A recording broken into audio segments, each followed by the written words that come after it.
Good morning. Hey gang, good morning. Good morning. Good morning.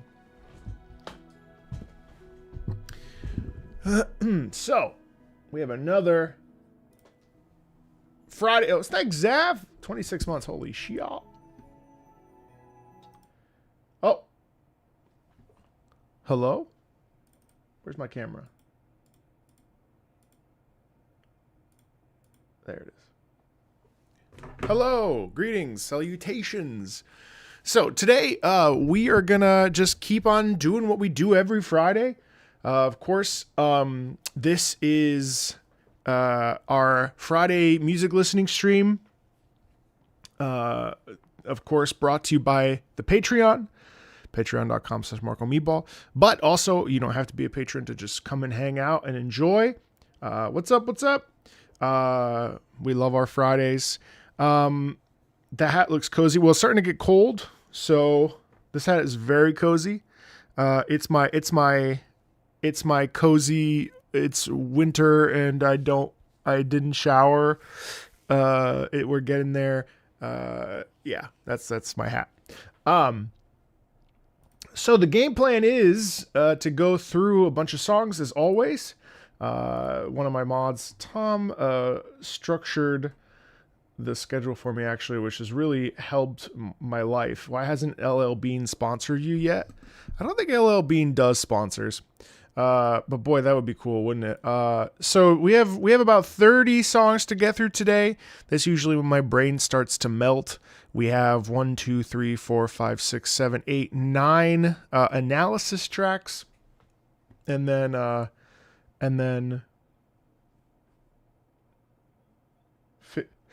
15 or so, or no less. 1, 2, 3, 4, 5, 6, 7, 8, 9, 10, 11, 12, 13, 14, 15, and then 15 just listening tracks. So we've got 3 Mega Man Star Force 3 tracks starting up the morning. Shooting Star version 3, Spade Magnes stage, and Meteor server from Mega Man Star Force 3. Hello. I don't know if you saw, but we repurposed and reduced and cut down. Actually, if you guys are here, of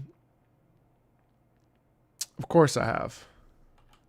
I don't know if you saw, but we repurposed the Patreon live stream into a very nice but crazy 3-hour video. And it seems like based on my poll yesterday that I posited, seems like you guys, at least 1,000 of you, which is a very small but helpful demographic, said that you guys were down with 3-hour music videos. So that's great. What's up? And if I go to that video, it's sitting at 24K views in 4 days, which is great. That's way more than I anticipated. I'm also feeling very tired because I woke up at 5. So this is great. So I'm very very pleased with that number of people that popping in to watch that and skim through it. A 3-hour video is no joke, but it's great. And we were able to repurpose. Yes, you did see Shroud. I was looking at his Arc Raiders playthrough right there. But it does seem like this is nice because we timestamp and everything and turn it into. What's up, Wasabi? Morning. So yeah. I'm very, very, very, very happy that worked out and people enjoyed watching and it's going quite well. Hey, what's up, Christopher? So I'm very pleased. With the views on this video. So I will definitely keep Nathan. I've had Nathan taking these videos and changing them and yeah.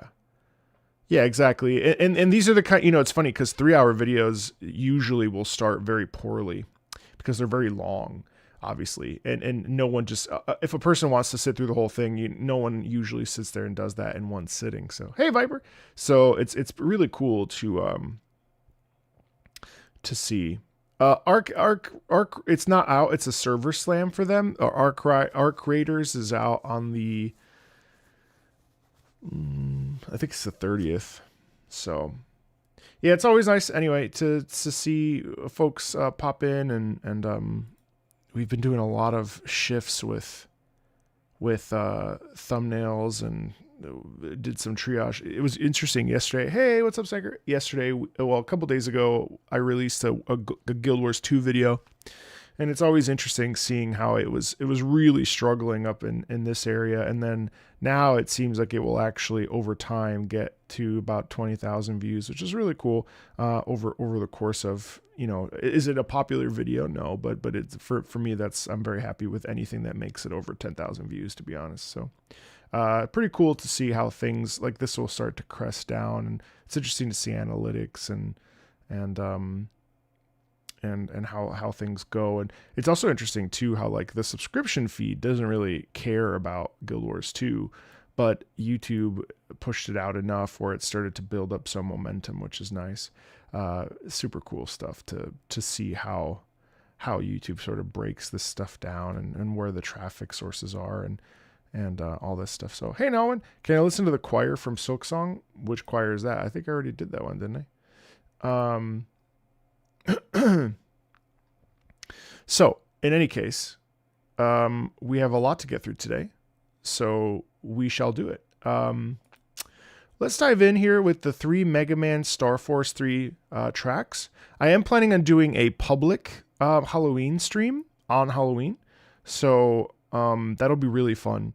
We'll go through the patron stuff first, and then after that we'll open it up to the public and do some scary songs. So I really need to do a better job of incorporating the general community in these in a stream at least once a month. And I know we've dabbled with it. It's just tough, just because my schedule and gaming, and I also have to get back to filming and whatever. So the song is simply called The Choir. It plays in one area during a fight in the high halls. Oh, okay. Yeah, I mean, maybe someday what I'll end up doing is sit down and do a full Silksong stream.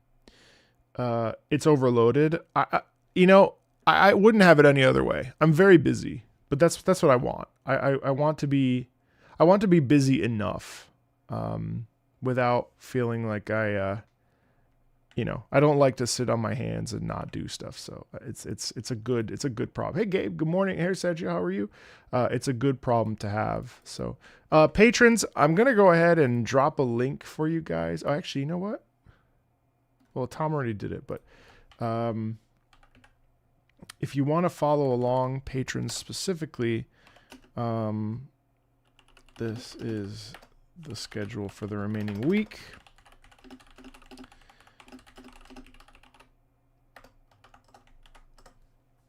So it's there if you want to follow along. Happy spooky season. I like the hat. Thank you.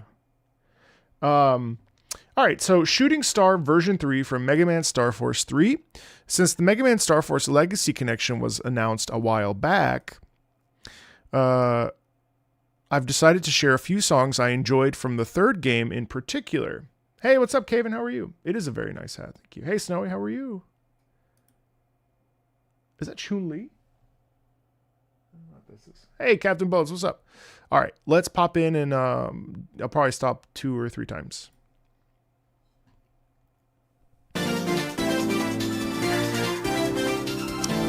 Vibe. Oh, my pleasure, Matismo.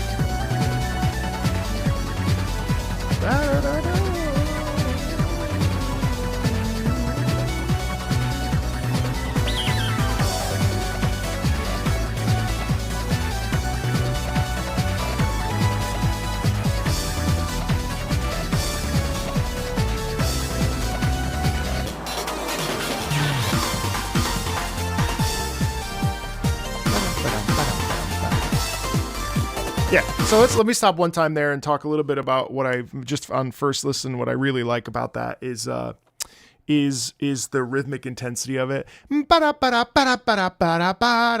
So this is obviously a very, very melodic piece in the sense that the melody is front and center and focused on melodic writing, right? Like the piece is has a fast tempo. It's got a nice clip to it. It's very empowering. It's very exciting. It's very, I think, galvanizing, very strong, very enthusiastic, right? But then also you listen, there's still a bunch of, it's fun because how do I explain this?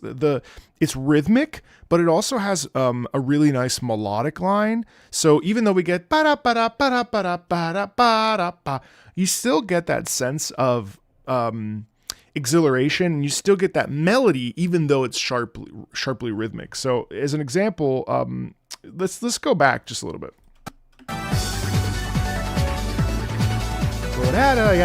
So you see how that has a melody line? Ba-dee-da, ba-ba-da, ba-dee-da-dee-da-dee. Hey, Vika.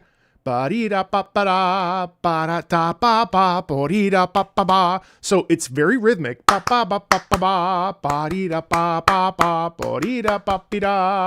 Yoshi Izudamon.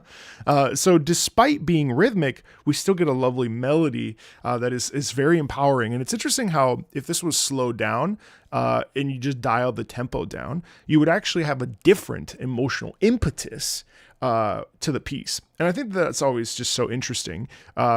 Music is so dependent on rhythm and tempo and melody to, guide us along on an emotional journey and arc, which is ultimately what we want to be paying attention to. And I think that's very, very cool. And where I stopped around maybe 30 seconds. That's ba ba ba ba ba ba ba. That sharp rhythm is a shift. There's adrenaline in that sound. There's there's power in that. Especially when it goes down, going downward. Lends itself more to the idea of like a culmination and a conclusion to a conflict rather than going up, which is going to be more of a question. And you notice that when I ask do you like bread? I point up. Do I like bread? Do you like bread? That's more of a declamatory, well, it's still a question, but it's pointed down. So it's a little bit more emphatic.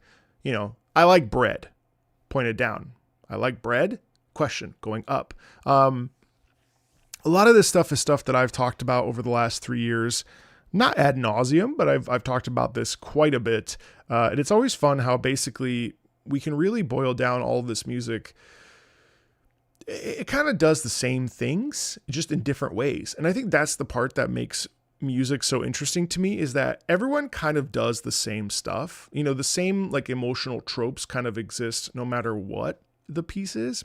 However, how it goes about doing that is always different. So that's very cool. I just got here. Why are we talking about bread? Because it's good. And why wouldn't we talk about bread? It's a life giver. Bread, just like rice and beans. When you can't afford anything, what do you eat? You eat bread and you eat rice and beans, and it tastes good. And honestly, sometimes we go to the store and we get a baguette, and my wife and we split the baguette in the car, and we eat the whole fucking thing in the car, because bread is the shit. I mean, I don't know, unless you're gluten intolerant, but even then, gluten-free bread, also the shit. Bread is good. We love bread. We stand bread. We love bread. Bread is good. When I was in France, I ate a baguette every fucking day. What of it? Come at me. Warm baguette? Not a euphemism. Could be a euphemism if that's the way you roll. Whatever. Anyway, let's keep going.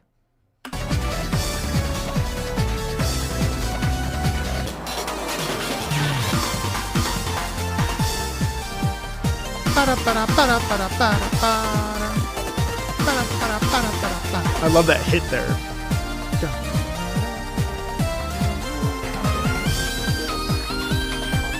I also want bread now.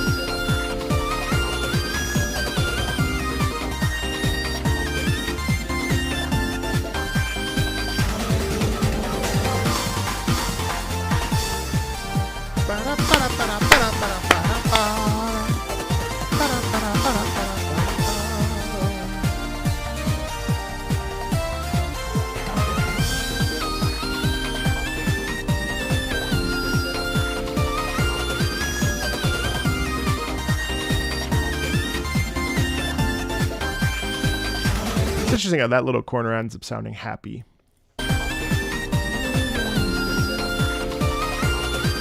Right here.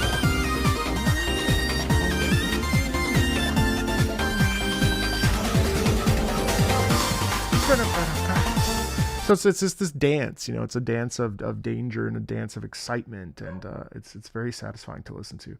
I liked that piece. All right, so the next one, Spade's Magnes stage. Can we just agree though that a bagel is just a donut with an identity? I just had a cinnamon raisin bagel yesterday. So when I was growing up, cinnamon raisin bagels were the thing my grandmother used to eat all the time. So every time I get bagels, I have to get cinnamon raisin because the taste and the smell remind me of my grandma, who's, you know, been passed since 2018. But I grew up as a kid. I would come downstairs and you could smell the you know, the burnt raisins or the toasted raisin bagel, and it always reminds me of my grandmother. So I like to get savory and sweet with cinnamon raisin bagels. God. I could eat cinnamon raisin bagels with nothing, like just the bread. I'm fucking, like, I need to lose like 40 pounds, but like I am just a fat kid at heart, like hardcore.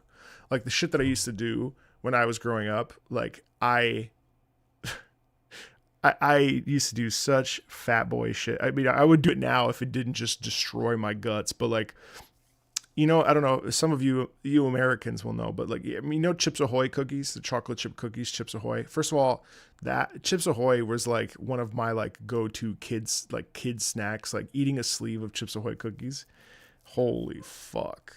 But I was disgusting. I used to take a whole sleeve, smash it up, you know, because the Chips Ahoy cookies are very meltable because they're like highly processed. I used to smash this shit up, crumble it up, get a mug with just milk, which I'm lactose intolerant now. Haha, God is funny. Smash that shit up. Put it all in a mug, stir it all, make like a fucking like Chips Ahoy. I don't know why I like have such a visceral image of doing this as a child. Like being 15 and doing this, smashing up the Chips Ahoy cookies, put them in the mug, stir. The milk like coalesces with the Chips Ahoy chocolate chip cookie, just eat that shit. And my God, if I did that now, I would die probably. I would probably have like palpitations.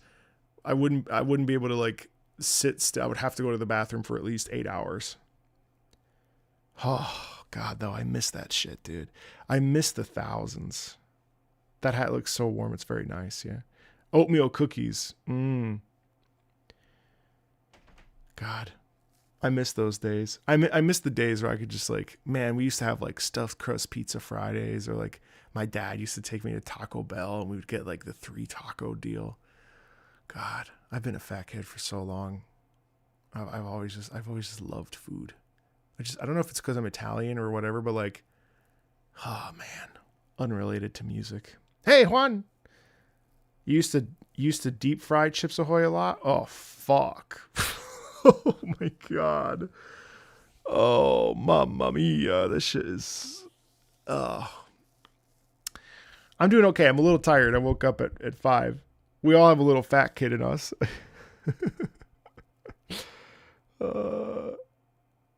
Dude, I get lactase. It's true. Lactate. Yeah. Renacita final theme. Where? Hello, Olivia. Not today. Not today. We will be getting boba tomorrow, though. I'm excited. I love boba. We had Chinese food last night. See, now if we go out, like if we get, like my wife will get General Tso chicken, which I just don't eat because the idea of it, I just feel my arteries clog when I eat it. But I'll just grab a couple bites. You know what I mean? You know what my most decadent thing that I get nowadays is like if we go to sushi, I'll get like smoked salmon, like and not smoked, but like seared salmon sushi. Oh, the taste of seared food is just like seared fish just tastes, I don't know why I'm getting nauseous saying the word fish, but seared fish just tastes so good. And well, that's our first you guys, you know, fuck, Spade's Magnes theme, the first dungeon of the game, Look at me. I was in another planet. This is fucking the first the first dungeon of the game where you connect to an experimental rocket in order to prevent an AI corrupted by a virus from overloading the rocket, which would result in an explosion at school. You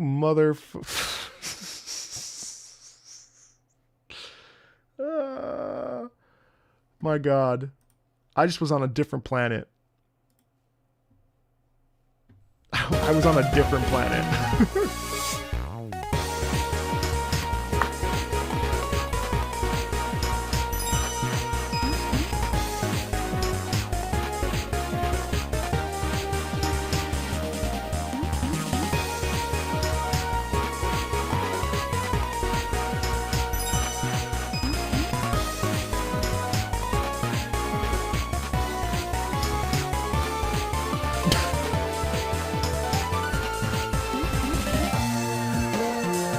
I already did the first one.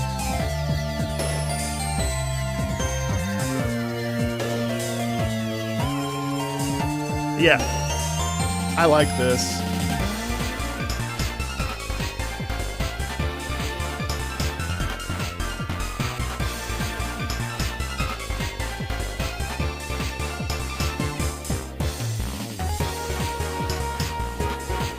I think Kramen's highlighting.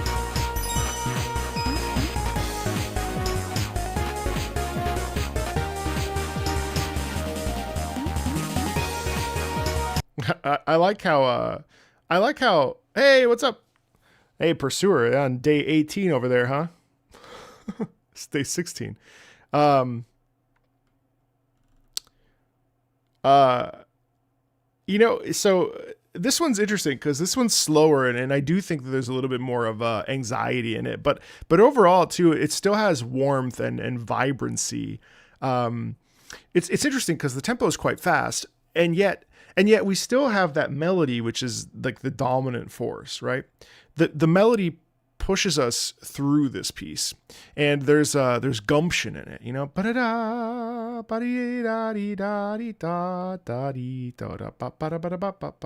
Hey, Gaming Corner, what's up?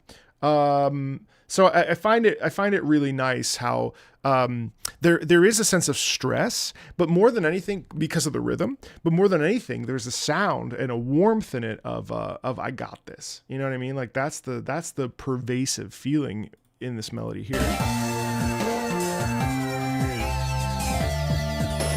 Hi, Abel.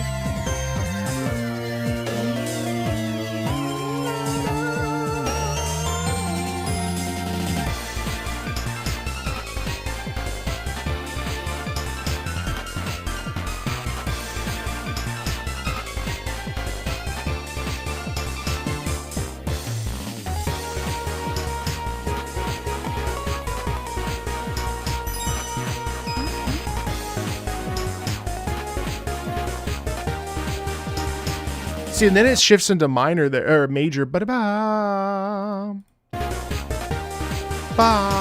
hope and excitement, you know what I mean? But I find it interesting how we have this like very slow section, which is, you know, kind of like, oh man, I don't know.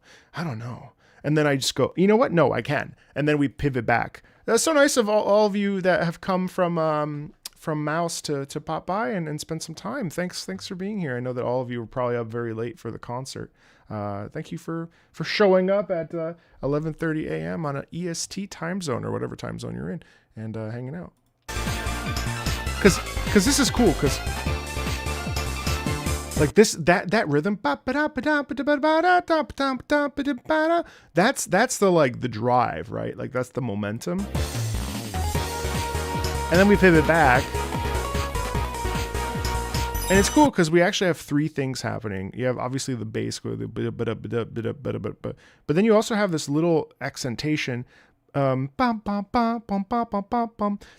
then connects us to the melody. So there's like three things connected that work, you know?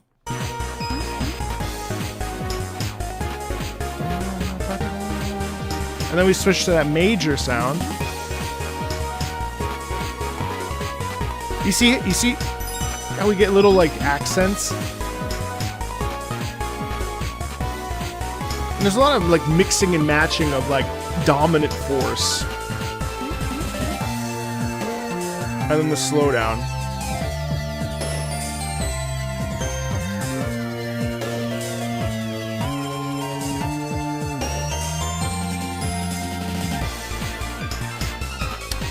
And it's like, it's interesting how even though we have that slow section, then we pick back up and then we're like, you know what? No, pa.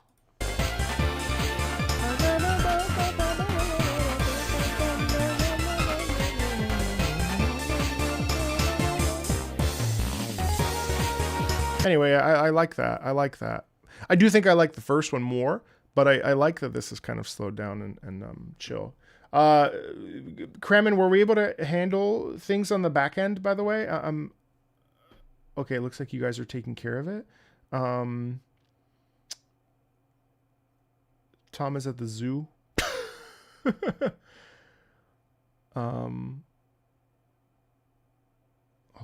looks like you guys are handling it on the back end. I swear, I'm so lucky. I have the best mods on the planet because they help me so much. I wouldn't be able to function. Might need me to unlock it. You know, I just fucking was praising you, and now I have to do work that is, you know, not even. Yeah, hold on. Let me take care of it.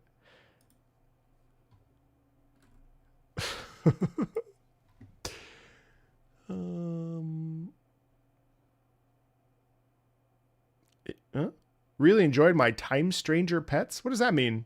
Also, hi. Hi, Muhammad. Hi, Iron Kenchi. Wait, October? Did everything get moved? Okay, what am I doing here? What's happening? So this sheet... Am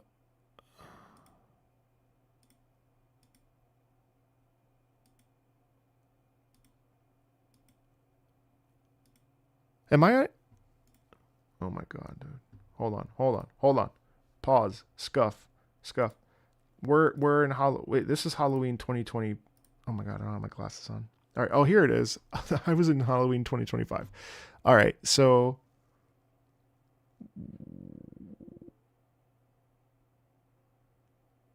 what? That's a great question, Tiny Jolly Man. Hold on. When you remove edit permissions, it restricts it to the owner again. Oh. Okay, wait. Oh, I know why.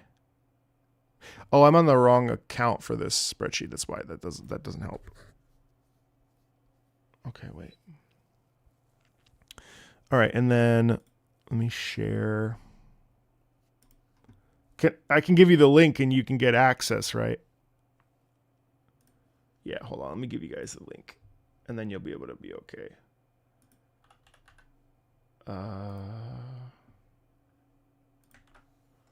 Here's the link, and then Kremen. There's the link. Should be good. Here's the link, just in case. This is the OG. This is the original. That's the original file. And then, hold on. Let me switch this one over. I assume Tom. Yeah, I assume I have. Yeah. Okay. Oh no. So Tom is the owner of the October bite-sized cheat sheet, so I can't swap that one out.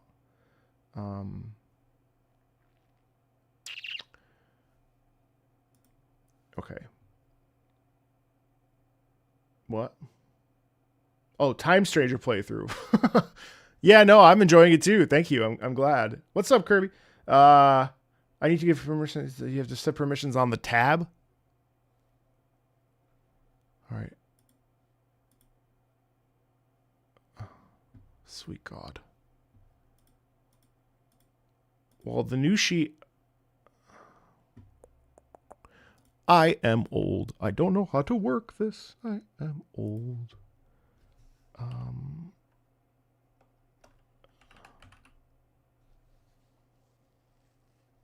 Huh? Hi,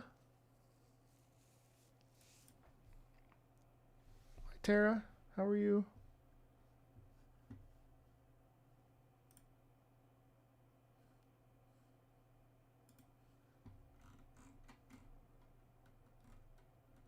Oh, I see what's happening. Okay, wait. I'm sorry, you guys. Just give me 2 seconds.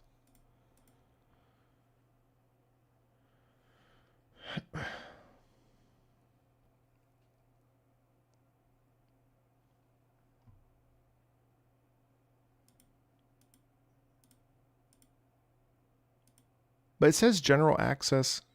I have to share this with you guys, right? I need the emails.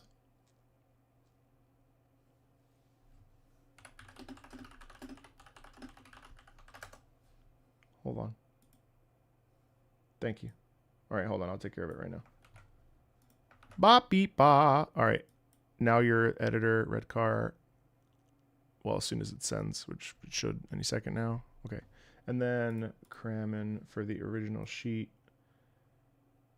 Where would I be without you guys? I would be totally fucked and not doing a good job, and I would be a fucking shit show, and this Patreon stream would never work, and it would be terrible. All right.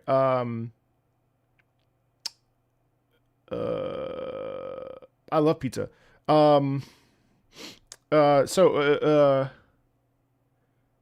Yes, I have figured that out. Good morning, Wrenchin.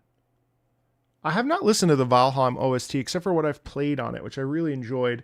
Hi, Tara. Sorry about your stomach virus. That sucks.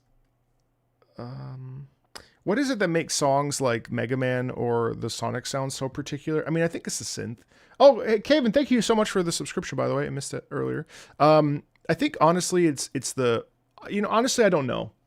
I would assume... I'm not an expert in that. I don't even know how I would become an expert in that. But I think it's the synth. It's the system used. I think the sound... it's interesting because each system at play, God, someone out there definitely knows more about this than I do, but I'm going to try. The synth used and the system used to create the sound is different. And so thank you, Wrenchin. That's very thoughtful of you. So like there are different, like the Super Nintendo sound or the Nintendo sound is a different system. And I feel like the Sonic and the Mega Man one is richer. I don't know if that's true. That's just based off of what I'm perceiving and what I'm listening to. Someone out there will hopefully know much more than I do about that. But I find that to be particularly interesting. Also,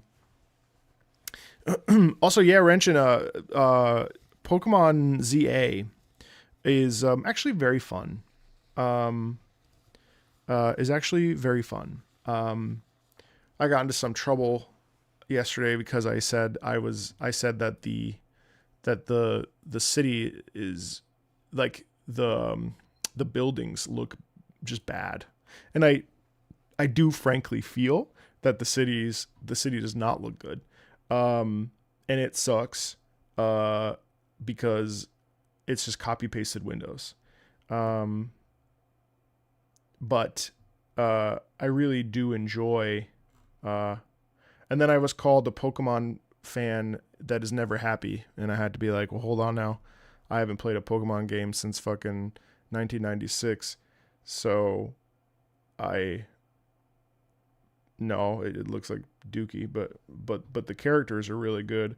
I actually really love the music. I think it's great. I actually think it's incredibly fun. I was playing it this morning. I did fall asleep, but that's because I woke up at 5. But like I actually really like it.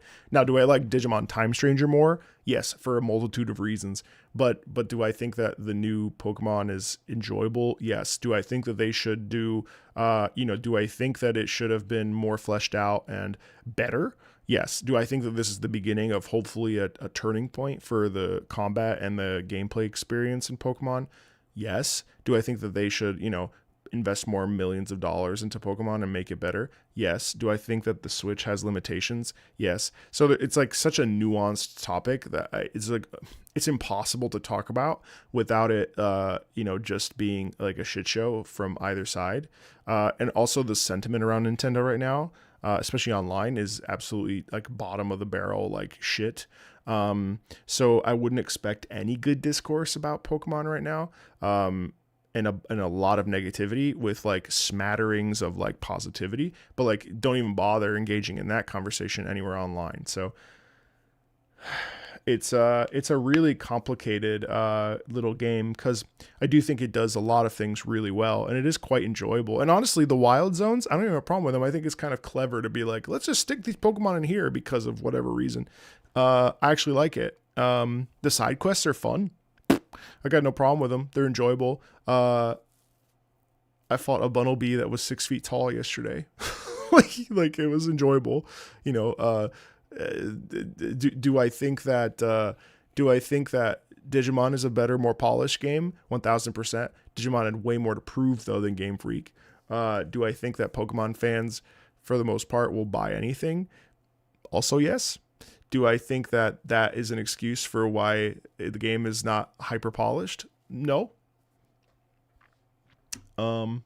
It's very complicated. I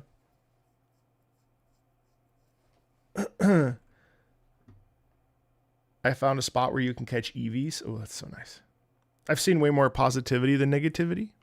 Really? Because on my feed, it's just a bunch of whiners. Sega used the Yamaha YM2612, which kicked ass. See? I knew it. How do you know that? Really just amazing. Marco, if you check Discord, this is why buildings are flat. Apparently the entire Luminary City is just one model, meaning that they have the entire Luminary City loaded into the console when we play. The city model alone has 355,000 vertices and 252,000 faces. In other words, what the fuck? No wonder the buildings are flat if practically all the performance is taken up by the surface. Yeah, that is wild. You know, I mean, I don't have a strong opinion on it. I think like that's cool. I mean, yeah. Oh yeah. Hi Luna. Hi Luna. What happened? You go potty? What's up?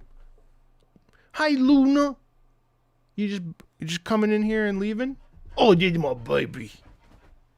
Oh, you what? Oh, yeah. Don't be mean. Don't be rude. Don't be rude. Every Sega fan knows that? Knows that they use that? Well, I guess that's not me. To be fair, I was a PlayStation guy, so.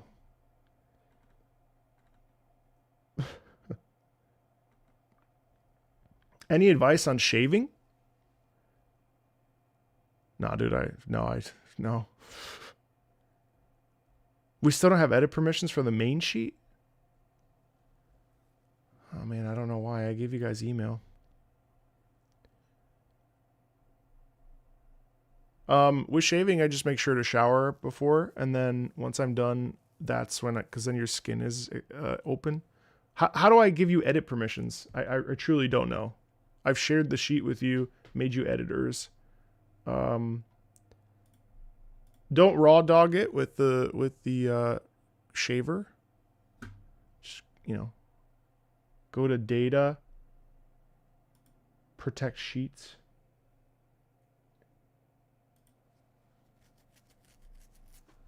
Oh, okay.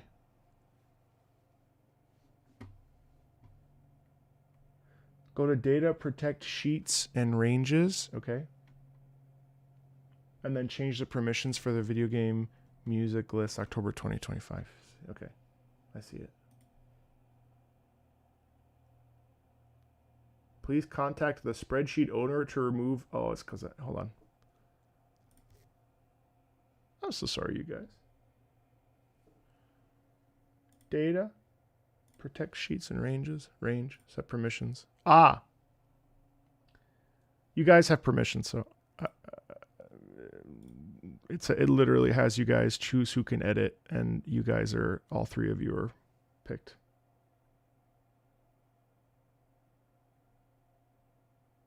See ya. All right, I just updated that. Maybe that will work.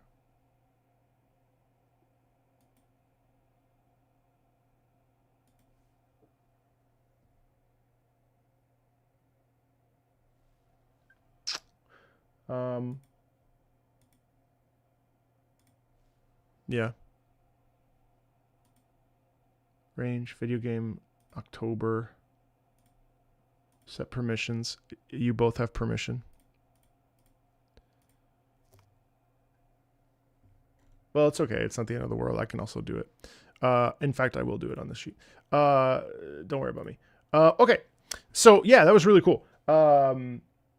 Meteor server from the same game, Mega Man Star Force 3. The last dungeon of the game where you connect to a meteor through a satellite in order to divert an oncoming meteor from crashing into the Earth. Classic stuff.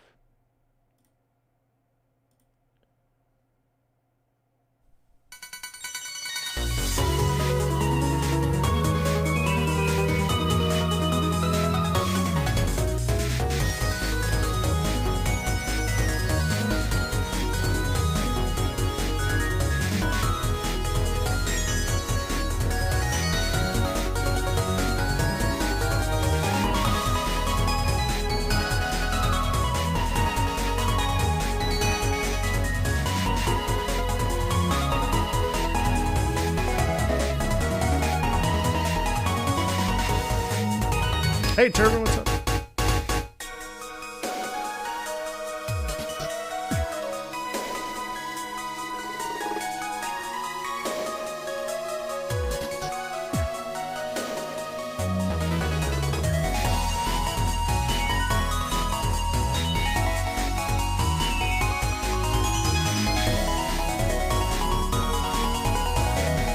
I'm all right.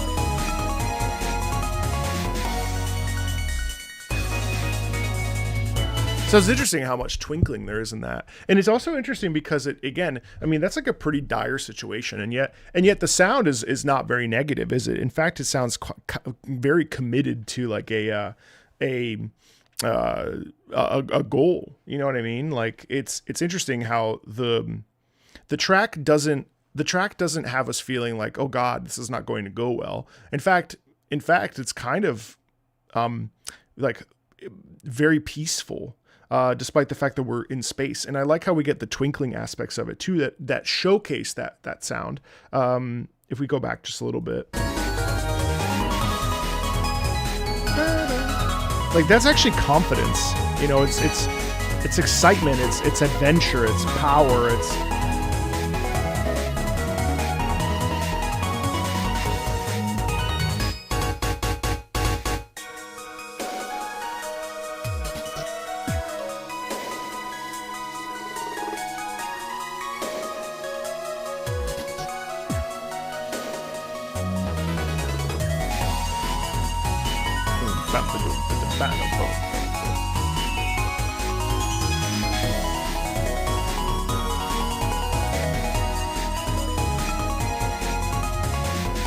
What does the upper melody like represent to you guys? Because to me, it feels like it's like it feels like it's really like leaning into or like committing to the goal, right? Like there's this sense of like I can do it. It feels very anime, you know. It feels very like I can achieve this. I can push through. I can navigate this this adversity. But there's like almost like a smile to it. You know what I mean? Because then those chords, that sound is tension. Boom, ba, ba, ba, ba, like that's. But it's brief because then we're right back in. Boom, da, da, da, da,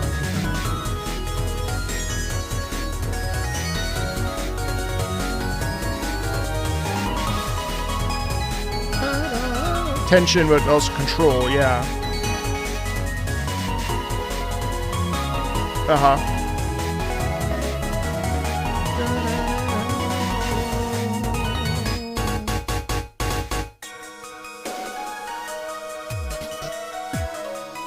And it feels again like the slow part is very brief, but it gives way. Listen.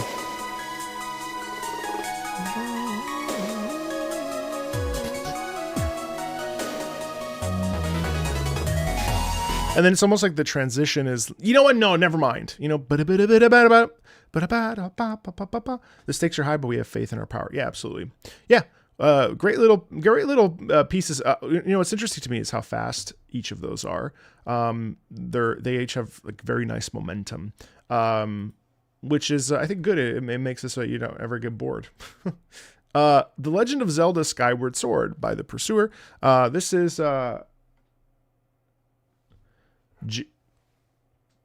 Girahim's theme. Girahim's theme, a foreboding piano theme for the right-hand man of the Demon King, who is a constant threat and nuisance, throughout the whole game.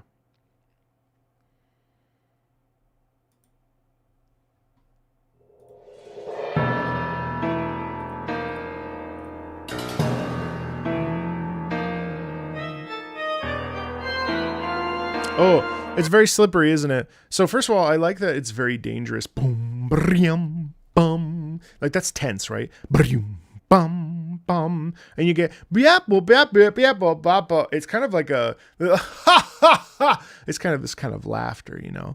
But there is also this feeling of tension laden within that, which is really nice. It's a little bit random.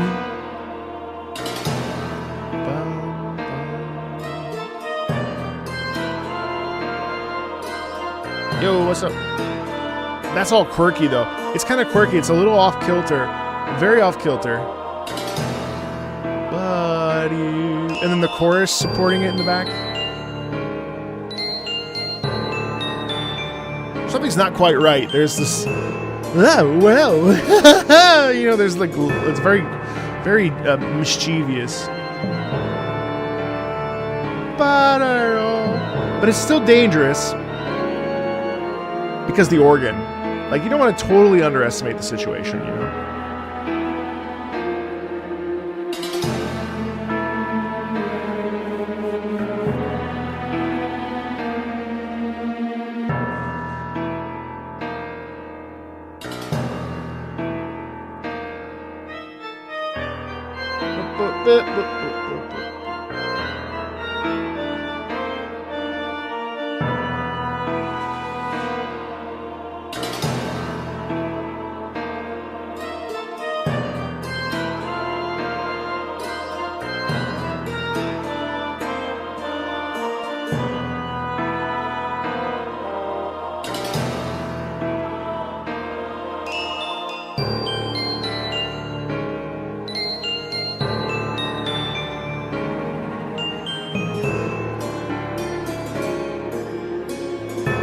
Like, what I like a little bit more of a melody. Now, granted, there is a melody there, right?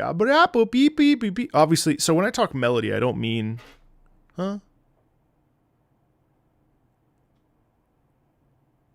Okay.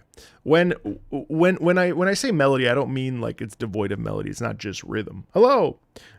There is obviously melody, but what I mean is a melodic phrase that's very pleasant to listen to, or is very haunting and stuff. Would I prefer that? Yeah, because this is actually just trading off instrumentation with that same descending, which is just dissonance and sharps and flats as we sort of cascade down, kind of like a leaf, you know, as we whoop whoop whoop whoop whoop whoop whoop. And that does a great job of making us feel on edge, obviously. And then the piano, bum, bum, bum, bum, just that interval. Ba-da, ba-da. You know, it's the same thing with Jaws. Ba-da, ba-da, ba-da, ba-da. Those little tiny intervals create a lot of discomfort.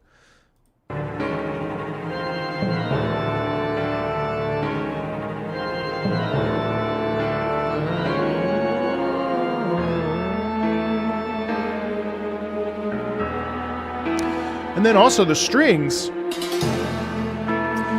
create tension. The strings create mystery. Like, what is this guy doing? You know, what is he planning?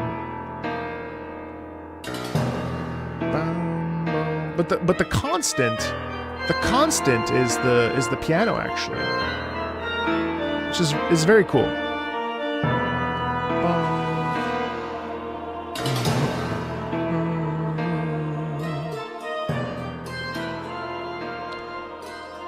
It's quite a little tense little piece, isn't it? It's nice. All right, let's see. So, next up we have Flamesgrace. Ooh, I love this little guy.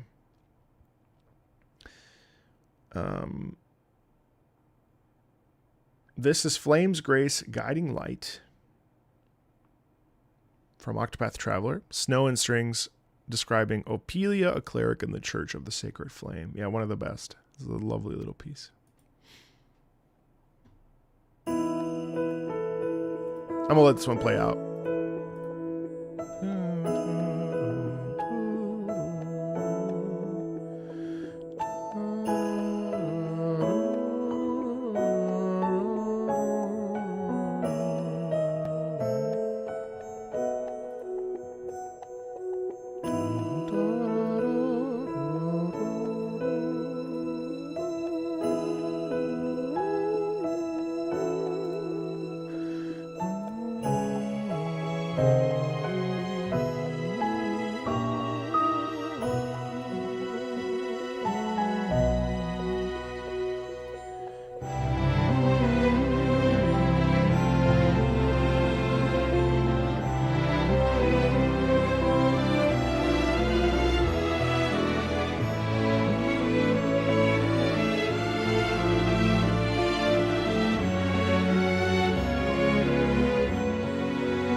God, you could put this in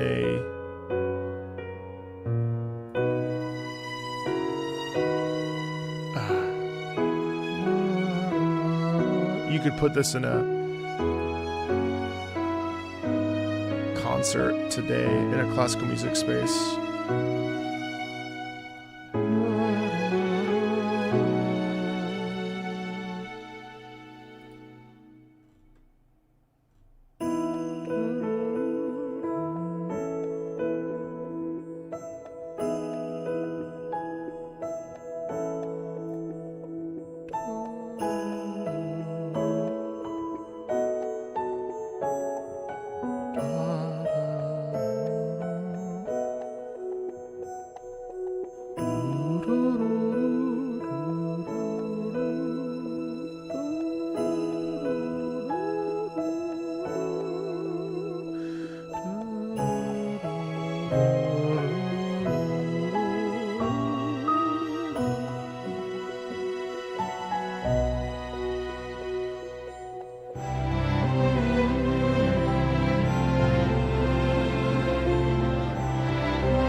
Yeah, I mean, it's just so elegant, isn't it? I have a lot of League of Legends content, but unfortunately, they recently received a new publisher, a new distributor, Virgin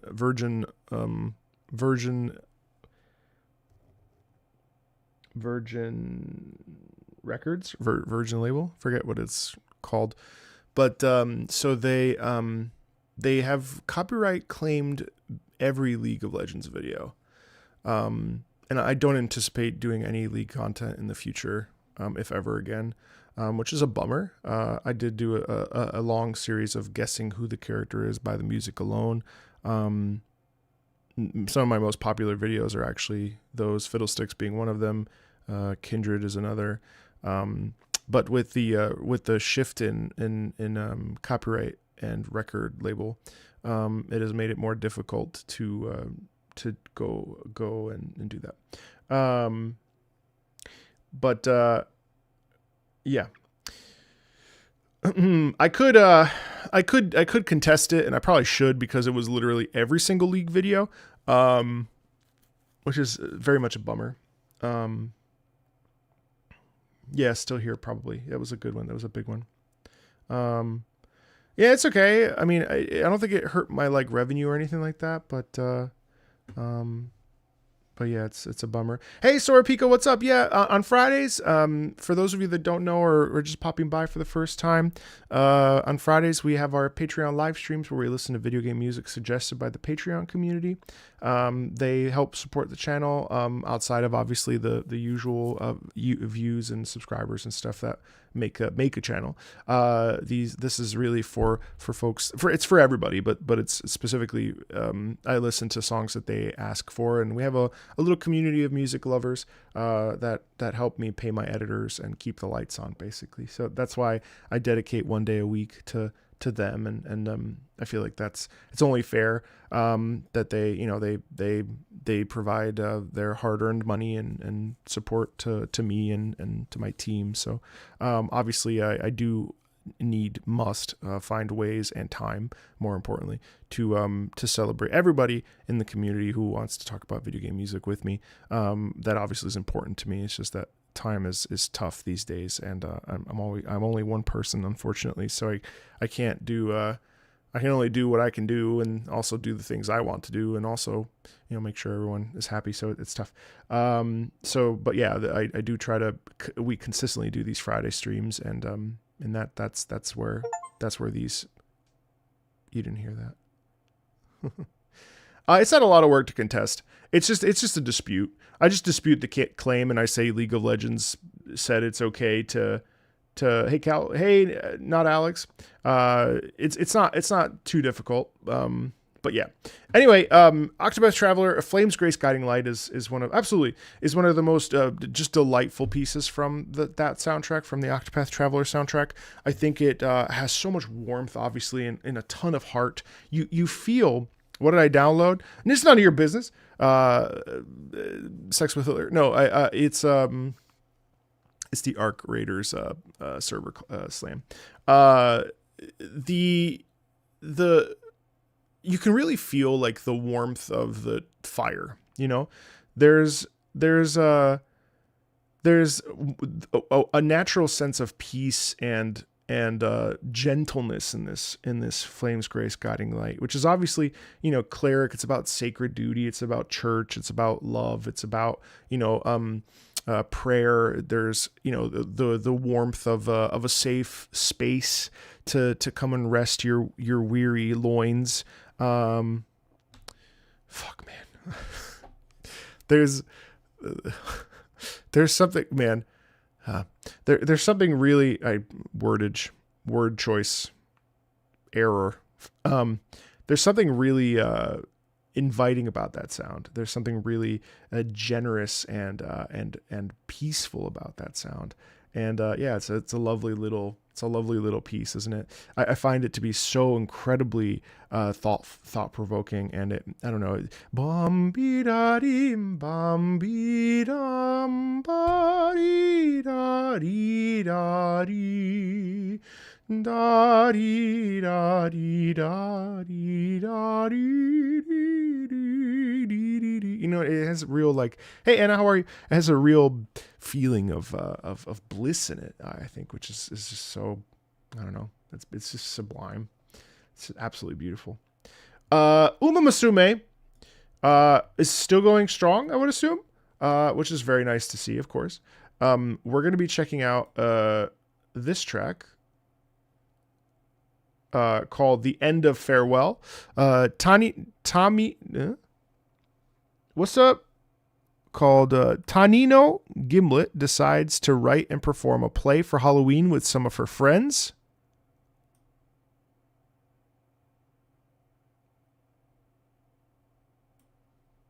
The play opens with the poet, played by Tanino. Oh my god, okay, this is a whole... Hold on. I just expanded it. The poet, who is played by Tanino Gimlet, engaging with the audience, drawing them into the theatrical world. The poet then encounters the demon, reluctantly portrayed by Air Shakur, okay, who begins to narrate the story of a certain monster's farewell. This monster is later revealed to be the mechanical doll, played by Symboli Chris S., a being initially devoid of emotion and symbolic representation of the demon's past self or part of their existence. Through the story, the doll finally starts to experience emotions, including finally the emotion of farewell. As the demon recounts the mechanical doll's story, it becomes clear that the demon themselves has experienced similar losses and farewells. The phrase everything... sorry, I'm like reading. The phrase "everything passes away from me," spoken by the demon, suggests a long history of experiencing these partings, making the play a reflection on their own struggle with loss. This track is the end of the play, the final farewell, the emotional story of the play that resounds in the characters, who each find the journey of the part they play to resound within themselves. So it's crazy. This is, I mean, you know, it shouldn't be that thoughtful. It's a game about horse girls. And yet, it is. How often do I stream? Nearly every day. All right, this is the end of farewell. Umamusume Pretty Derby.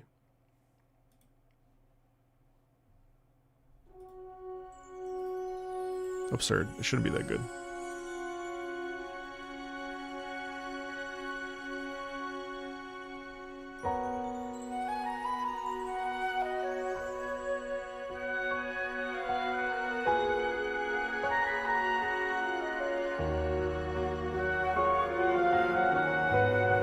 Yeah, I mean, right off the top of the head there, you get the sense that, you know,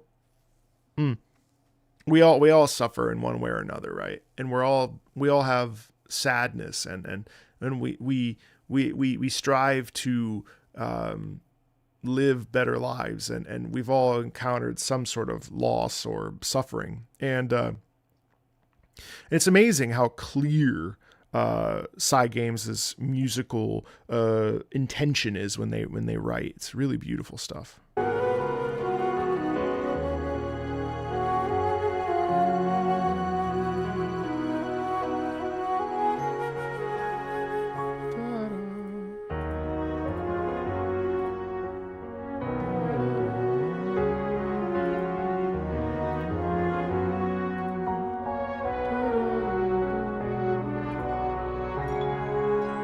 So, there's tons of doubling. Oh man, well.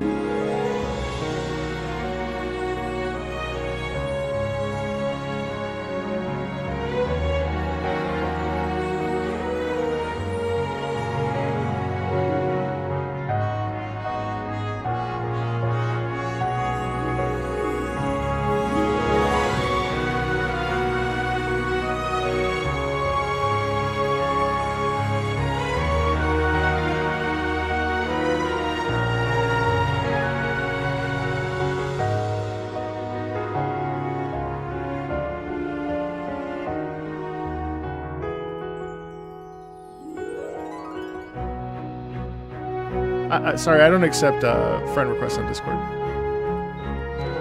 Not personal.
Wow.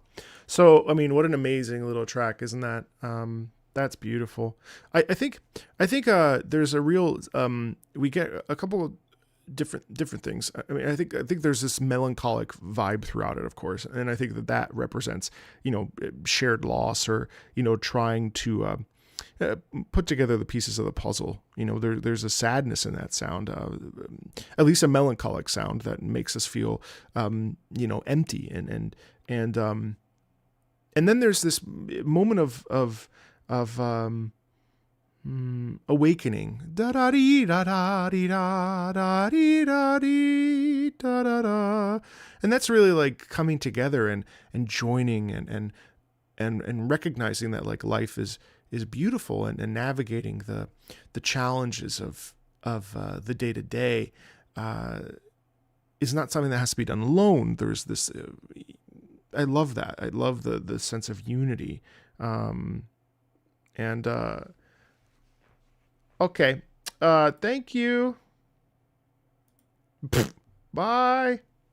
Not you, Hobby. You're great. Crammon, just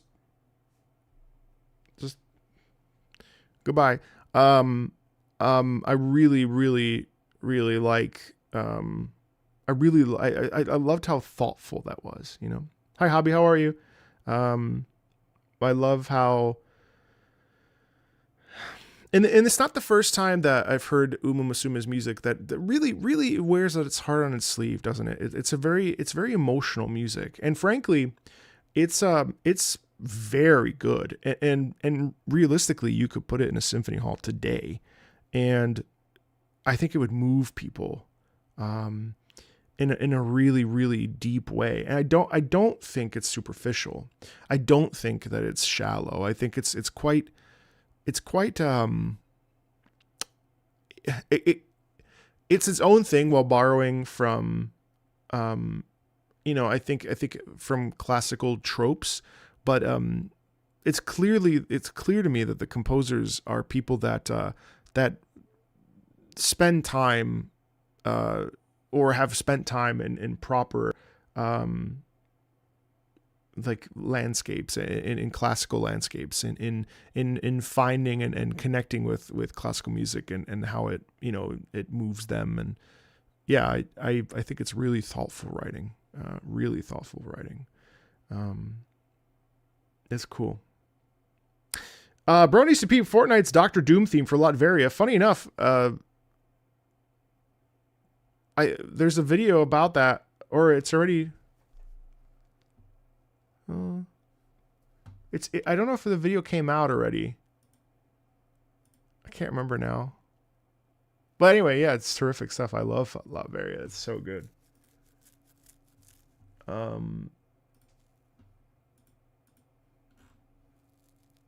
What a weird scam, by the way.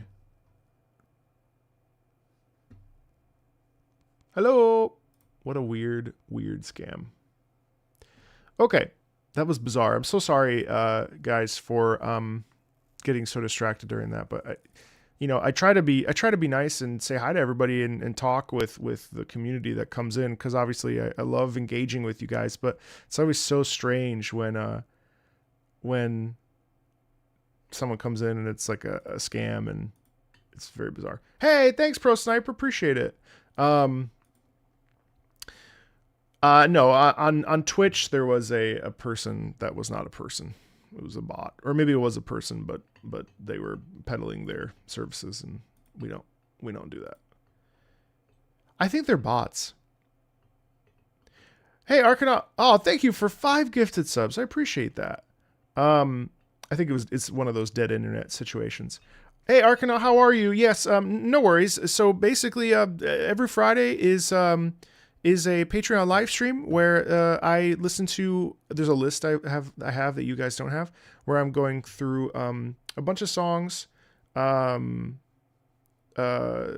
my patrons. They help keep the lights on, of course, and support the channel, and so on and so forth. So I do plan to. Thank you, Cypher. That's very thoughtful of you. I do try to do community stuff as often as I can. But yeah, that's that's what today is. So if you'd like to make a request or whatever, you can check out patreon.com/MarcoMeatball. But otherwise, just hang out. And speaking of Fortnite and Latveria, this is actually the Plankerton Autumn Biome from Fortnite. Grinded the living hell out of this game for 4 or 5 years. The Save the World game mode managed to get power level 145, which is the highest power level in the game. This piece doesn't actually loop, surprisingly. But no pressure. I just say it because, you know. Actually, you know what I saw the other day? I saw, speaking of dead internet theory, I saw, was it the CEO of Reddit? I can't remember. But they were saying that 80% of the internet is not real anymore. Yeah, if you do exclamation point song list, you will get every song I've ever heard. But I have to tell you, I actually love repeat listens. So never feel like, well, obviously it'd be more meaningful for you probably from a financial perspective. But I actually love re-listens. So don't stress it. Yes, some crazy percentage. Now, I don't know if that's true, but I found it really interesting that like there is that much bottage and just fake outrage, anger, whatever. Ironic for Reddit to be complaining about. I know. 80% fake seems low. See, that to me seemed really high. That means that most of your interactions online are not with real people. And that's disturbing. That's disturbing. You know, the internet is such a fascinating thing to like live in and interact with. Don't you think? Because it's like, it's just crazy. And sad. I hope I'm not a bot. I know. You made a mistake of, You made a mistake of accepting a Steam friend invite recently? What happened? Am I a bot? No, I wish I was. My guts don't hurt like a bot, so I don't think I'm a bot. Maybe there's people in this chat that aren't real. I am Sora 3.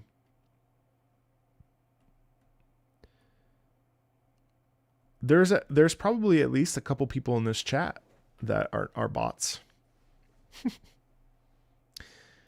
Grok is just true. Pass the doobie my way. Sad but true, I am a bot. Oh my god. Kira the jobless. That's right. I always knew that Thaz Neo was... I'm a bot. That's why I suggested a song about an emotionless doll. Oh, that's very sentient of you. We're all Xboxes. What is an Xbox? What if I was a robot but didn't know it? Well, that would be a very complex existential crisis for you. Yeah, I would not want to be an Xbox. Although everything's an Xbox. Man. All right, wait, hold on. Let me pivot really fast and just say, it's crazy to me all this stuff about the Xbox Ally and all the marketing push for all that. And yet, I think most people are like, they grab it, they probably buy it, and they probably think to themselves, okay, cool, I'm going to boot this thing up, only to realize that it's just a fucking Windows handheld. It's just a fucking Windows handheld. It is not an Xbox. But they've done such a great job of creating an out-of-box experience that is similar to Steam, but not with the Windows Xbox experience. But boy, so imagine you get yourself a Windows handheld and you haven't used Windows in fucking 10 years, right? And all of a sudden you're like, wait a second, this isn't a console. This is a Windows PC. While working remotely for a website's customer service, a person insisted I was a bot due to my vernacular and lexicon. Unfortunately, I couldn't directly say, no, sir, I'm just an autistic dork who reads. That's funny. Oh, God. Yeah, I'm looking forward to it.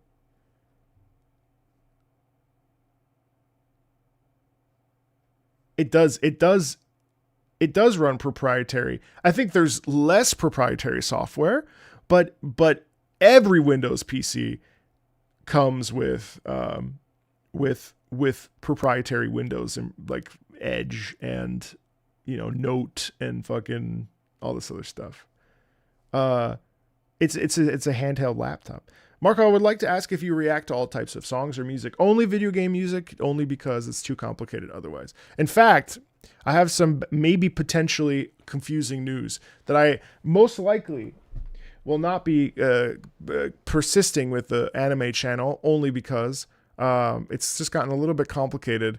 That channel is not monetized, which is fine. I don't really care about that because of the joy of the discovery. So I've been trying to figure out how to continue with anime. Obviously, I'm going to keep watching it. I really am enjoying myself right now watching anime, but I don't know what to do with that channel because I've had to shift editors and also just it's a bit of a thing to maintain. It's complicated, so I need to figure out what to do with that. Anyway, that's neither here nor there. Let's check out Plankerton Autumn Biome.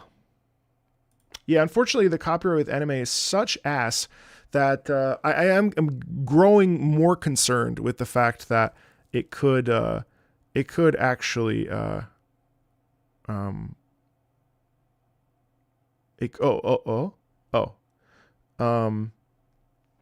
like I think I might just have to remove all the, I think what we might have to do is just remove all of the anime on the watch longs and only have my conversation around it. But it's a mess. It's a mess. And the time, money, and effort required to sustain it is very difficult. But also, I've been enjoying the fact that, I've been enjoying, having people come to the Patreon and watch the anime stuff with me because that's so enjoyable. It's so enjoyable to watch an anime with other people, and I've really been enjoying it. And I don't want to stop doing that because that's super fun. So it's a little bit complicated. Anyway, Plankerton Autumn Biome from Fortnite. 7 minutes? That's fine. I won't talk too much.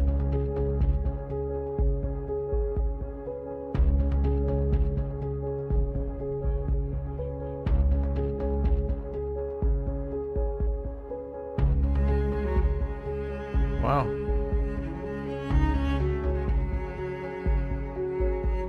Reaction to this type? No. But but that's not what's on there. It's like the anime episode chopped up every 15 seconds. It's a pain in the ass.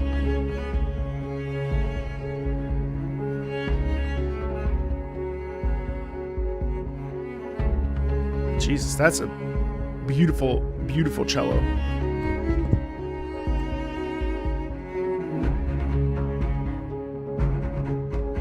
Listen to that. Ba-da-da-da-dum. Love that tension there. And that's just... what an interesting juxtaposition of a very legato cello or viola coupled with the sharpness in the rhythm.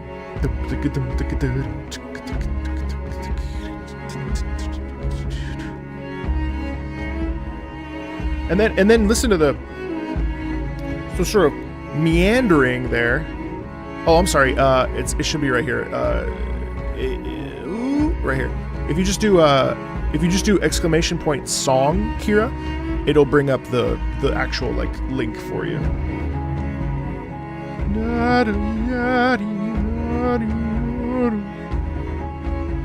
And then listen to the lower strings constantly propulsing us with that stress.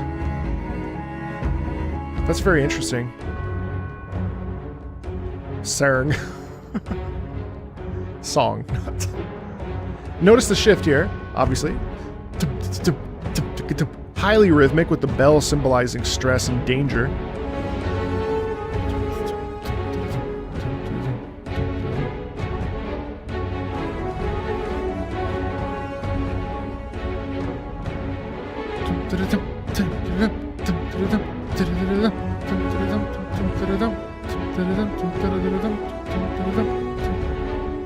And then the horns take over.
Hi, Katie. How are you? So, you know what makes this interesting to me is that the fact that there's like three different, there's probably like at least four, or there's probably another 2 shifts. So the way that we keep this interesting for 7 minutes is that we're constantly shifting pace, meter, and tempo, melody, all this other stuff, right? So we're essentially within one overarching piece, which is obviously this is also the biome, and we have different emotional cues and different gameplay cues that shift things, right? So the composer in this case was able to, within the umbrella of this Fortnite piece, create different aspects. So there's a through line, but then within it, there's also different sections. And I think that that's very interesting, taking something and essentially like rehashing it while keeping it more or less structurally sound is very, I think, very neat. This piece exemplifies something I've been thinking about lately, comparing classical compositions to game composition.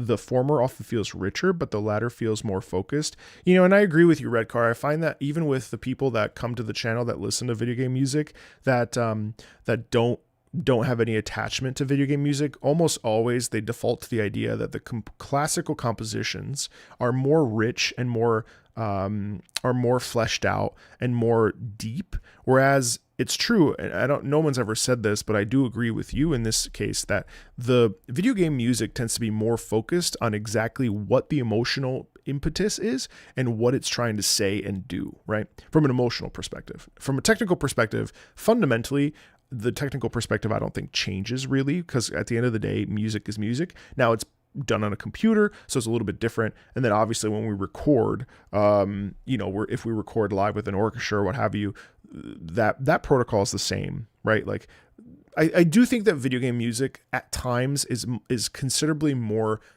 shallow in the sense that it's still emotionally deep, but the compositional process is a little bit more basic. And basic and shallow should not be misconstrued as negatives. I'm just saying that like those qualities are less than a Mahler or a Wagner, right? So there's a more of an easy listening approach, I think, for the most part, even when things are complex, because again, to Redcar's point, which I agree with, is that there's a focus on individual tracks within a soundtrack that is there to illuminate a circumstance. Whereas like I think with opera, which is much more of a complex start to finish total experience with things in between, there's this like, it's a big giant book. Whereas I think video game music, like a soundtrack, it's individual tracks that make a whole. Whereas an opera piece or a classical symphony is a whole with little subsections, but the whole is it's like how do I explain this? A classical piece or an opera that tends to be a very large sandwich, which is just like a brick of meat, right? Whereas I think video game music is more like a sandwich with many different layers of many different kinds of things, but the sandwich is the whole. Does that make sense? So like, here's a brick of meat, and here's a kebab, right? And it's meat on a spit and on a skewer, and all of that is one whole. And then there's like little layers and stuff when you shave the meat, right? If you're at your local kebab shop, okay? Video game music is a sandwich, and the sandwich has mayo, tomato, lettuce, whatever meat you want. It's got like cheese. It's got all this other stuff. You smash it together in a sandwich, and the sandwich is still a whole, but all of the different parts of it are what make the sandwich the sandwich. You know what I mean? I think.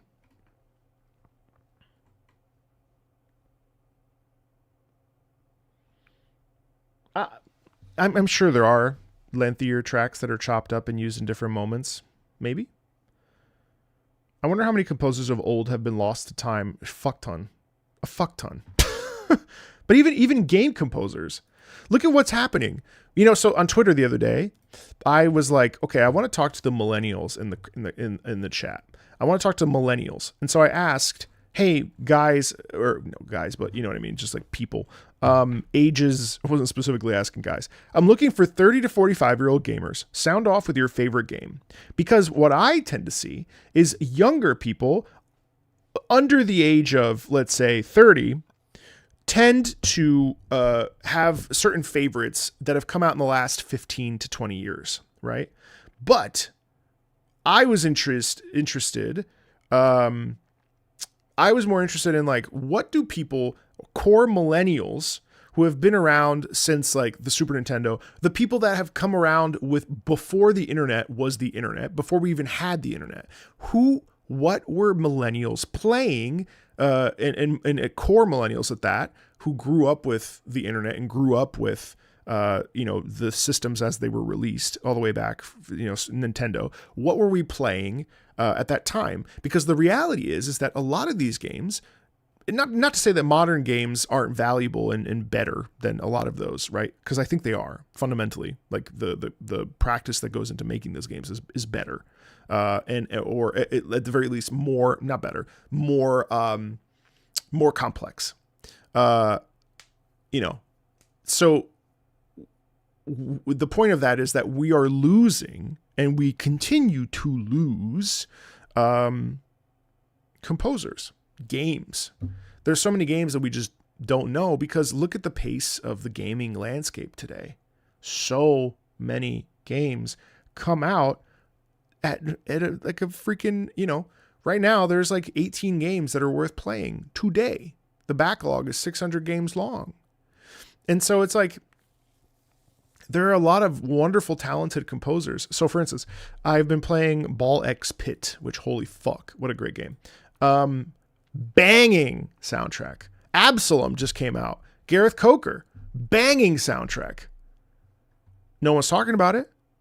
I mean, that's my job. But like, I feel that is my job. Like, there are so many games that come out, and I can't keep up with them at this point, that have fantastic. New World just got New World at Terranum, for instance, which is a new expansion for New World, has a new expansion come out. A great soundtrack in there. It's interesting how video games have specific composers, and it's like the world is wide when it comes to video game selection. Let's say you don't want to play Pokemon ZA Legends because of whatever personal reasons, or you don't like Nintendo anymore, or you're tired of Pokemon. That soundtrack is good, but you'll never hear it. And it's kind of like, well, that's part of the package. You know what I mean? But it's interesting how like that's such a video game music problem, where we, if we don't play a game, we don't necessarily hear a soundtrack. But those composers are still putting their heart and soul into creating something. But I guess that also happened, and not everyone's going to every symphony, so you're not going to hear every Mahler piece, especially in the time of Mahler, where there was no CDs or albums or ways to play it outside of going to the symphony and seeing it and experiencing it. But I find that conversation very interesting. Hello. Anyway, New World is very alive, yeah. Yuzo Koshiro. I don't even know who that is. Legend of the Gruen, yeah. I grew up in that era. My list is long. I mean, I get it. But my point is just that, like, you know what I mean? Yeah, absolutely, Dave. Absolutely, Dave. Dave,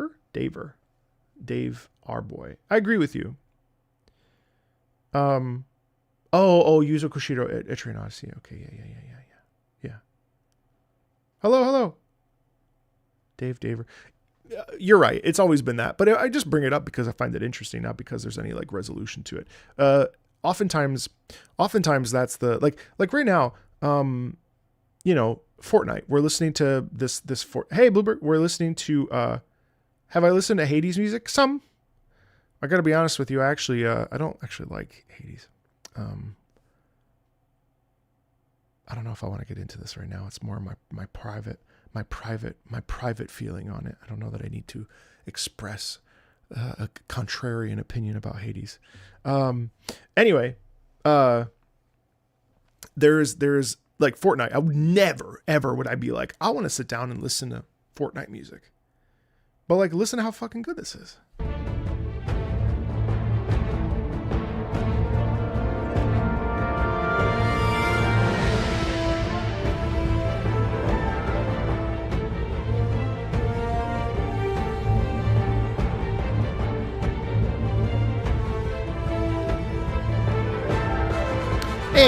And because this is so nice, I'm going to go off on another tangent, because you guys are actively commenting in the chat, which fuels my fire, and say that we are obsessed with bangers. And it is such a problem that we are obsessed with bangers. We are obsessed with bangers. And that is a huge problem. All we think about is whether or not it like pumps us up and gets us going. But like some of the, not necessarily everybody in this chat, but like some of the best stuff is the chill stuff. You know what I mean? Hey Toto, what's up? Thank you so much. Kevin Penkin announced he'll be composing the music for Tatsuki Fujimoto's next anime. What's that? All we think about is banging. A potential contrarian opinion on Hades sounds like what's Demeter? What's a Demeter? What is that? That is some... A Demeter is an Olympian goddess of harvest and agriculture. No, it's the writing. I actually don't like... Hades gameplay is fine. I don't love that action roguelikes. But one of the things that I struggle with Hades specifically, and Hades 2, is the writing. I really don't like the millennial prose. How do I explain this without getting fucking crucified? All the gods are super chill and like, hey man, it's me, it's Aphrodite. Oh, I'm Aphrodite. The colloquialism, the colloquialism of the voiceover and the speech and the script really bothers me because I don't find that interesting. Like I think it's kind of like, it's cool, it's edgy. It feels very millennial theater kid. You know what I mean? Not all of them, obviously, of course, but that's just something that comes to mind where it's kind of it's a put off for me. It's not something I really like. No, it's not dated. It's not dated. It's fine. It's just, I prefer like high fantasy and like Siren, the whole like Siren's writing and the song. Like it doesn't strike me. It's a little bit, obviously it's like breaking the fourth wall, and it's like, I'm a siren, so I'm singing a song with a band, and it just doesn't do anything for me. You know what I mean? I think that's my vibe.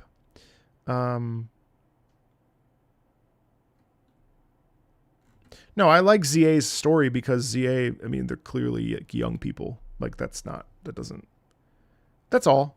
But I think Hades as a game is great, obviously, but it's the writing that doesn't appeal to me at all. Yeah, I've wrestled with that.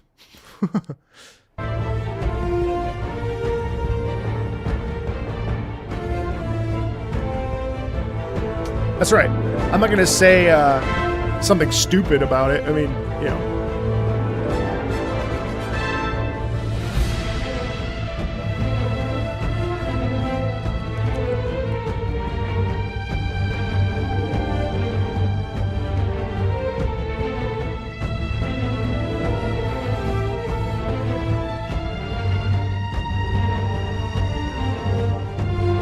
It's an interesting constant pulsation in there. I love that's the pulse.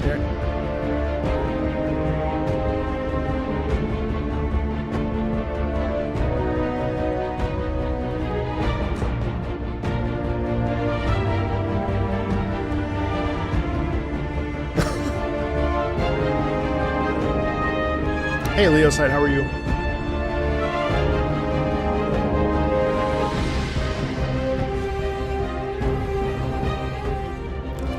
It's true, the gods were super petty and dramatic.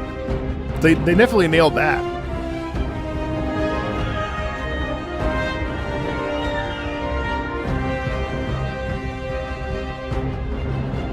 Hello.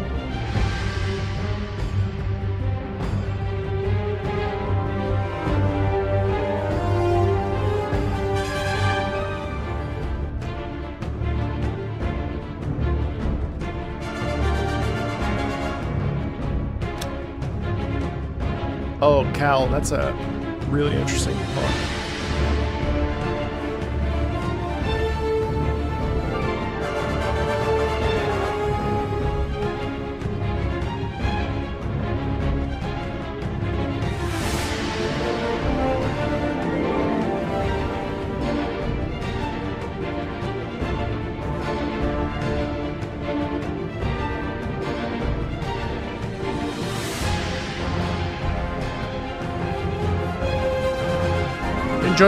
Enjoy your work.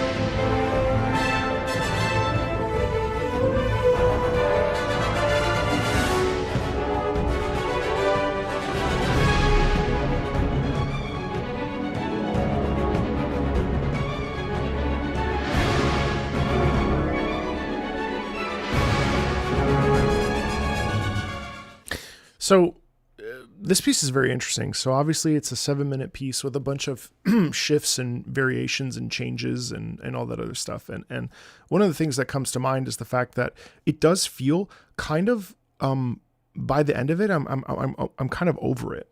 I'm kind of ready to move on. Now, it's obviously something that we wouldn't just sit here and listen to. And the reason why we sit here and listen to this stuff is because there's so much other stuff that is happening, right? So we're constantly being assaulted in games with music, gameplay, character, design. There's like 8 different things that as listeners we are juggling with when we are experiencing games as a complete package. And so our responsibility, I think, is to listen to pieces of music, ones that we've connected to in game that have surpassed all that other stuff, or just because we want to expose ourselves to more stuff. It's our responsibility to listen to the music for the sake of the music. And then I think that also it's interesting because when we listen to the music outside of the context, we may say, okay, that doesn't really work. And in fact, most of the times that I do an OST listen, that's usually how I come away with things. I'm like, oh, that doesn't really work. But then you play it in context and suddenly you're like, oh, this is great. This is fine. Because it's part of a package. And in the case of this Fortnite video or song, what's interesting to me is that this would be perfect for the game. But listening to it out of context, it's kind of okay. Like, it's good. It's clearly well written. But it doesn't necessarily, it kind of is static at the same time, even though it does have these flourishes and stuff, which I find interesting. There's nothing really to say about it other than what I've just said. It's a very nuanced sort of like thing where I really like talking about this amorphous stuff because so often on the internet, it's this or that. But in music, it cannot be that. It is always nebulous. It's always up to personal interpretation. It's always up to the feel and the vibe and whatever, all these pieces are composed well. That is not really an equation.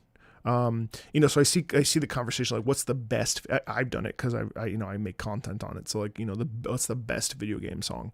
Okay, well, it's this, and this.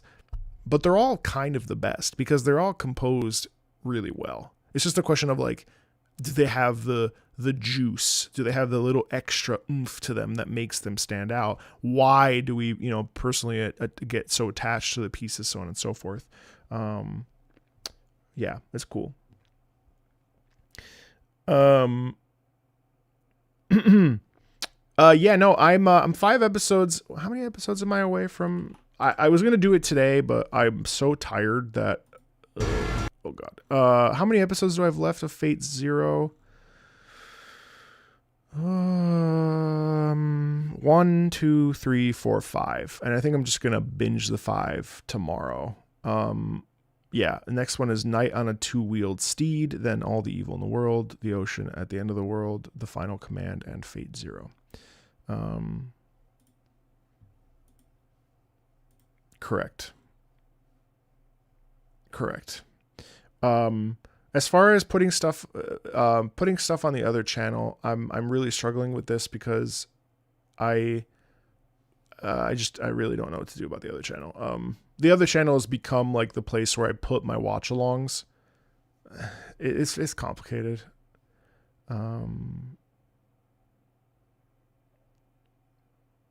Dorohedoro, what's that?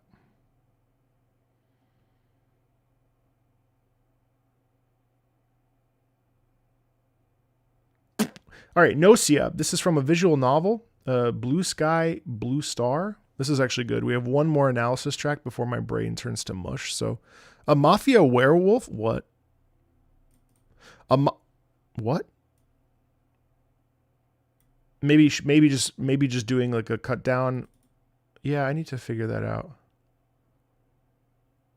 Holy fuck! Why is this chat going so fast all of a sudden?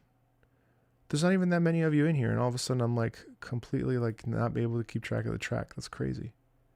Tony Hawk Prostate. Oh my god. Oh my god, why are you all going so fast?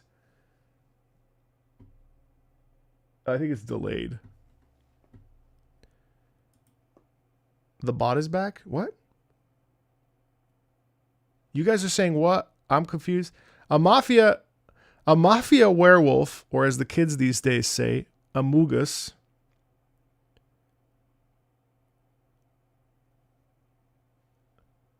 game where an interstellar space crew is trapped in a time loop having to contend with dangerous shape-shifting aliens that change when they impersonate each round. Made by only 4 people, it was a great surprise when it was announced that the game was getting an anime coming out this October. So now. Okay. BlueSky, Blue Star.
I can't figure this song out. There's something about it that is confusing me. It doesn't feel very centered, which is really interesting. I think it's like slightly, the rhythm is slightly like, there's parts where the rhythm and the beat is slightly ahead of itself, and it's just like it's kind of noisy. And I think maybe that's intentional. Like there's supposed to be this twisted aspect of it, even though it's like very like almost romantic, or it's obviously extremely feminine. There's an energy in it that's very, very subtle and supple and dulcet, and like almost like a siren lulling you to dream and to sleep. But then at the same time, there's this like real heavy, like there's a real heavy sound in it, real heavy like bass press and what have you. So there's a bit of odd energy, and there's a bit of a clash as well. And I also just think that it's also just not a very good recording. So I'm not getting the crispness, because everything sounds kind of muffled and back. It does feel like it's fighting itself in some ways. You know, it's funny. So the other day I uploaded, obviously the first, so Nathan, my editor, has gone back and we've been repurposing these Patreon live streams so that other people can also hear them, because I think a lot of times these live streams tend to be sequestered to the Fridays. You know, we have our regulars or new folks. We've had a lot of new folks today come in and spend time here, which is terrific. And because I really enjoy having a nice full house of engaged chatters and stuff. It's fun to talk about music with people live in the moment. And but so it was funny because someone said, oh man, no, one comment was like, no Assassin's Creed Ezio's family, which I've done a video on like 3 years ago. And someone, the comment said, this channel is mostly anime stuff now, you won't find that here. And I was incensed. I haven't been one guide in so long, but I was like, that's not even true, bro. Like, that's not even true. It's not true. And it I don't know why it angered me so much, because I really don't do that much anime stuff. And I certainly don't do nearly as much gacha as I used to do. Now I do still do those things, and I obviously stream that.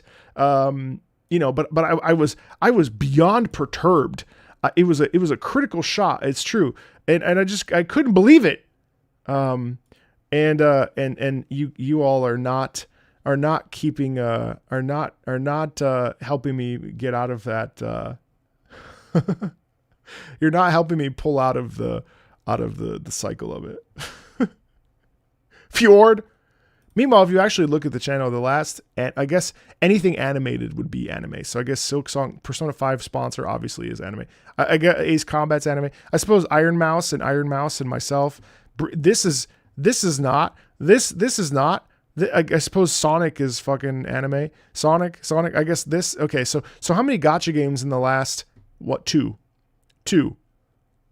gacha games in the last several weeks have been, if that's what they mean. But I guess Iron Mouse is anime, even though she's a VTuber. I guess Silk Song is anime because it's an animated. I never understand the like anime, the like it's only anime crowd, because it really isn't. And also like a fuck ton of games are from Japan. So unless they're xenophobic, and so they're only thinking about anything related to Japan being anime, which is bizarre. I'm not sure. But either way, it's just funny. I was incensed. I was enraged. I got one guy so hard. That one guy, he did me so dirty. I was beside myself. What the fuck do you mean? What do you mean? That's not even true. I said that, and then I was like, you know what? Fuck this. Hide user from channel. Delete. Delete.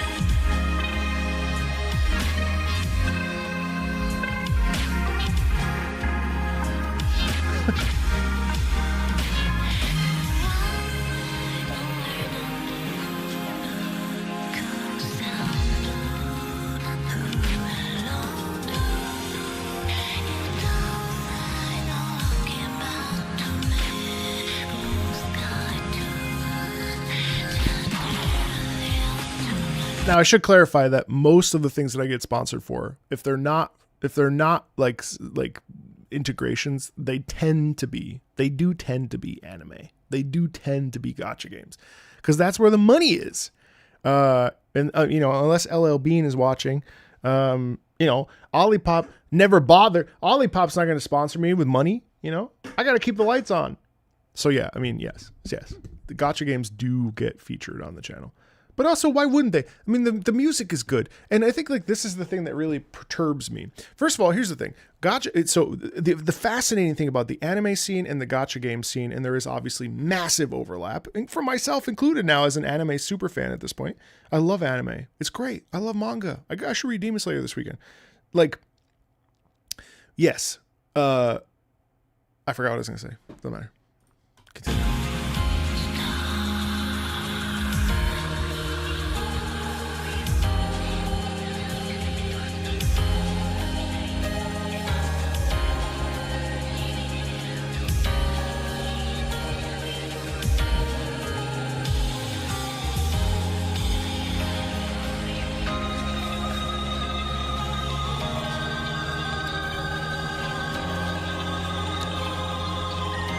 Yeah, Renshin.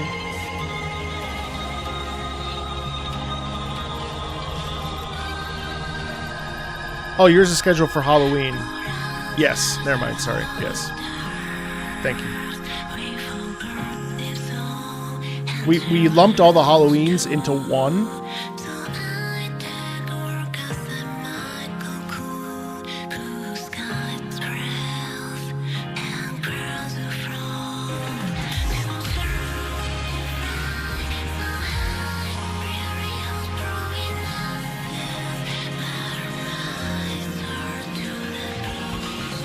Also, just one more thing, and then I wanted to talk a little bit about this, but Queef Magnet over there on Twitch is eager to get attention, so I'm going to give it to them. Long ass Mike, big black Mike. Yes, it is Queef Magnet. Thank you so much for contributing to the chat in a meaningful way. Thank you. So, you know, as this song has progressed, I actually think that it has improved, and really, what I think is really fun about this piece is that it still has this sort of off kilter quality to it. It is like fairly ethereal, and it does feel. Oh, you guys can't see chat. Oh, that's why I'm like talking to myself. It's very ethereal, but it does have this twinge of like.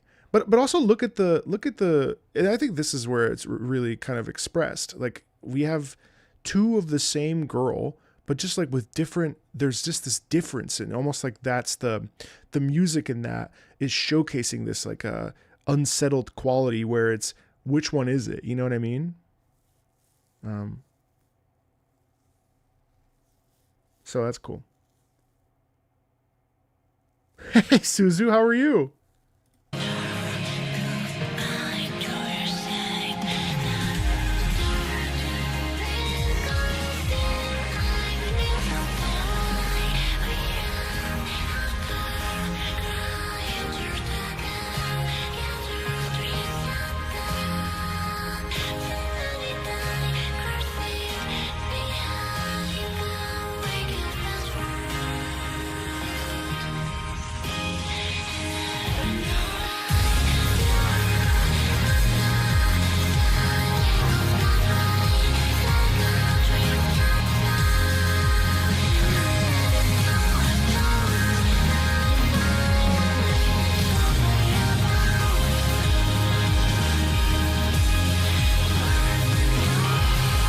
You see how though it kind of is muffled? I think it's just a bad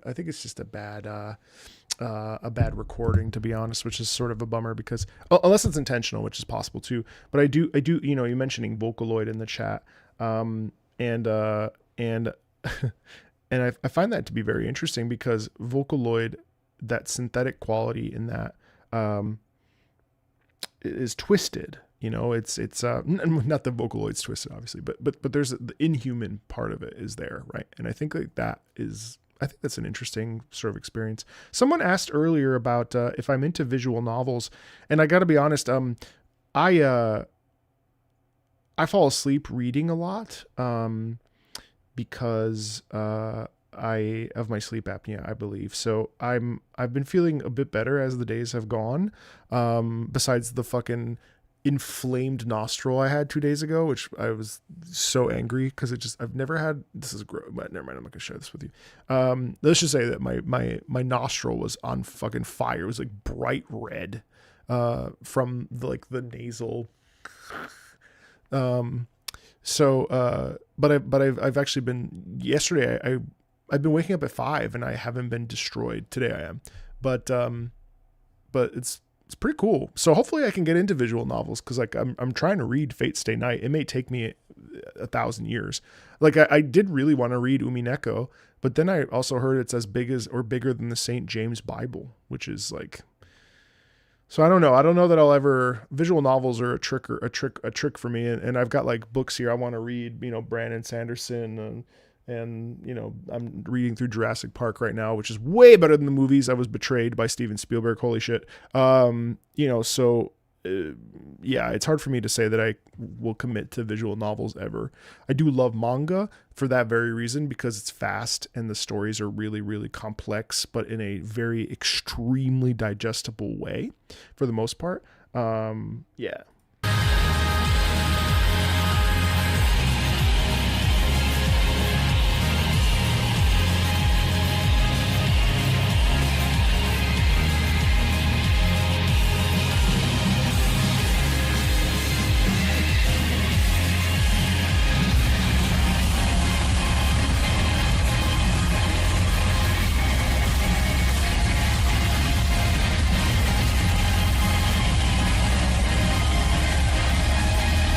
Whoa!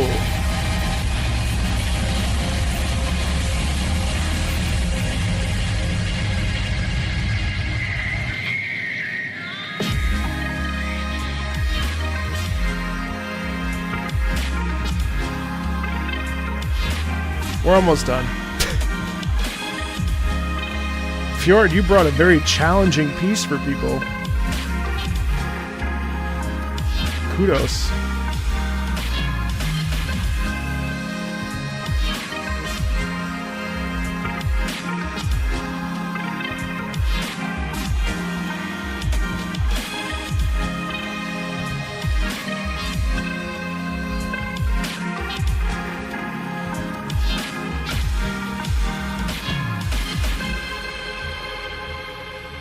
Yeah, it was unsettling. Honestly, it was unpleasant. I enjoyed it to a degree, and then I started to, my ears started to get kind of tired of it.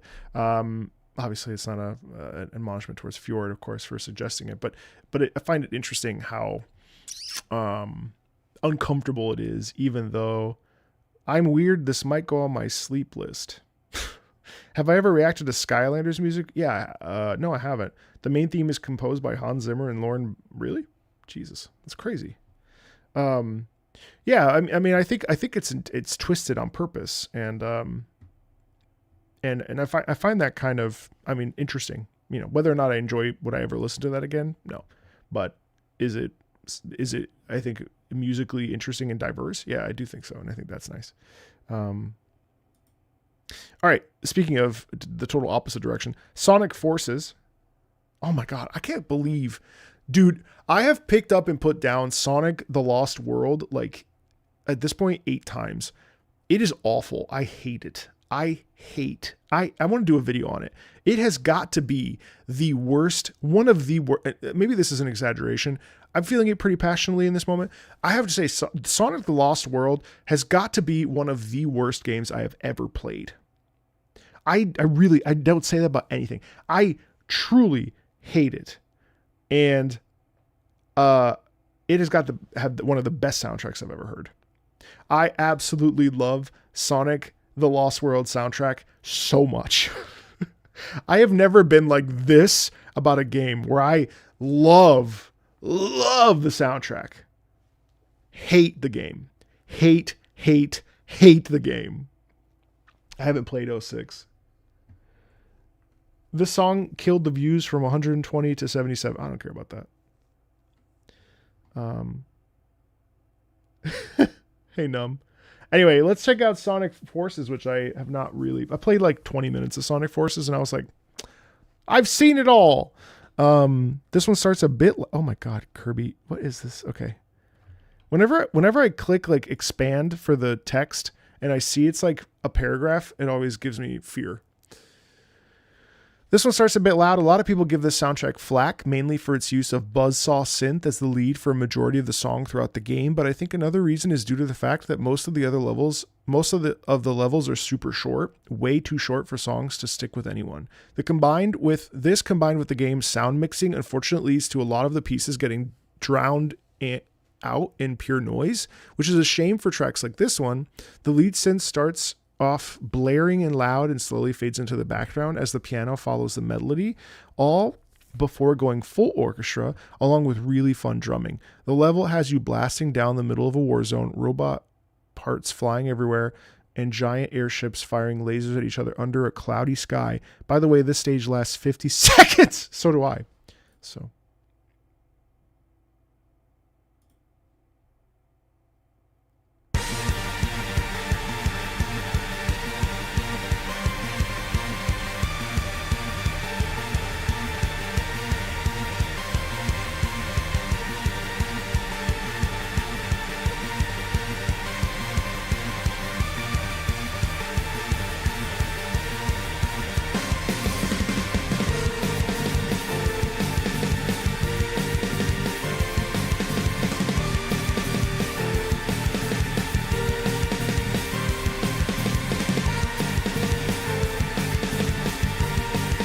That's an interesting rhythm.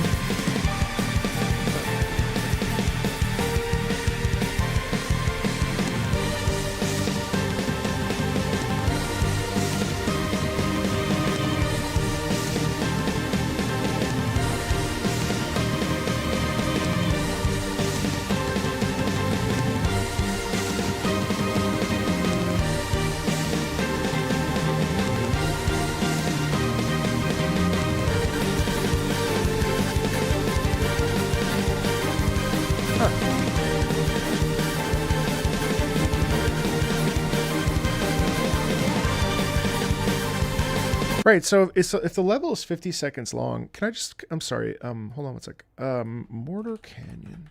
So...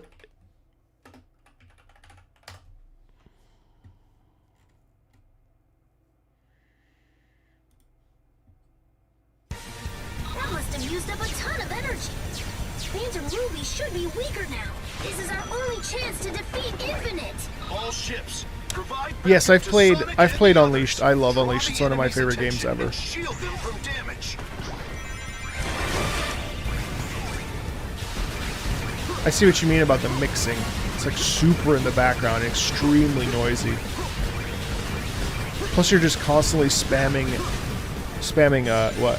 X? You're spamming X. All hands, maintain altitude and assemble a tight formation. Sonic's like that looks cool. We have to protect them. Extremely noisy, you're right. A huge enemy force is closing fast. We're falling under attack. Keep an eye on them. Don't let them get near. Every second we can buy for Sonic counts.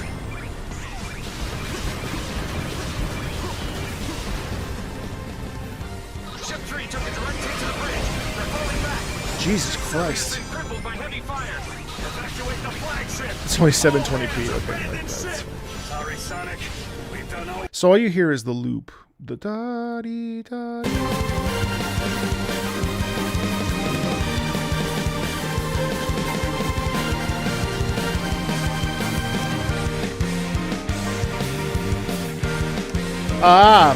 So yeah, so you don't actually hear that. This is actually the best part when the piano comes in. Ba be da da dee da, ba be da da dee da.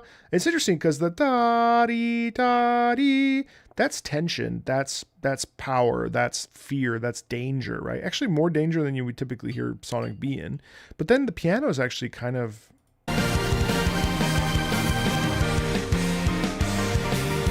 I have, yeah, of course. Not on stream or anything, in my own life.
It's not. It's okay. It's not very good. No. It's like fine. It's like very fine. Like very like a 5 out of 10, 6 out of 10 game. Based on my experience with it, was not very good.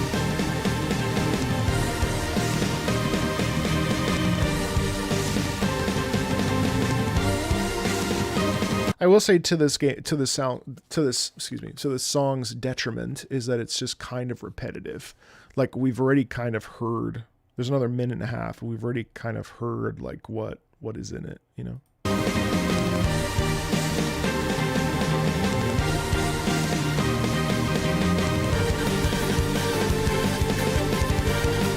Yeah, I mean throughout it, I do like the intensity and I do like the pressure, but really it is a little bit abrasive, but I would definitely say that like this part is definitely.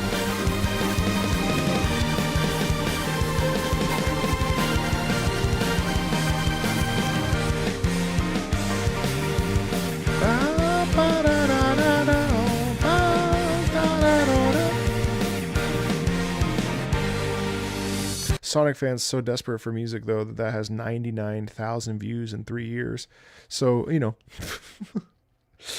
Sonic fans will eat anything. Just kidding. It has like a sparkle in it for sure. I do think that that little corner that I just played is really actually nice. Even though it's just like chords. It's not nothing crazy. But it's crazy that we don't get into that until like 1 minute in though. And it is very jarring. I do really like the piano. Sorry I didn't enjoy it. I didn't say I didn't enjoy it. Did I say I didn't enjoy it? No, I was being playful. Sorry, I should have smiled more and maybe laughed. I do think that the build up with the like buzzsaw sound is intense, and I think it fits having watched the gameplay. I thought it fit the gameplay super well. And it does feel like one of Sonic's like most stressful tracks. You know what I mean? And there's intensity in it that's really enjoyable. Yeah, I think it's okay. I don't like hate it. Yeah, it's fun. I mean, listen, anytime I get to listen to Sonic, I'm not unhappy. So I really do like that middle section with the piano though. Freaky, you've never heard of Sonic X Shadow Generations? Ooh. As far as my favorite Batman character, I don't think I have one. I don't think I have one. I'm trying to think. Yeah, I don't have one. Favorite Batman character. I guess Batman. All right. Let's take a photo from Honkai Star Rail. Huh? Did we listen to this? Wait, we just listened to this. We listened to this already. Since we've already listened to this, I might as well make you a mission to have you listen to every character theme. Wait a second, what? I've listened to this. Am I losing my mind? We just listened to this.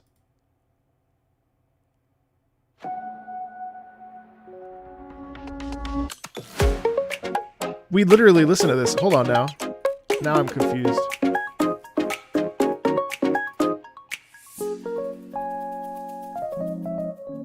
Huh? Hey, Shimmy, what's up?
I'm just checking. Yeah, I mean, it's the same thing I said last time. It's very bright, peppy, playful. I mean, it really does lean into her playfulness, and I do much prefer the darker aesthetic of her Evernight version. But it's playful. I swear to God, we just listened to this. Octopath Traveler, Melancholy, peaceful and calm music track to go alongside some good afternoon gaming.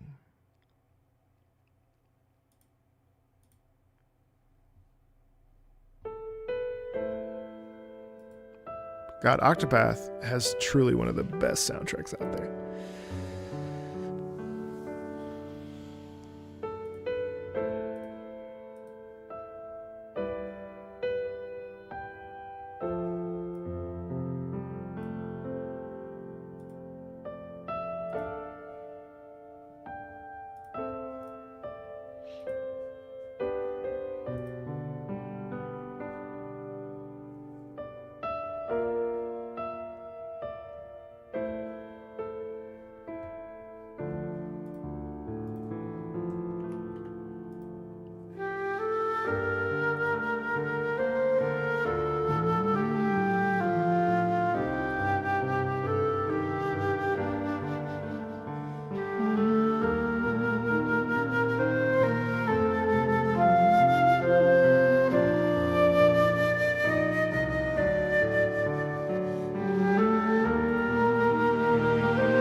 I've covered some from Hotline Miami. Oh, isn't that so beautiful? I mean, I think it's true. Good Afternoon Gaming is absolutely right. It's like so relaxing, so peaceful. I love that it's so dialed back, and it's just like, whoa. You just kind of rest. It's really nice. Let's hop over to Honkai Impact 3rd, the Hersher of Domination. I've been saving this one for months. Still is more like a combat song than horror, but still uses a lot of the elements usually used in the latter to portray desperation or helplessness. More than a song, this is a compilation of the different themes that play during the fight, and I don't really know how to describe it, so I will let you enjoy it. This is the fight that happens just before the Moon Halo cinematic. What do you mean, wait? What do you mean, wait? Wait? Why wait? What's the matter? Wait? What do you mean, wait? What's wrong? What's the matter? I heard this in your accent, by the way. Juan says he intended his for Halloween, but he didn't mark it. Son of a...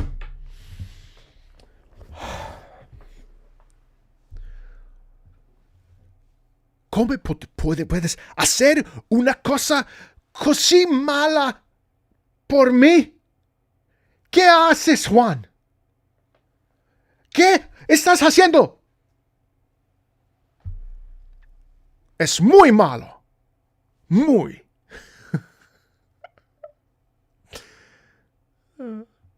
Let's go with Rocket Shooter. Yeah, we'll fix that. No problem. Rocket Shooter Cygnus Wings Stage. From Mega Man Star Force 1. More Mega Man. Lo que no hice fue el problema. Yo llamo a tu mamá. Y lo digo. Juan hacía una cosa muy mala. Mamá.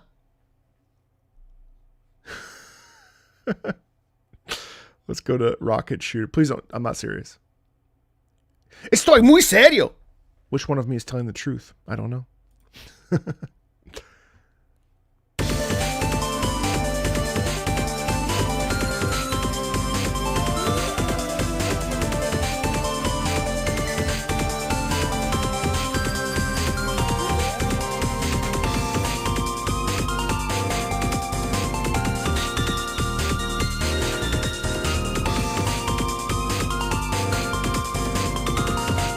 Shit, sorry. I love that. Ba, ba, ba. Ba, ba, ba.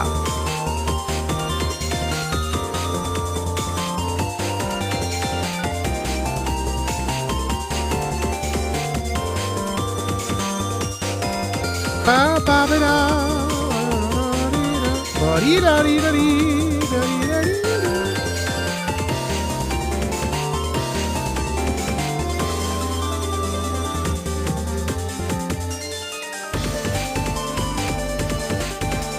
What a smooth loop.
You know, I just love the momentum of it. It's really cool. I love it's like I can do anything, you know what I mean? Like it's just like confidence incarnate in sound. Do I have any favored covers of classic video game music? Yeah, fuck ton. Most of what I listen to when I'm not listening to music at work is covers. My favorite cover is Good Day to You. Looking sharp today? Thank you. I am.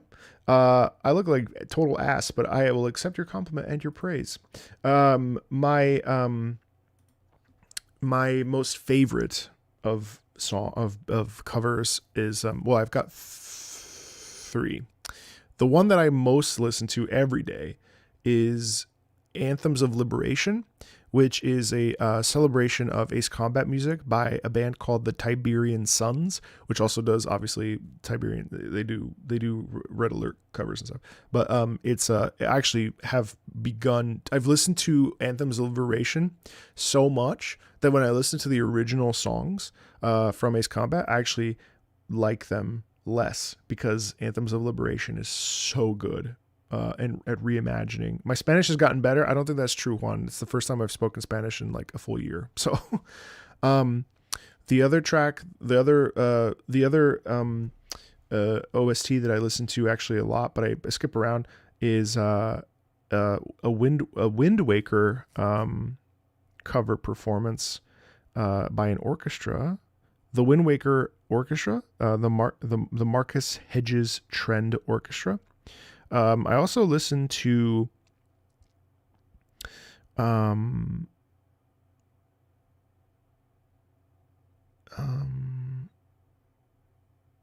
Yeah, those are actually like the two big. Oh, and then the Chrono Trigger Orchestral Selections. That is a recording arranged by Malcolm Robinson. Do I have a favorite Folan composition? Yeah, probably. Muchas gracias. Estoy muy feliz que te gusta cuando yo hablo español. Piensas que mi español está mejorando. Es muy bueno. Thank you so much for streaming. You in the chat are also cool.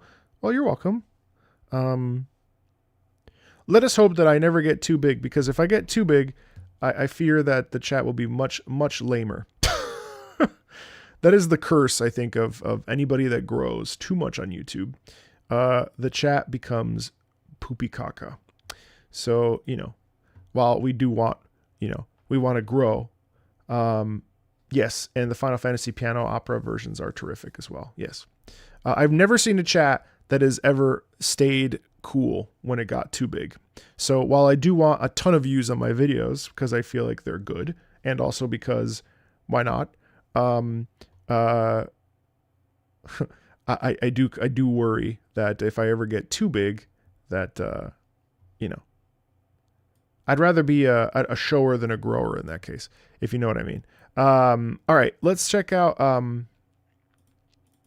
Okay, so this is Memento Mori. Natasha Blossoms the Bouquet, full version. You know what I started playing the other day because of this infernal Patreon? Silver and Blood, that gacha game about vampires and shit. It is so high quality. It's like I'm in a state of hating gacha right now. Like hating gacha. Marco, will you try that typewriter battle royale again? No, you put too much pressure on me when I played it the other day. Silver and Blood is such high quality mobile gaming. Really good. But boy, I have grown so looks like it uses AI for the art. What? Really? I'm just so tired of the gacha mechanic. Like, Duet Night Abyss better. You know what I hope Duet Night Abyss does?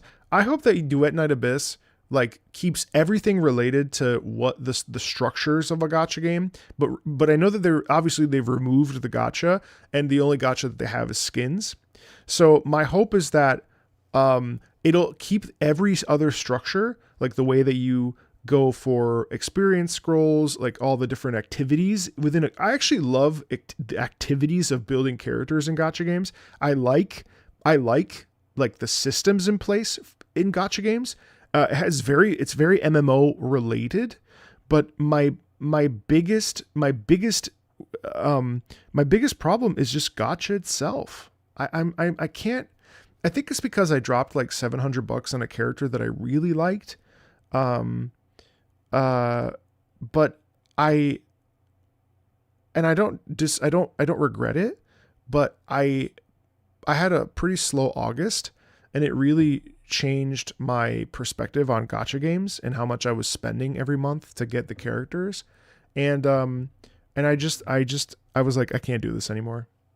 The character needs to be truly incredible in order for me to swipe $300 on a character. If the banners are both 50-50. I hate 50-50 with every fiber of my being. And the fact that I don't play those games unless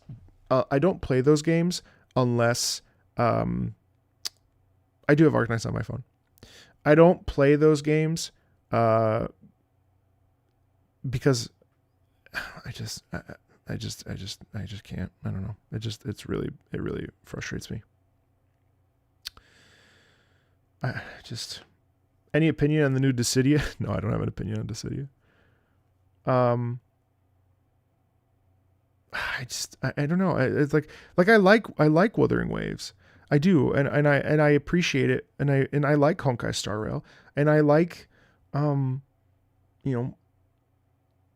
play Limbus because I started from lobotomy. Yeah, the world in Limbus is cool.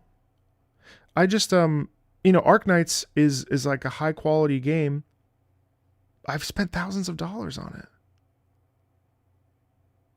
Hey Austin, what's up? I've heard good things. Which Persona OST is my favorite? 4. 4, I'd say.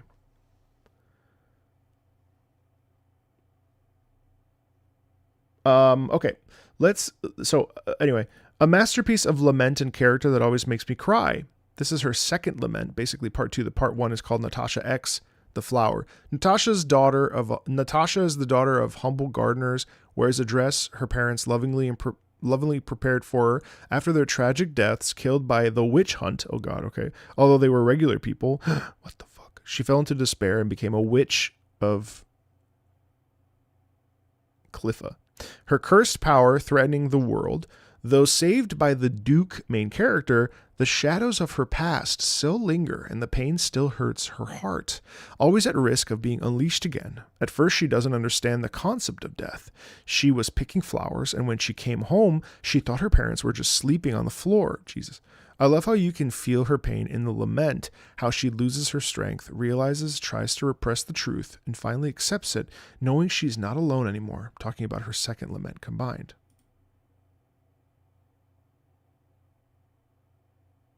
Has there ever been a game or anime that didn't capture your attention or plot-wise, but you stayed and finished it because the score was that good? No. If a game, it needs both.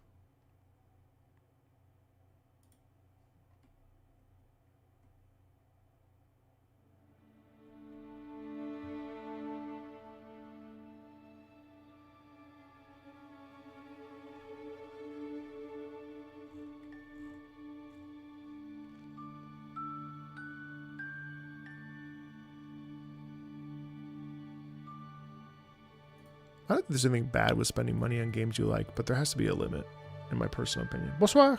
I spent a shit ton of money in Guild Wars 2. I genuinely love Guild Wars 2. I don't mind giving them money for skins and shit. I wouldn't even mind spending $150 on a character. Theoretically, it's okay. It's just the fact that I am gambling to do it. You know what I mean? Wow, that's very beautiful.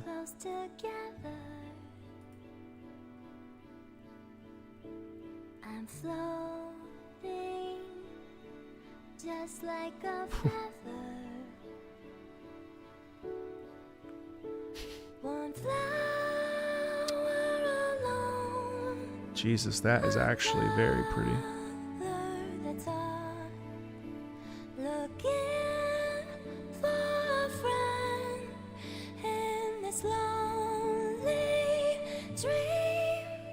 Well, the air in the voice is really innocent.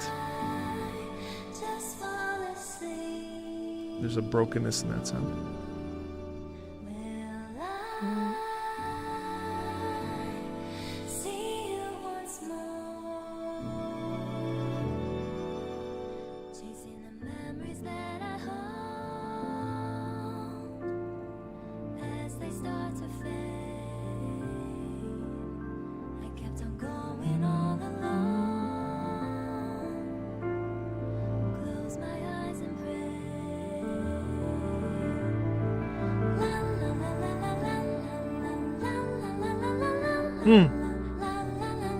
Wait.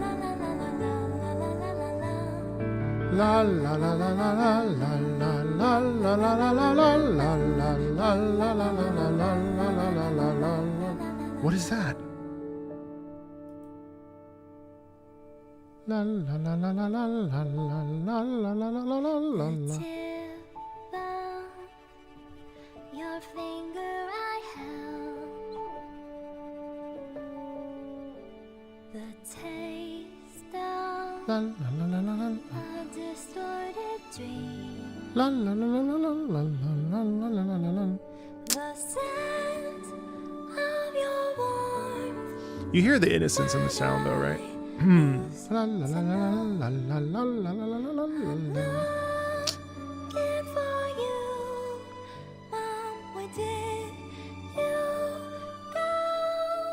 Hey D-Gen, what's up? Hey Fika, what's up? I appreciate how slow it is.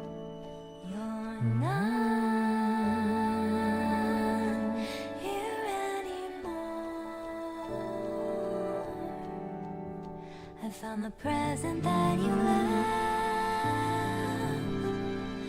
deep inside my heart. Hi, girls. Flowers in your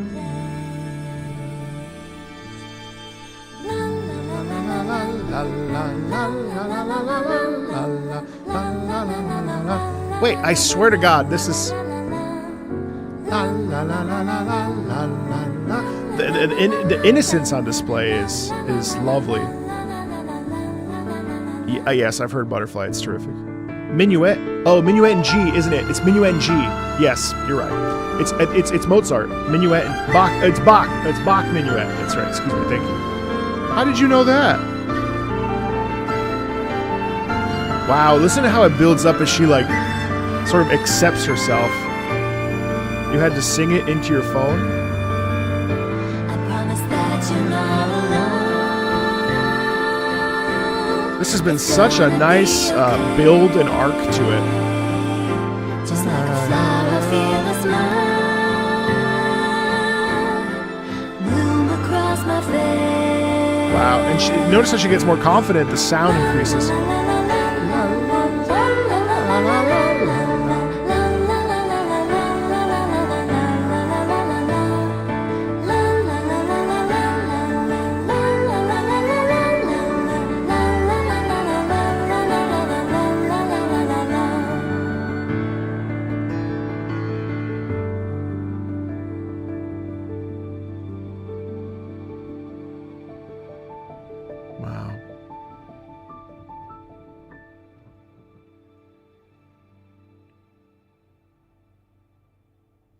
Wow.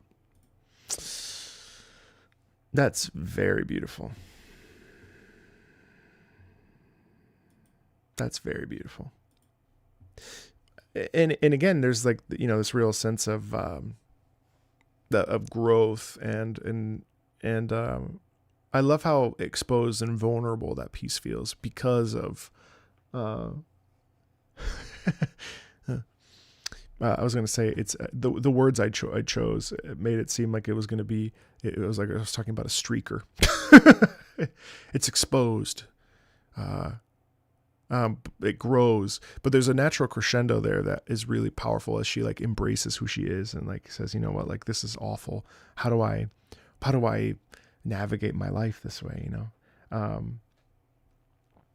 I have not heard Patches of Violet, and Millie has been so confusing with copyright that I just have avoided it.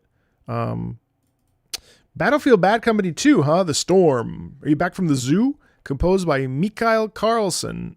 I won't be around as it's Freddy's first birthday. Congratulations to your baby boy. We're very happy that Freddy is in the world. How time flies. So you can badmouth me all you want. Well, that's very easy to do. Let's listen. Ooh.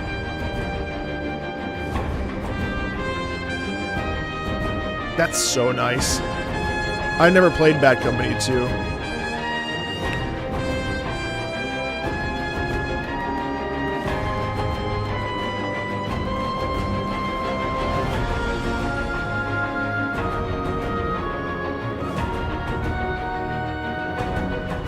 I'm not here.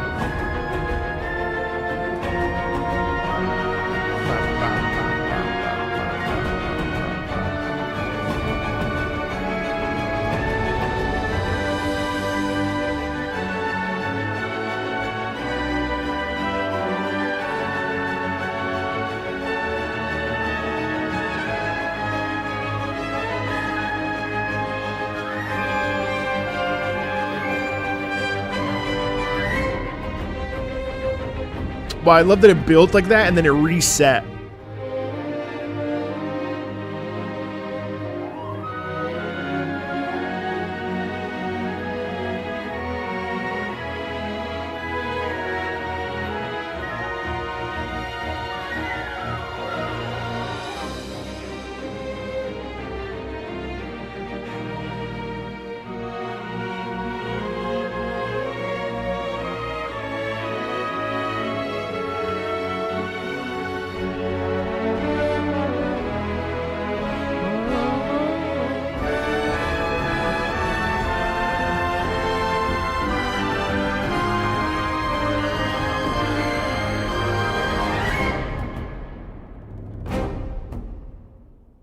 Wow. And there's the little space and tension. It's really cool.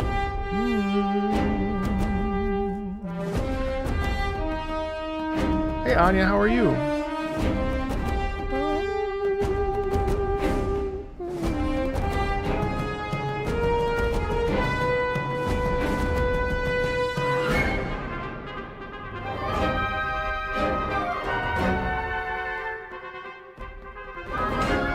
I love the short.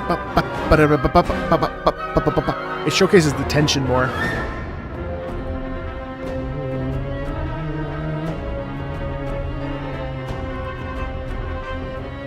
Wow, this is the first time in my history on YouTube that Twitch has more viewership than YouTube. That is crazy. The Twitch homies coming through. So this is interesting here. You actually had like two identities there, two ideas.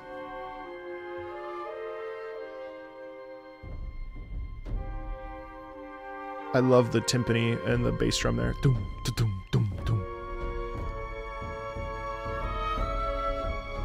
So it's interesting how that.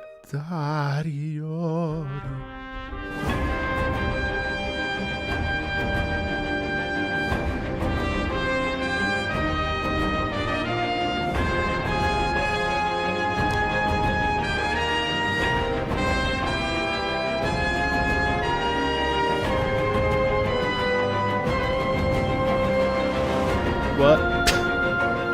No. No. No.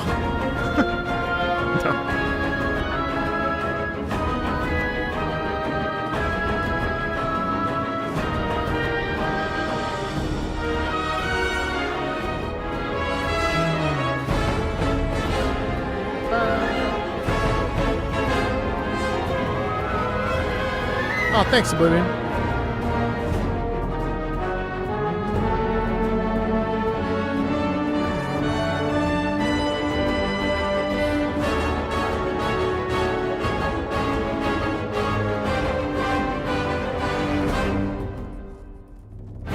I love the I think honestly, like, yes, there's a lot of like wonderful movement and stuff with the melody and so on and so forth, and the trumpet is really distinctive.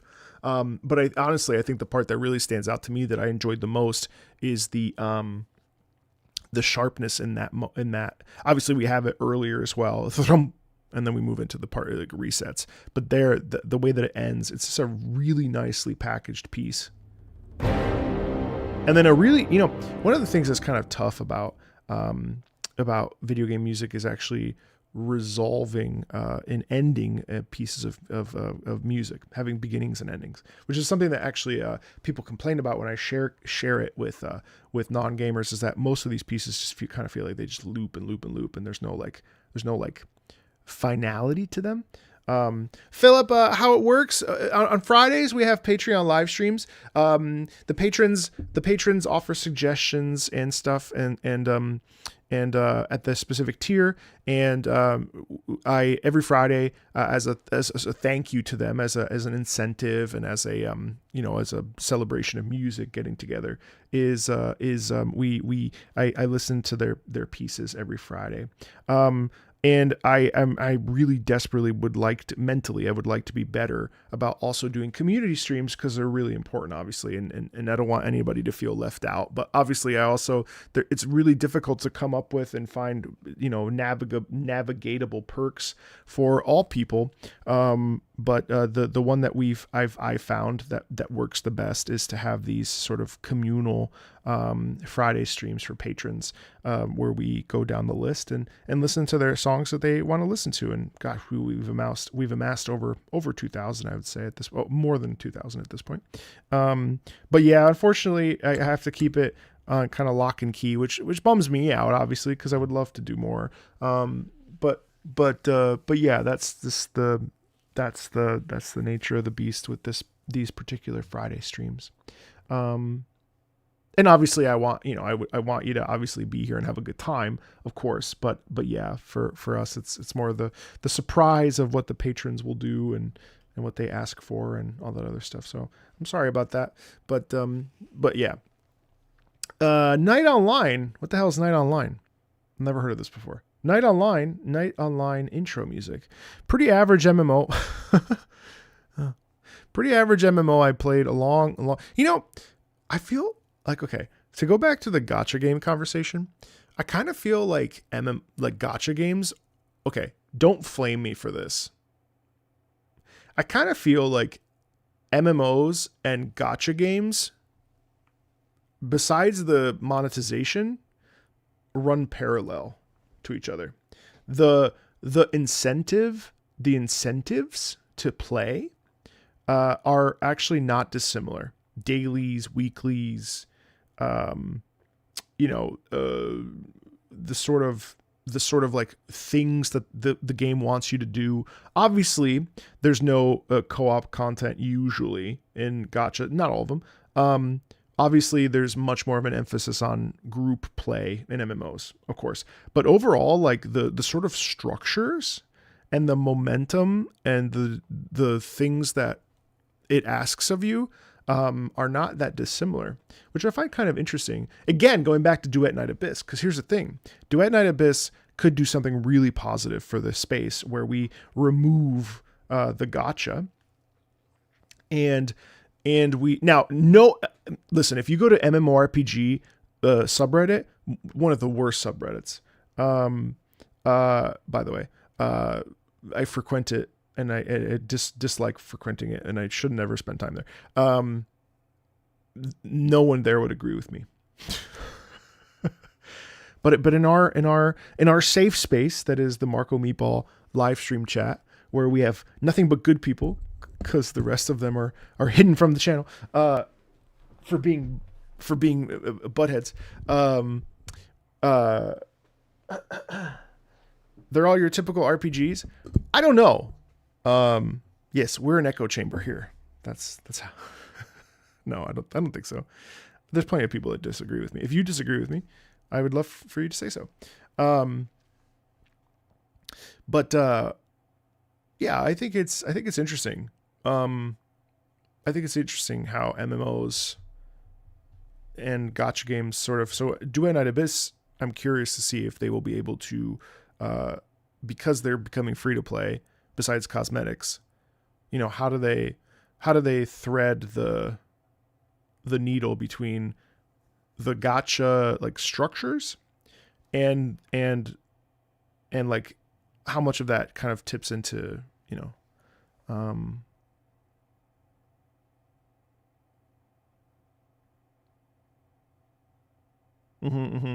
yeah, live service, absolutely. Guild Wars 2 has issues, no doubt about it, but I also love it. Anyway, let's listen to this pretty average MMO music. Amazing title screen, huh?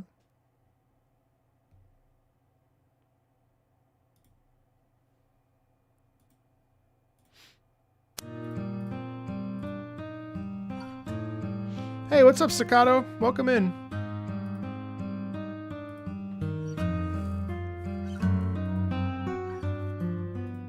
It's very moody, isn't it?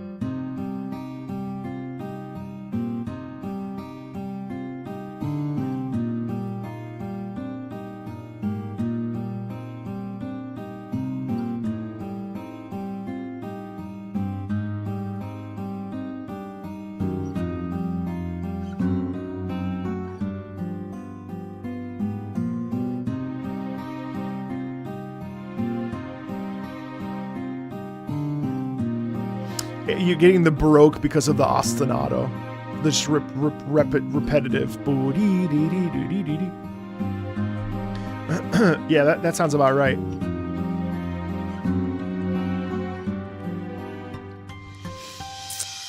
It's interesting how on the left hand. Oh. See, then the melody takes off. That's pretty cool. It's very listful,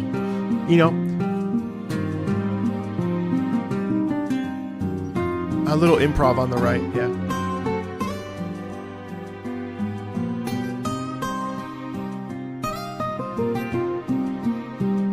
That's actually extremely soulful. It's very expressive.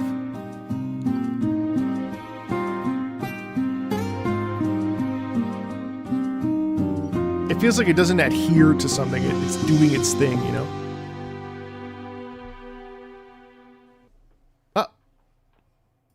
Oh no, that's a bummer. That could have gone, damn. Well, it would have looped, so it would have gone like this. It would have done.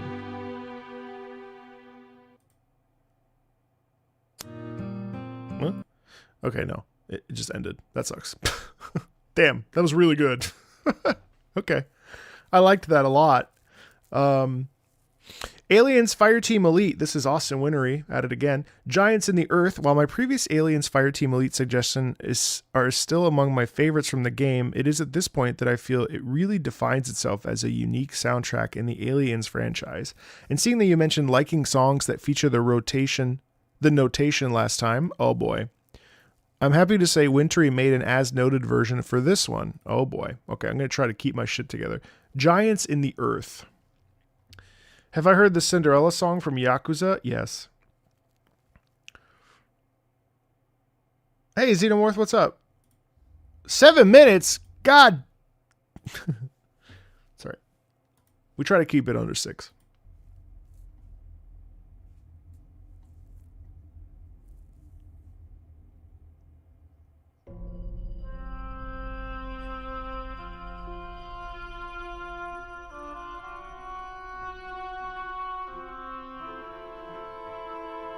Tension right there.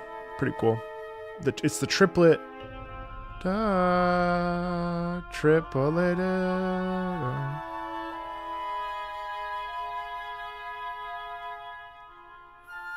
It's so cool when you get a triplet here with a pre-combat tension, loops which leads to battle and post-battle cooldown. This is sample the former.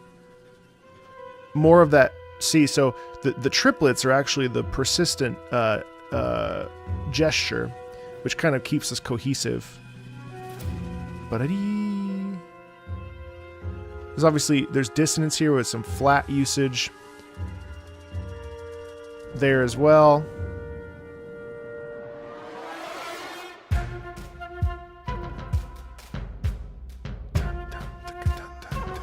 See there too. See how the toms retains da-da-dum, dum. And then you're also getting the same pattern in the flute. So that's how you're getting some cohesion in there.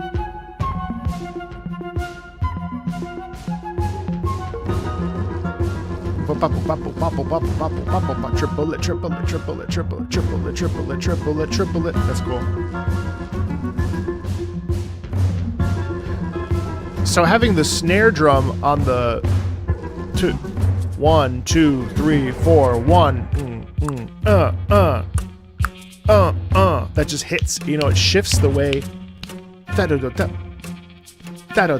2, bam, so actually this is really neat. So this is on 4, so this is 4/4. So we have 1, 2, so four beats per measure, and the quarter note is the beat. So we go 1, 2, 3, body did, 1, 2, 3, body did, and then we change it. We go 1, 2, 3, triplet, bum. So we go 1, 2, 3, body da ba ba ba, body da ba ba, body da ba ba, body da ba ba. So it shifts each time it moves over. So he goes 4, 4, then it's on 3, then it's on 2, then it's on 1, which causes breathlessness. You know what I mean? And the triplets are pervasive. Look at this cluster chord right here. Jesus. Triplet. All triplet. Triplet.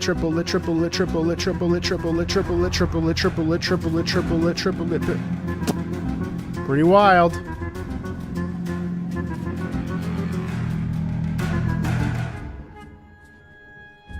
This is another pre-combat loop, but which we would preempt a more medium-sized encounter. The previous one was small. So now we create this amorphous sound because we have the oboe kind of sustaining legato. Everything else is kind of moving around, right? Celeste in here causes tension.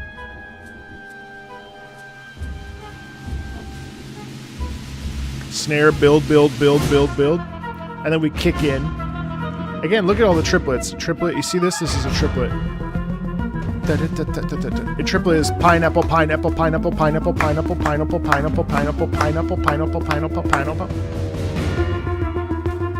Pineapple, pineapple, pineapple, pineapple, pineapple, da-da-da-da.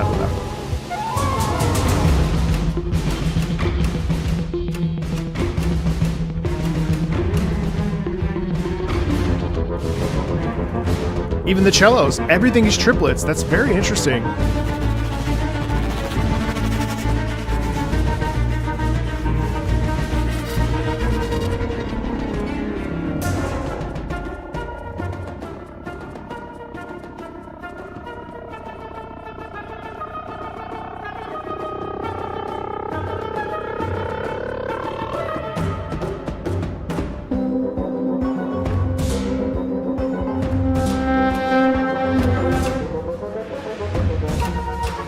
What's cool is that Austin's using some synthetic which creates tension. Yeah. And that's really just sustain right here. But then it still ends. It ends, and then there's open space, which is cool. And now we're in proper bum bum bum bum bum bum bum bum bum bum. And it's actually a natural buildup because of how many triplets we have. And it's 16ths as well.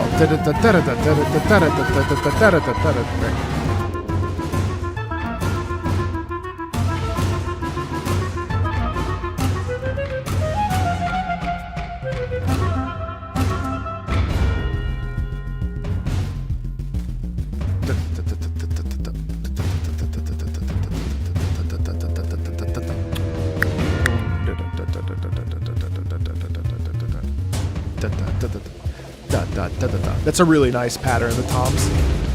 Actually, wait. So this is cool. It goes dum dum dum dum da da dum dum dum dum dum da da dum. Right. So the eighth notes here, right here. I don't know how good it looks on the screen, but dum dum da da dum. So we go 1 2 ba ba ba ba ba, and that actually feels really tense because then we shift over one measure here. Dum dum dum dum da da da da da dum da da da dum. Right. So that's the rhythm. That's the intensity of it. See, I always love getting stuff like this because anytime anybody's ever like, he's not a real musician, I'm like, well, can you read music, bitch? Can you read music, bitch? You know what I mean? I don't think. You know what I mean? Dun dun da da dum. It's pretty cool.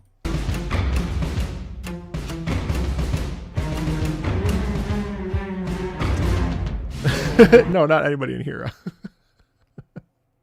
Not anybody in here, obviously. Could you imagine? Not anybody in here. Only naysayers.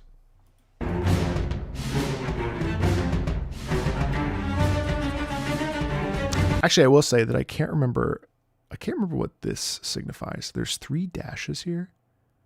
Not you guys, chat. Oh my god. He called me a bitch. What the fuck? I don't actually remember what. So this is an eighth note, but then there's 3 lines here. And I don't fully know what that means. Actually, I've never seen this this is like, oh my god, this is going to be like that guy that said how he doesn't know every instrument. He's not a real musician.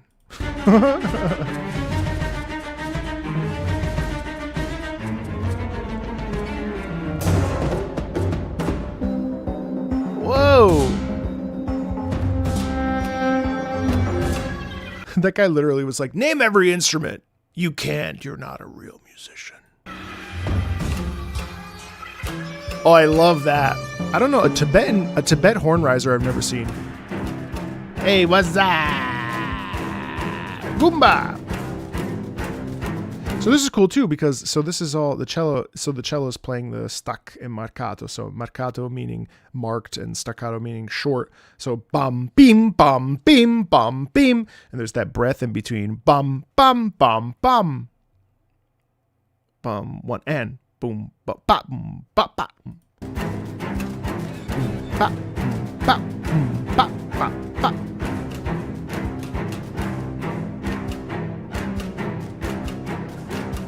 I have to say, people are not nice to Bricky. Like I've read some of the comments about like Bricky and lore, and Bricky. It was such an enjoyable conversation. I feel like I really got a lot out of it with 40K. But it's funny how much people just like Bricky no Warhammer, and it's all like petty. Like it honestly, like reading the way that people talked about what Bricky's knowledge of lore made me think that. Actually, no, I'm not going to say this out loud. Never mind. Something should be for me.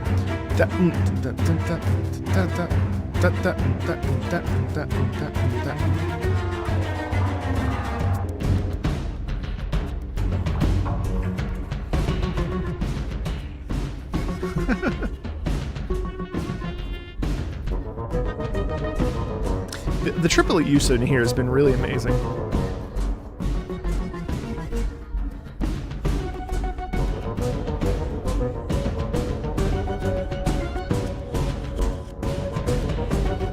You've been watching Bricky since his League and early Souls days? Yeah, that's really neat. Thank you for providing another as written. I think it's such a unique thing to see Austin's writing and his transcriptions kind of come to life. There's so many things that he does that, I mean, this is just, it's such a superpower to be able to compose, and I have no desire to do any of this. Like, he's a master at what he does. I will always and forever be an Austin Wintory fan. I think he's such a good orchestral writer, a modern classical composer in the video game space. And I think that there is at times a delineation between game composers and composers that write for games. Not to say that one is less than, but there is a difference in style that I think sometimes I think it comes across, and it's really incredible. Wintory actually used the triplet style as a prompt for one of his music competitions. Really?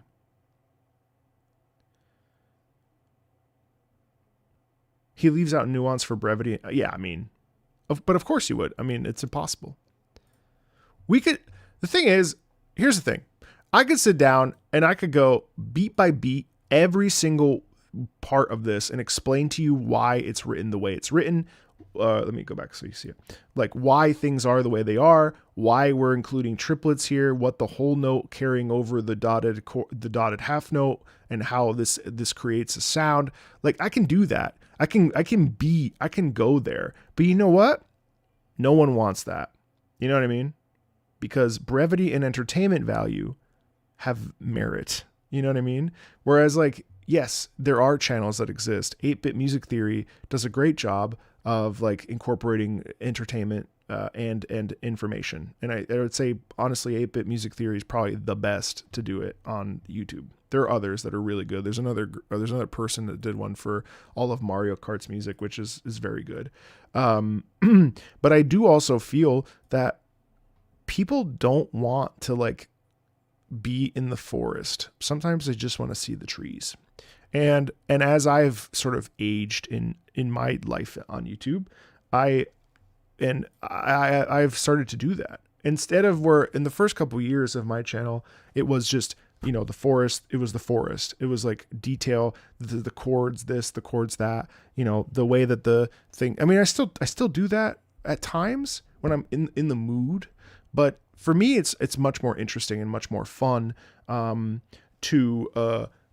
talk about the overall, and celebrate it, or even if I dislike it, like to talk about why. You know what I mean?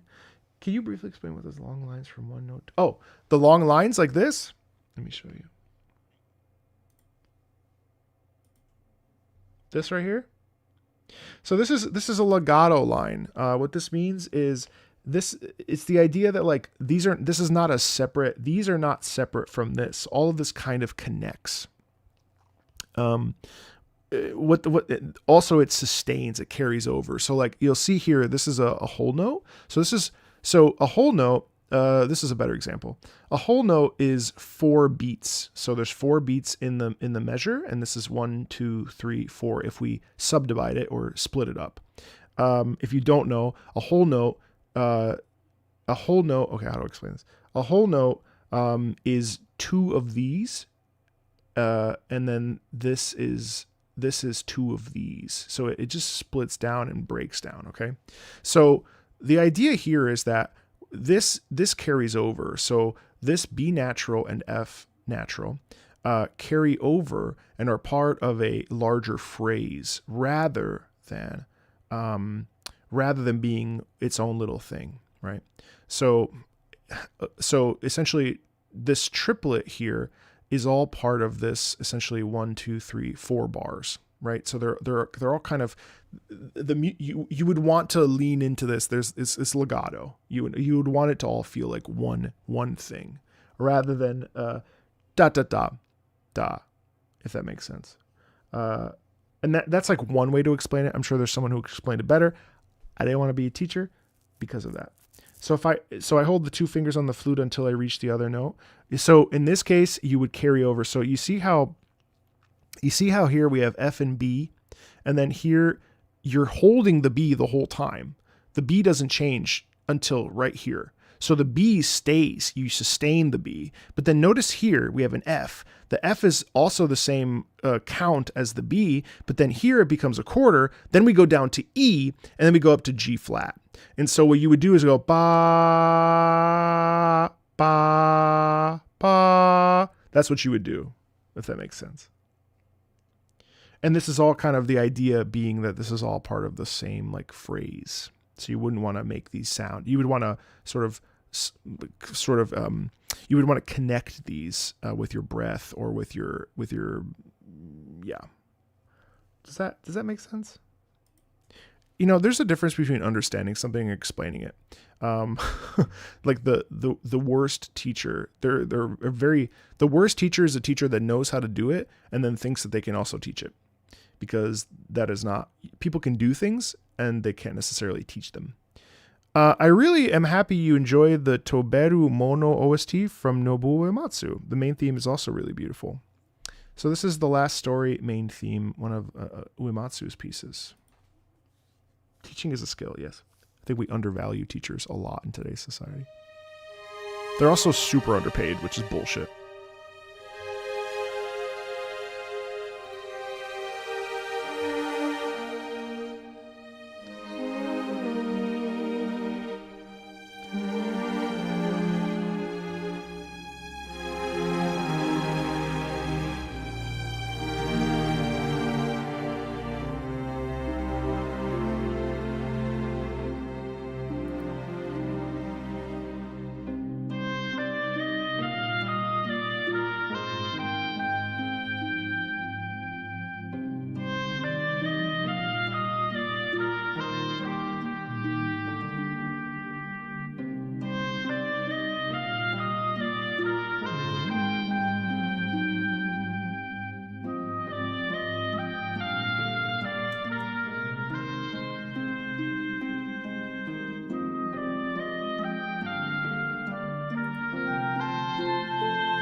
See ya. Why is Arknight so depressing?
That's definitely answers.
J-pop, please.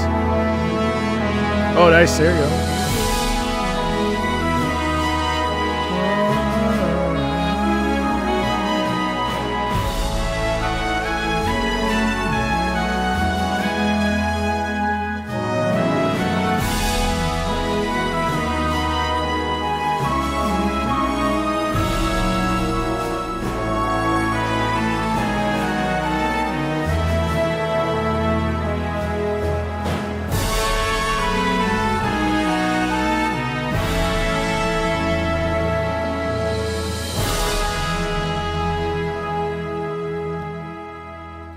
That was very nice. I thought it was very elegant, very, very thoughtful. It feels very like stepping into, you know, a quest and guiding yourself through it. And I think sometimes pieces don't need, again, going back to what I said earlier about bangers and everyone wanting to bang. And it's like, banging is great. Who doesn't love to bang?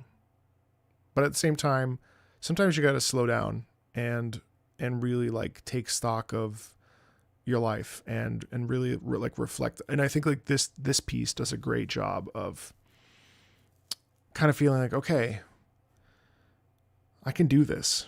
I can rally. You know, I can find myself. I can grow into what I want to be and succeed. You know what I mean? And I think that was very beautiful. I love that. It was very nice. It's very pleasant. Very pleasant. Very pleasant. And I say pleasant in like the best way possible, right?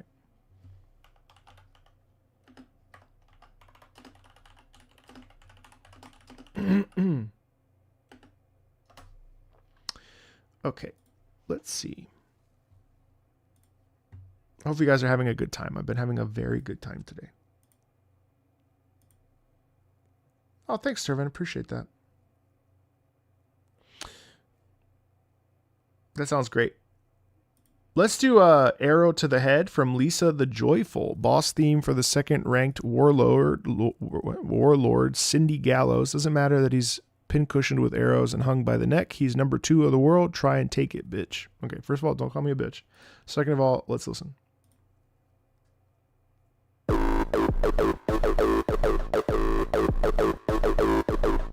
It looks like a hat or a duck. I didn't realize that.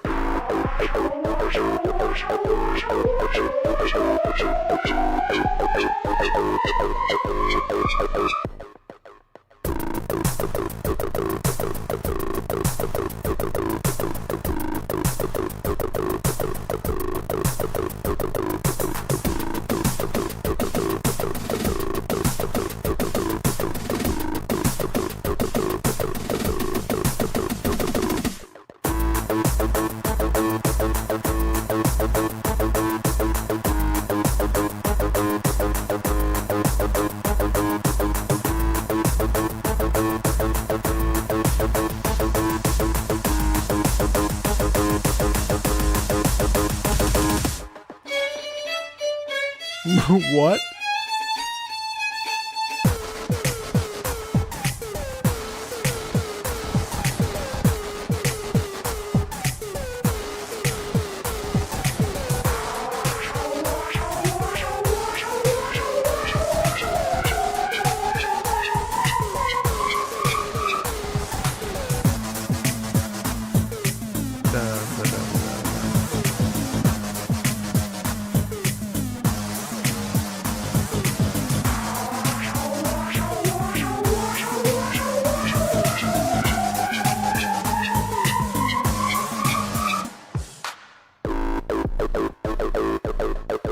I'm so intrigued by...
I just love how crazy it is. I don't know, man. It's fine. It's there. It's like a thing, right? But it's like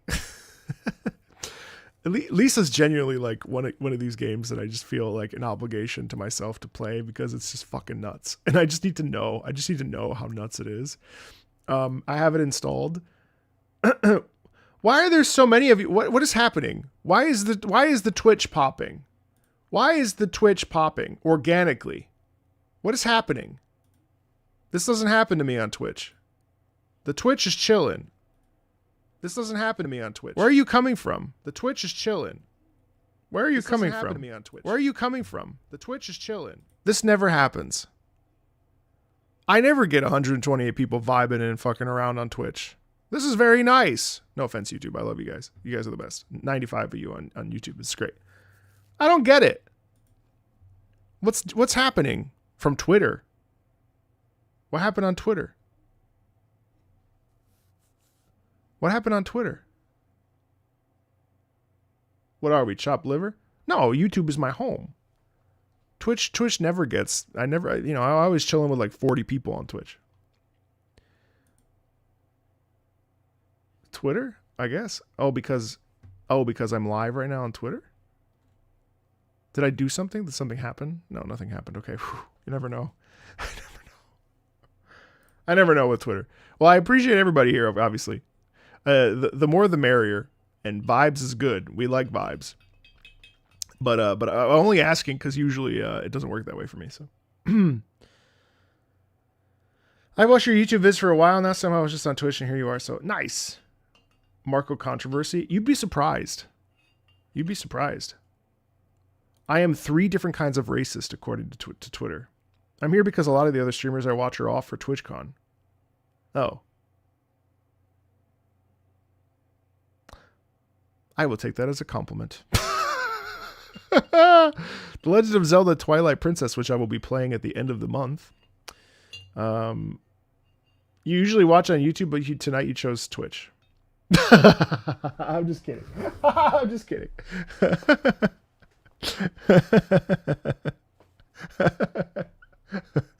My guy's like, everyone else was busy.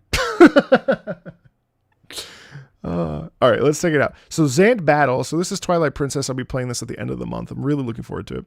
The boss theme is from a personification of the layers of insanity. He's one of 2 main antagonists of Twilight Princess. Happy listening. No, I take it as a compliment. It's fine. They could have just turned off. They could have just, Good Oblivion could have just turned off Twitch altogether. But instead he was like, this guy. This guy. Hey-oh!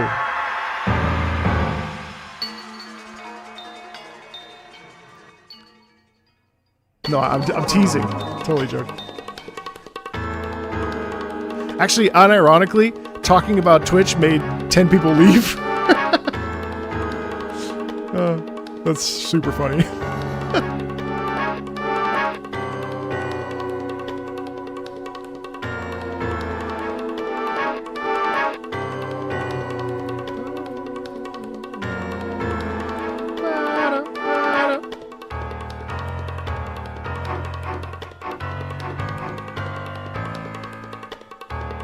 I have heard this before. I'm looking forward to hearing it again. I actually love the like bongos in the back there, and then the lower piano is really interesting.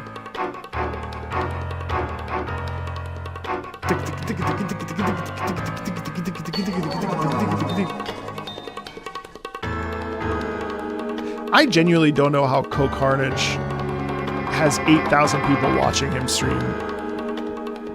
Like, in general, that dude's always got like a couple thousand people there, which is crazy. I don't know how he fucking does it. It's crazy. I love the swelling in that, but it's really the lower piano that's really fun, you know.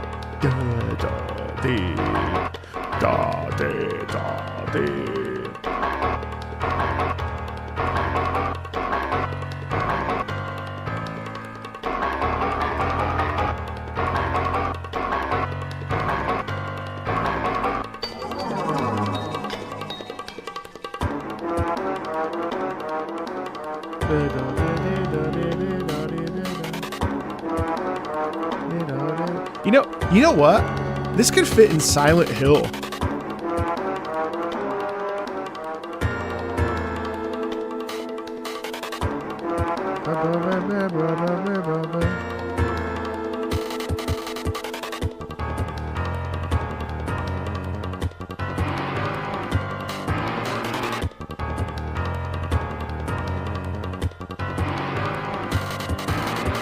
It's slightly dissonant.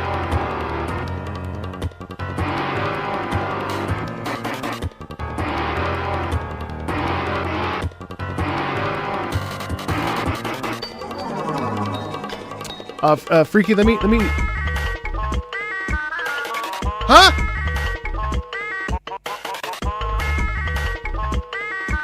Freaky, let me see how I feel at the end, because my brain may be musiced out, but I think that's fine. Yeah.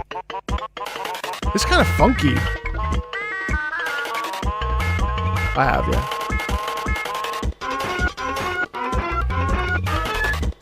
You know what's weird? Hold on. Can I just say that I actually think that this and the Lisa song we just listened to are not dissimilar.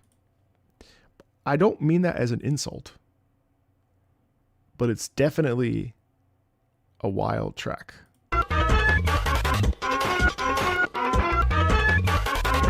Like it's like kind of psychotic. Like it's twisted.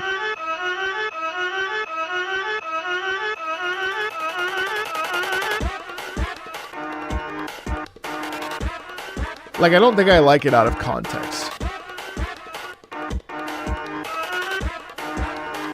I don't know.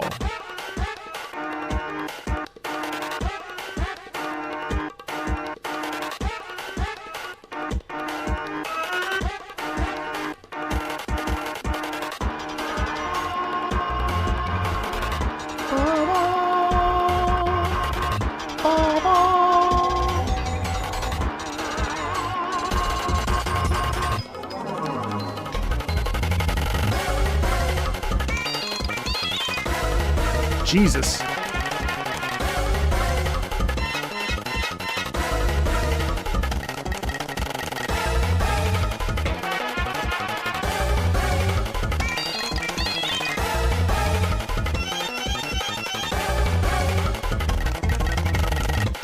Hey, Roos.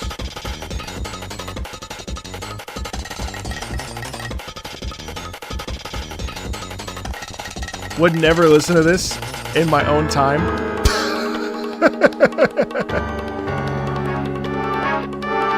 We're at the end there. Yeah, I mean it's very intense. I can't wait to hear it in context in a couple weeks. Actually, that's kind of exciting. It's definitely a fucking nut job track though.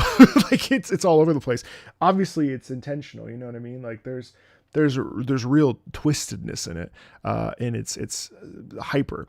I'm gonna play Twilight Princess. Yes, at the very end of October, into November. That'll be my game for the month. Hey, thanks, Sir Air Dude. What's up? Thank you for the sub there. Heroes of Might and Magic 5, Haven Town. And so we return to our scheduled here. Oh, another. Sorry. Bam is back. Let's see. Also, Freaky, yeah, I'll pump over your track for. I'll probably be on for like several more hours. By the way, guys, after we listen to our music, I'll be playing some Arc Raiders and Ball X Pit and just a bunch of random shit. So I just feel like gaming today. So I'll be staying on for probably another. I mean, it's Friday, right? Got to get down on Friday. I'll probably stay on honestly for another couple hours. I'm having a good time, and it seems like you guys are too. So you guys are welcome to stay, or I'll leave, and I'll just sit here alone, contemplating my existence and wondering if I've fallen out of favor and cry probably. Yeah. Anyway. I'm just kidding. And so we return to our scheduled Heroes of Might and Magic program. This time it's the theme of the human town from the 5th game. Quite iconic one. Even those who haven't played the game might have heard it in other places. I really like how, despite being glorious and triumphant, it also sounds tragic. I've started Crosscode. I haven't finished it. It also sounds I've started like every game on the planet, but never finished most of them because I can't commit to anything. And it's a character flaw. It also sounds tragic and threatening in places, foreshadowing the events of the game. Video idea. If you're still doing interviews, a candidate I would suggest would be Paul Romero, a composer who worked on every game in the series. Yeah, of course. In fact, as we speak, he's probably working on or already finished with the soundtrack for the new game, subtitled Olden Era. Announced just this summer of last year. So a perfect opportunity to ride on some hype for an upcoming game. Yeah, it's a good idea, Bam. I'll have to take a look. Marco Meatball, can't commit to anything. You literally just got married. Oh, yeah. Oh, that's funny. I know, I'm teasing.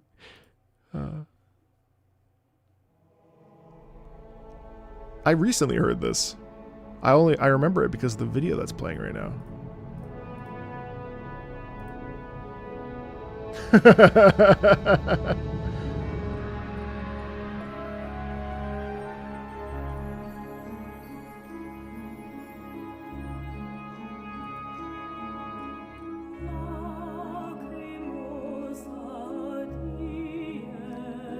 Oh,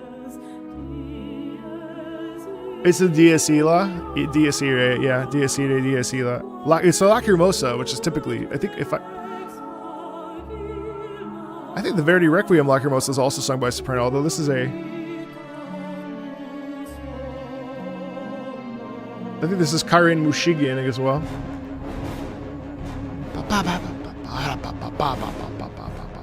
It's an interesting balance.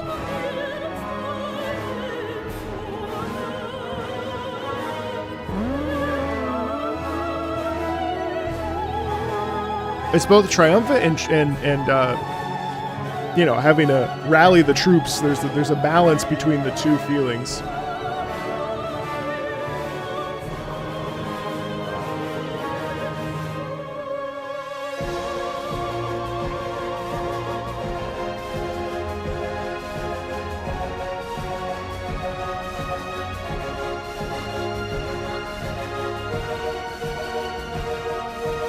Like, that's very emphatic and very pronounced, right?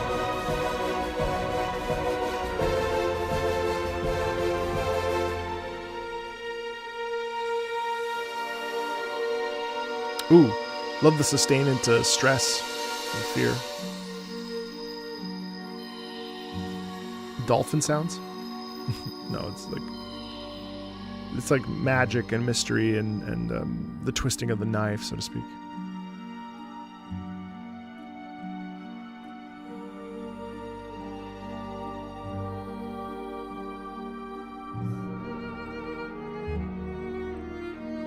And then it's interesting how it shifts to the violin.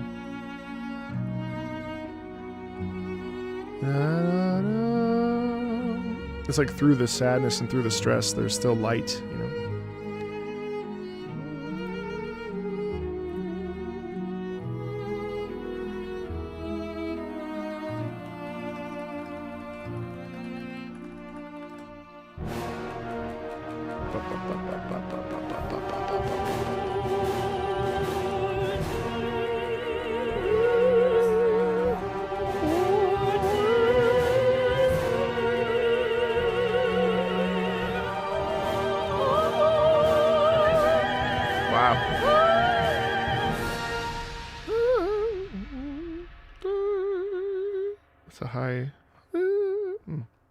Yeah, it's obviously triumphant mixed with danger. It actually connects the heroes of might and magic very well. I think it's interesting too how it's a Haven Town theme, which we said was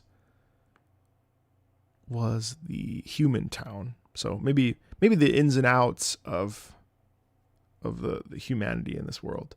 The Man in My Heart from Onmyoji. I was going to pick something spooky, but someone had already put up the song I was going to suggest. Damn it. We haven't had an Onmyoji track in a little while. Nice stuff here. It's always really nice.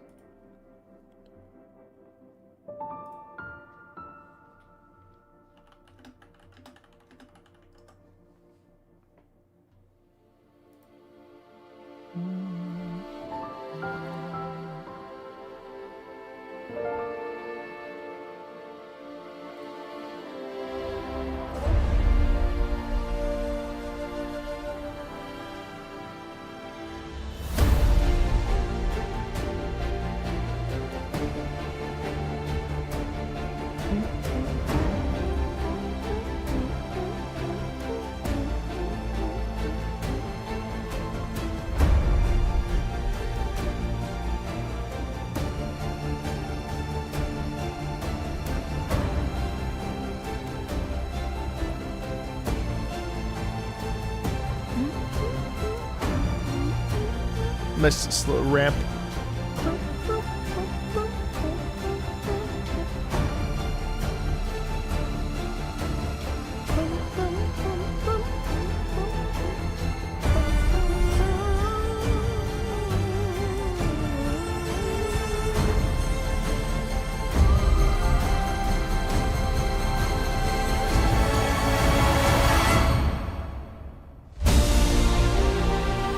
The name of this track is The Man in My Heart.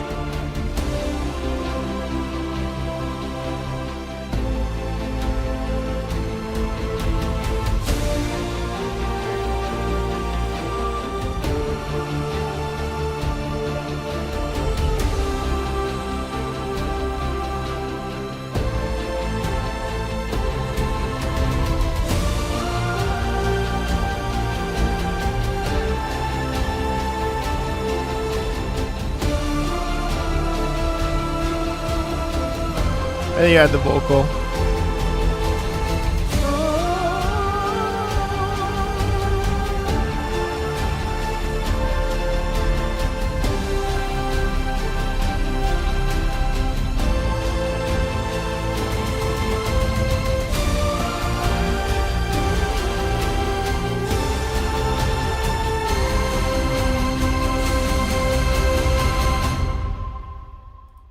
That's pretty stuff. It's just nice because it's like just, you know, doubling down and stuff and really, you know, committing to yourself to follow through on a goal. I think it's fairly simple, even though it has like, you know, a nice build, but yeah, it's pretty nice hat. Thank you. I appreciate that. Sonic Heroes. So let's circle back with more Sonic. This is phase 1 of the final boss in Sonic Heroes. Sonic discovers Eggman wasn't the real villain behind the emerald being stolen, but instead it was Metal Sonic calling the shots as he achieved a crazy form that Sonic and friends must stop as he tries to rule the world. For the Dreamcast, of course.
That's surprisingly tense.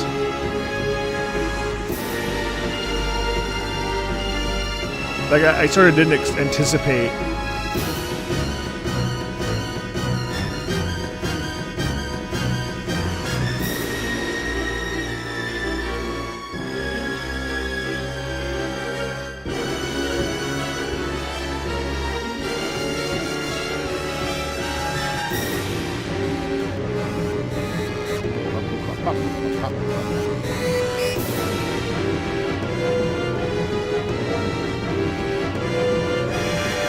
Not at all what I anticipated from Sonic, actually.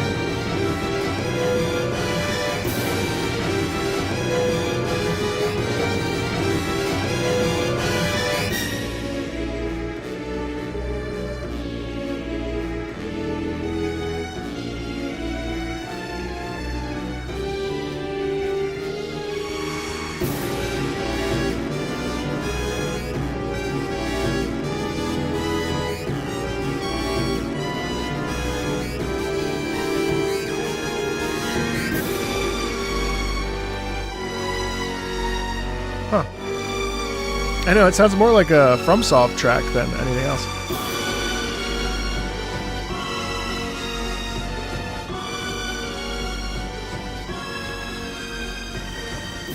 Huh. I don't know if I'm crazy about that track. It kind of just, it obviously it was tense, but it didn't really like, I don't know. Yeah, it's fine. But also, I guess Metal Sonic is kind of dangerous. We're going to pop down just to Helldivers 2 Super Earth National Anthem. I've noticed that you reacted to Helldivers soundtrack in a past video. However, that reaction video did not include the glorious Super Earth National Anthem. The conduct of not reaching to our national anthem borders on treason and shall be corrected immediately.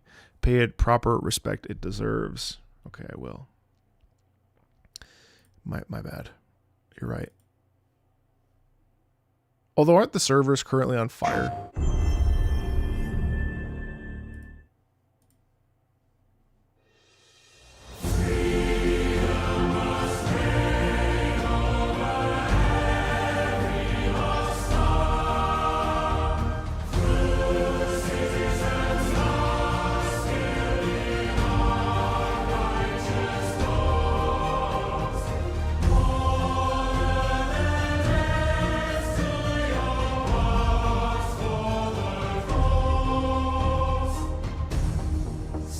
It's such a like classic. Currently,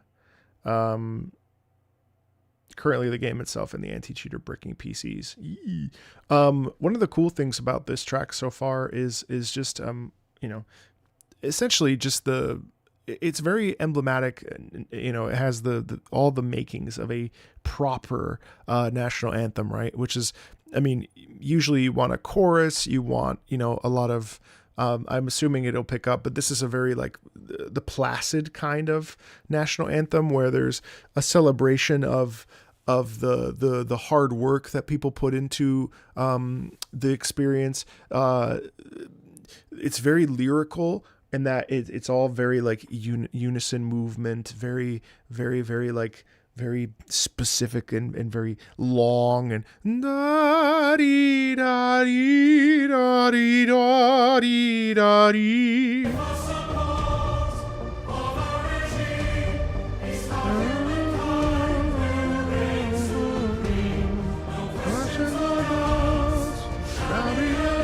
Also very singable. So you would want a national anthem that everybody can sing, you know, God bless America. You want everyone, someone who's never sung before, someone who's a professional. You want everybody to be able to celebrate in the glory of your country, right? And in this case, this is very nice motivic writing. Da-dee-da-dee, da-dee-da-dee, da-da-dee-da-dee. Very, very even, you know, very pretty, very elegant, easy to sing, not too rangy.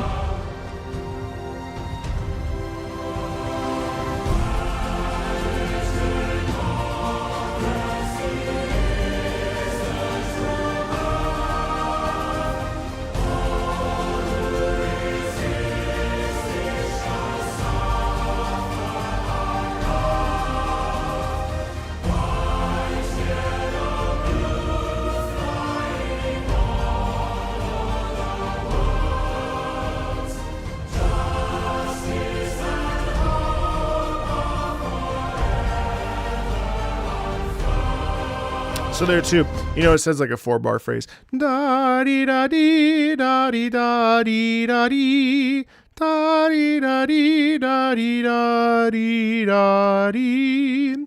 It's very like very melodic, very straightforward, very, you know, the whole point here is to just, I know the frame is funny. So the point here is, again, extremely singable, very, very, it's just back and forth, a very simple melody line that anybody can sing. Like I mentioned earlier, it's celebratory in its tone. And then here we have split sections. The souls of those who died. Very, very syllabic. Earth pride, torrent that can't be satisfied. Very syllabic. We sacrifice for paradise. Syllables. Anything less will not suffice. Our citizens arise, liberty rise, over earth rise up to the skies.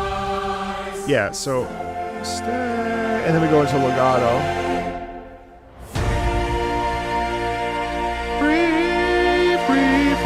Free. So what's cool about free, you could have multiple different stay free.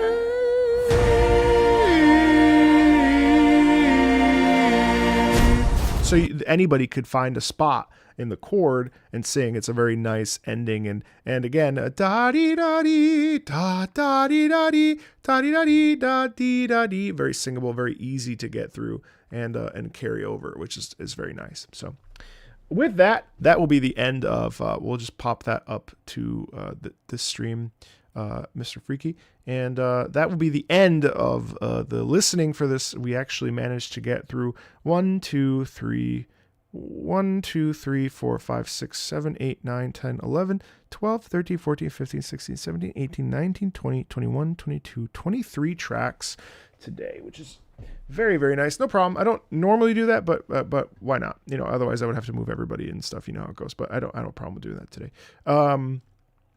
It's great. We'll have another music listening stream next Friday, and then Friday, on Halloween itself, we'll do the Halloween music, and then we'll open it up to everybody after we get through 1, 2, 3, 4, 5, 6, 7, 8, 9, 10, 11, 12, 18, 19, 20. Hopefully I won't be too tired for the 20 tracks. After 20 tracks. Yeah, no problem. I would love to, you know, you guys, if you're just here for the music stuff, then I think, like, you know, you're welcome to be free. But I kind of wanted to pop into, well, stuff. I don't know. I just feel like playing a couple games. Maybe it's 10 minutes. Maybe it's an hour. I don't know. I wanted to check out the Arc Raiders playtest, actually. We have finished the music portion of the stream. So if that's what you came here to hang out and see, oh yeah, you're right, Tom. Then by all means, we have finished that part of the stream. But if you want to hang out, I'm going to play some Arc Raiders. I've never played it. Pop into Ball X Pit probably for a little bit, and then I'll probably fall asleep. So perfect. Yeah.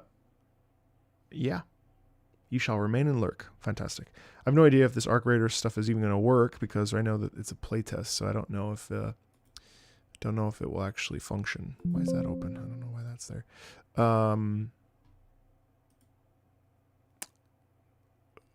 Hopefully it works. Question mark.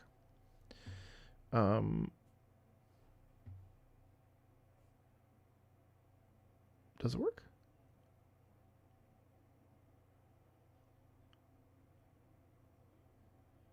It does. So, does anybody know anything about this game? Oh, I should change my tag. So, I'm not like necessarily the craziest fan of hero shooters, or I'm sorry, extraction shooters.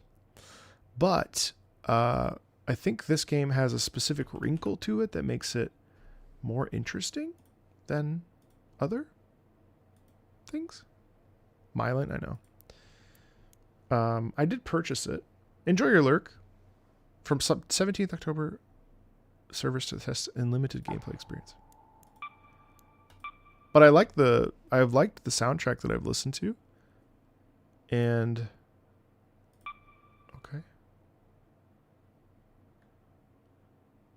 I know it's a PvEVP extraction shooter, but I don't know. I didn't read the terms. I know. I'm so sorry. Push to talk proximity chat. Open mic proximity chat is fine. We'll do medium text.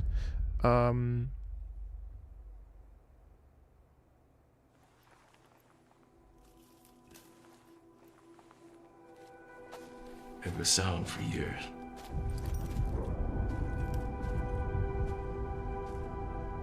Just whispers. It's digestible extraction shooter, so not too grindy, not too Distant cracks hardcore. of thunder.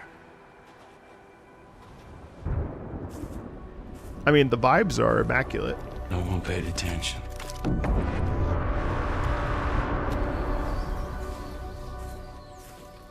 I wish we did. Arc threatens any possible settlement on the surface. When one machine falls, another takes its place. In the underground settlement of Speranza, thousands seek shelter. Many of them rely on vital supplies from the surface. Among the fierce competition for these resources, only a few dare to go topside. They're known as raiders.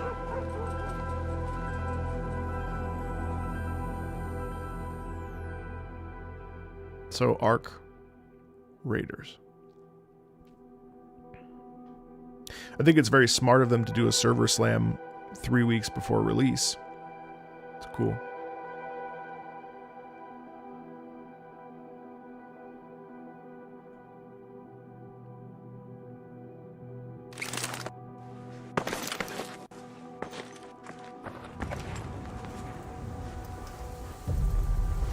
Oh, it just thrusts you in? Okay, hold on.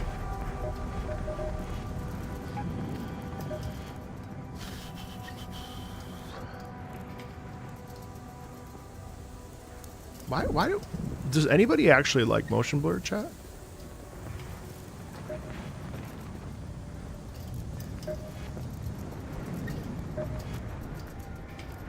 It's always on, but I don't like it at all. I don't know anybody that likes motion blur.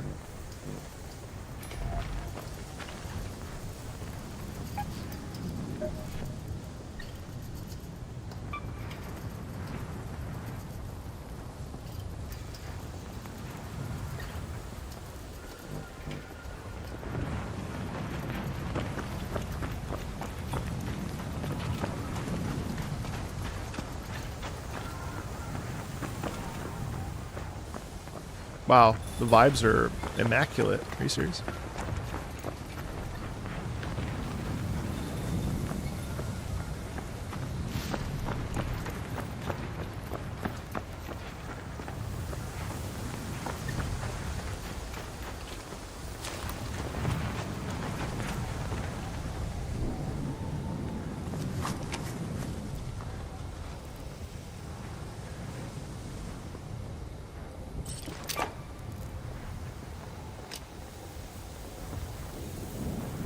Okay.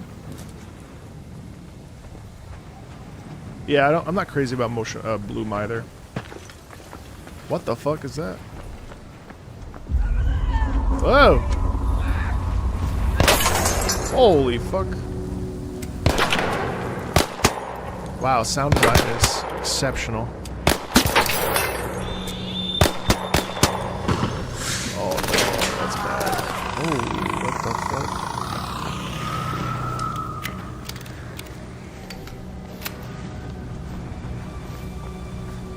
If I wanted blur, I would smear Vaseline on it. Fair. That's very fair.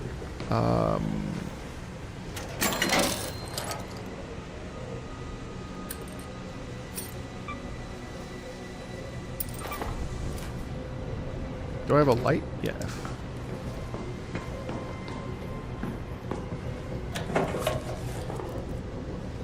Expired pasta? Whey pasta, it's prime. Okay, devs have a sense of humor. I appreciate that.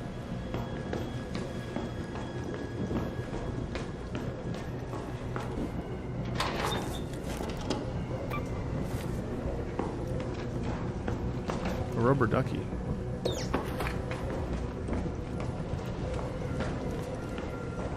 Some doors require breaching to open them and protect valuable loot, but noise can attract unwanted attention.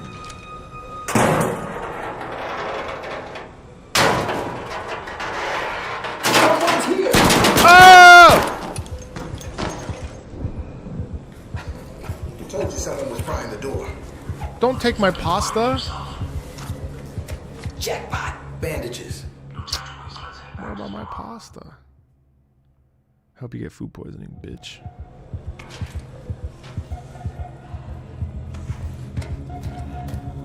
Don't touch my spaghetti! Topside is full of dangers. You'll need to recover your health and make it back to safely. Oh, so you... Oh, you don't just automatically die? Oh, I lost absolutely everything. Okay, great.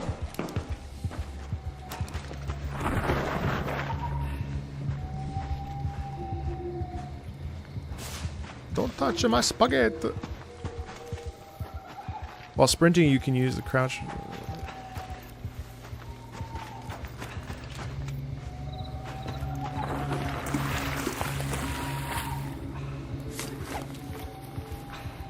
Rattler.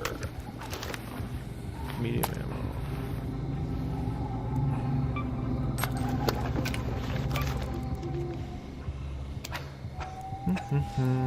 ammo. Torn book. Bloated tuna can. That's fucking botulism.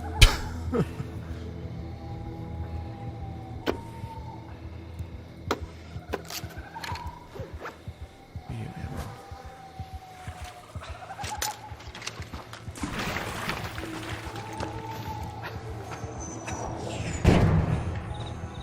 I don't think I am, no.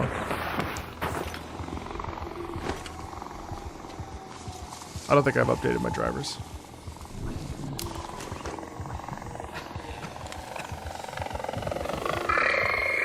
Ah, oh, fuck.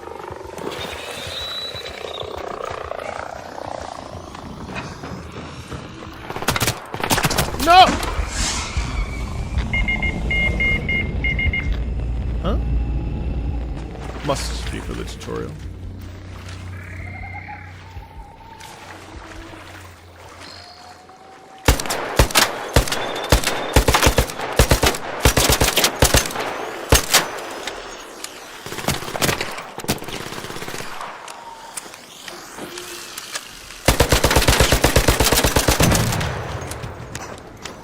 Wow, that sounds amazing.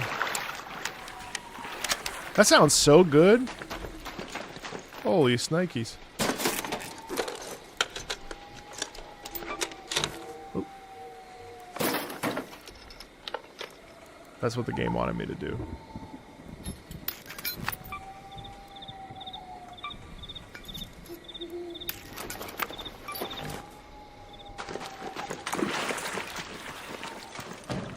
This is Unreal Engine 5? Use the panel. Wow. This might be the cleanest implementation of Unreal Engine 5 I've ever seen so far. Wow. That's nuts. Whoever this is, you're not supposed to use this elevator. Lucky for you, I'll make an exception. Wait a second. The finals is Unreal 5? Yeah. New World is an acquired taste, I think. Oh, shit.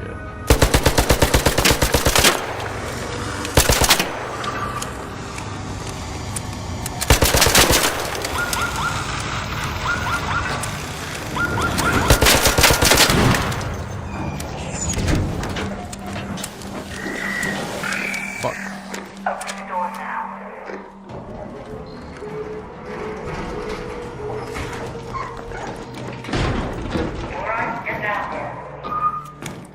What is this? What is this studio worked on before? Embark? I know the name.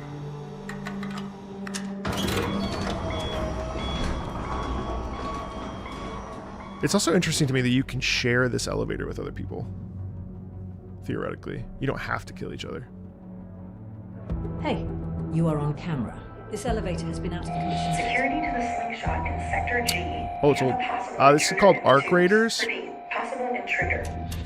When the elevator stops, exit with your hands raised. Oh, it's the same I'll not devs let as you the in until you finals. show your face. I love the finals. How'd you make it here by yourself? Who are you?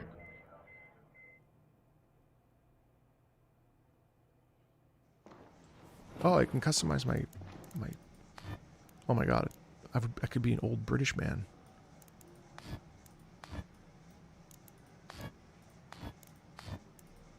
That's very thoughtful of them.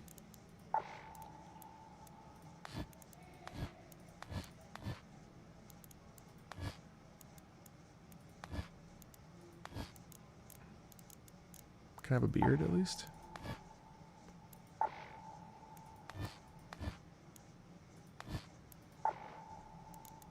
Looks like no.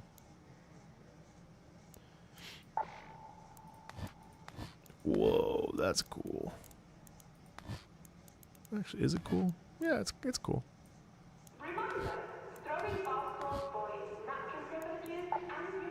No beard though? Lame.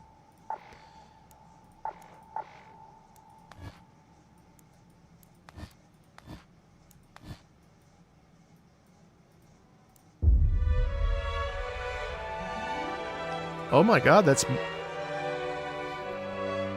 I love a good string section. What? That bed Oh, down here cool. in Esperanza sure beats sleeping outside, but it's getting pretty crowded.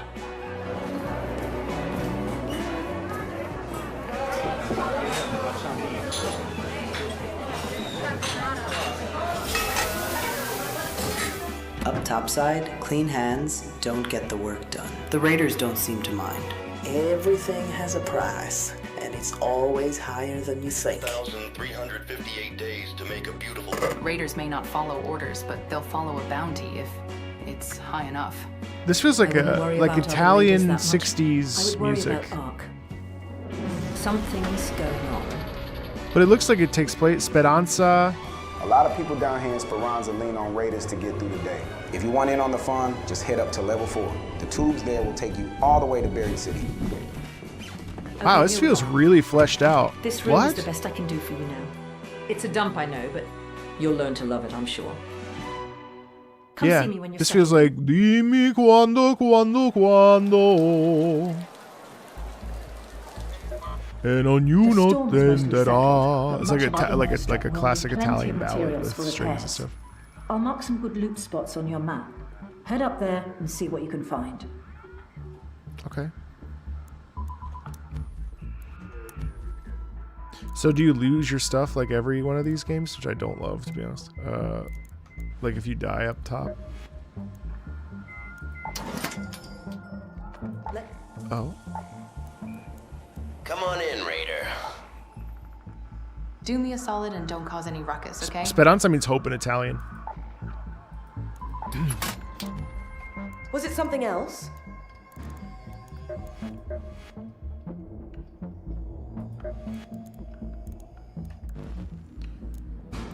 All right. Don't even think of trying any... So I just hop in.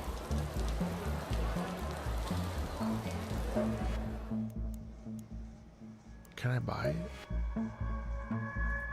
Trails. Oh, okay. So maybe there's like a team deathmatch thing. Customization.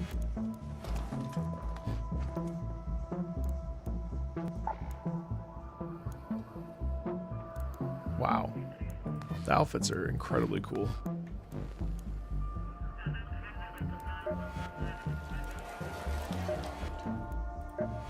Oh, there's a skill tree?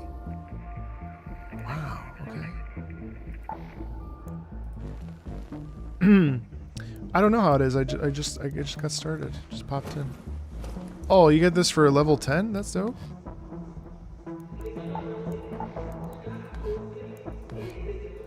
Wow, okay. I like my Han Solo look though. Traders, okay. Store.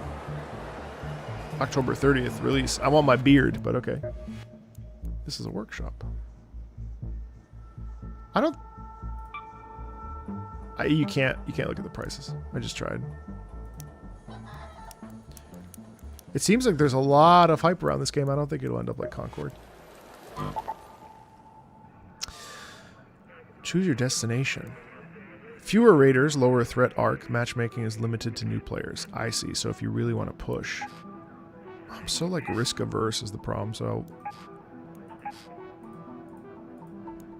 Okay. Oh, I see. So it's like little... Loot value high. And then you have to get out. Oh man, alright, so...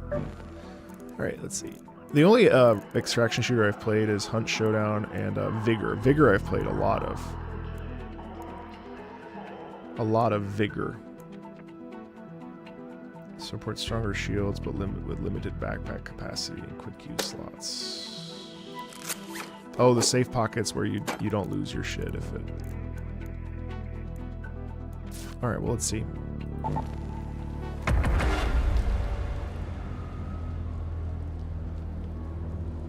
I mean, no game is perfect, but it'd be cool. If you managed to weather that storm, a supply run should be no problem. Visit at any all. area on your map with a... Okay, that's pretty straightforward.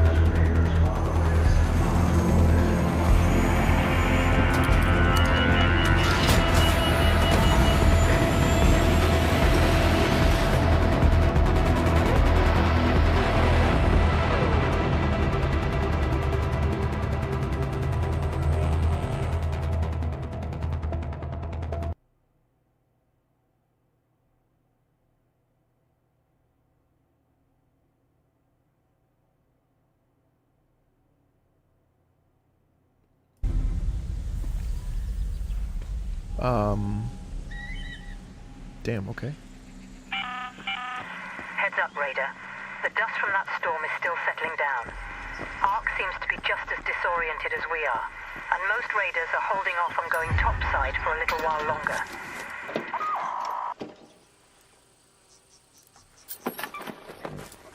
You just pick up as much as you can find, I guess.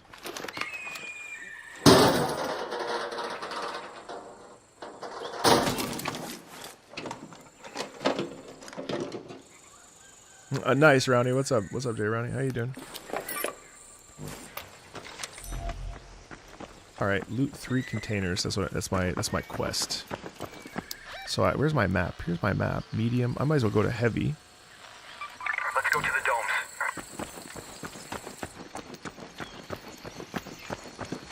Stow what you're holding to move faster, but keep an eye on your stamina. Okay. Oh, okay. So I can sprint. What the fuck is that noise?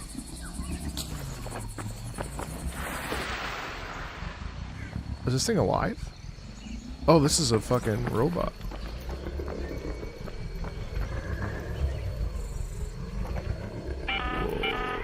This is Shani. Don't forget that you can find different types of loot in different locations. Check out your map and head to any of the spots I've marked with an icon.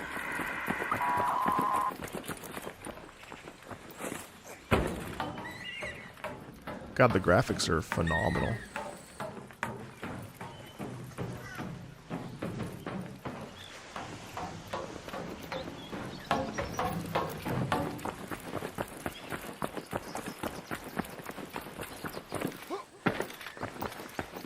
Hey Zap, what's up? How are you doing?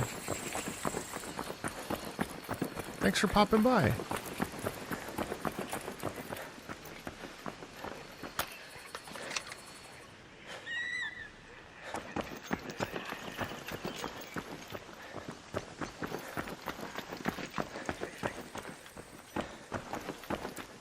Your stream quality dropped really bad? What's the stick to the left of my... I have no idea. Oh, it's my flashlight. Is it? I don't know what that is.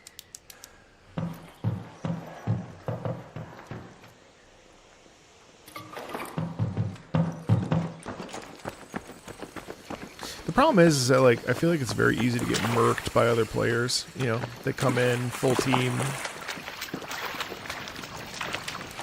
I have an open mic right now. Ooh.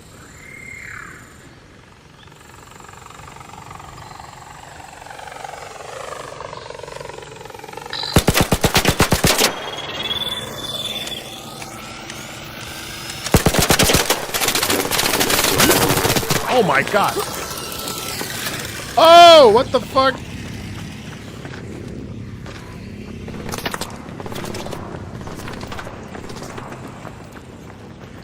Yeah, I'm concerned too. I don't usually play extraction shooters, but they just blow up.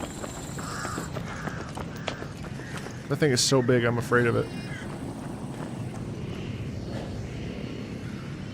Where did it crash land, though? Maybe I can... Oh, shit!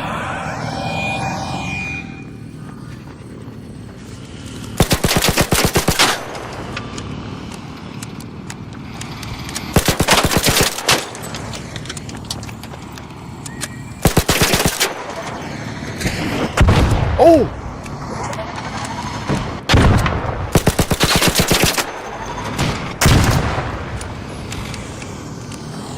Oh my god, what the fuck? I gotta go.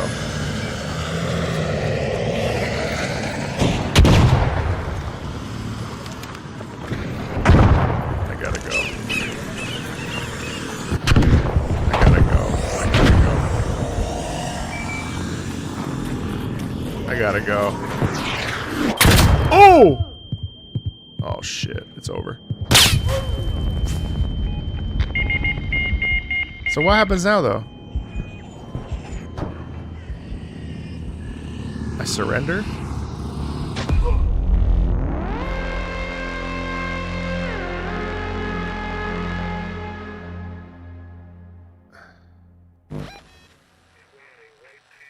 And that's it, right? See, I don't know, like that. It's not a loop that I suppose, well, I suppose the quest continues even if I died, so that's good.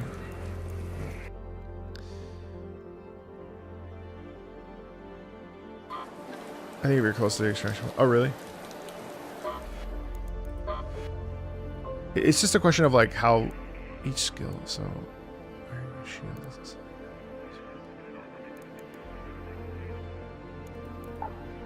Okay, so I still got a skill point even though... Okay, that's nice. Okay, that's good.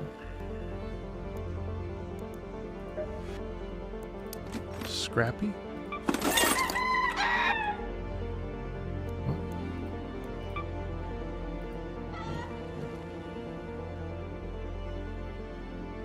Oh, oh, really? It prioritizes solo v solo? Okay, that's great. If you managed to weather that storm... Okay, so I only needed to loot 3 containers. So there's a meta...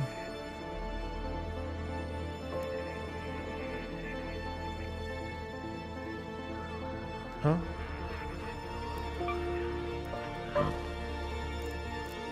Augments can be used to cater your loadout to your preferred playstyle. Most raiders refuse to go topside without it. Equip an augment to alter the slots available.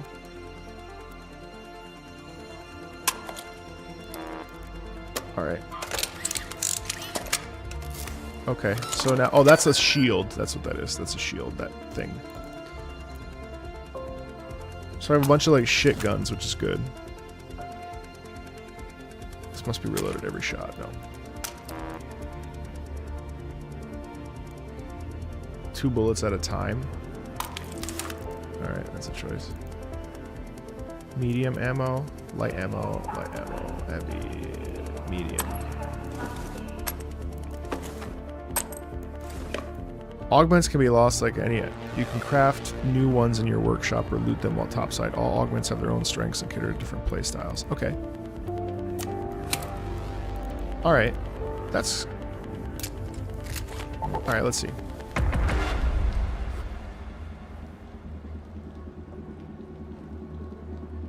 Well, that's the amazing thing about, like, DayZ. I mean, I think the reason why DayZ has stayed so cool is the fact that, like, you can literally, like, have full-on conversations and, like, engage with people. Like, DayZ, I haven't played very much, but the one time I did play it, I, like, was randomly there, and a guy, like, came and helped me, you know? And he was like, here, join with me, and took care of it. When Warframe? What do you mean?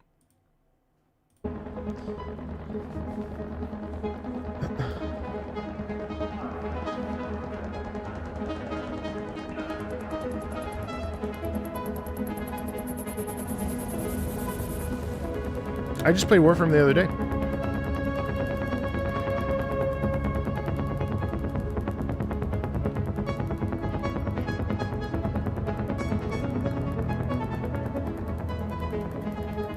was cool. No, that's right. It's actually it's got a Digimon title to it.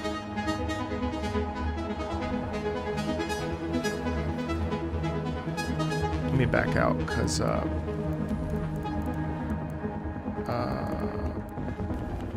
yeah, that's cool. That's the whole point.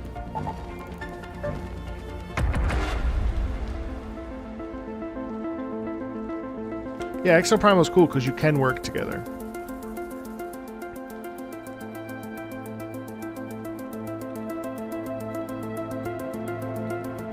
I mean, they clearly care because they're doing this server thing, you know.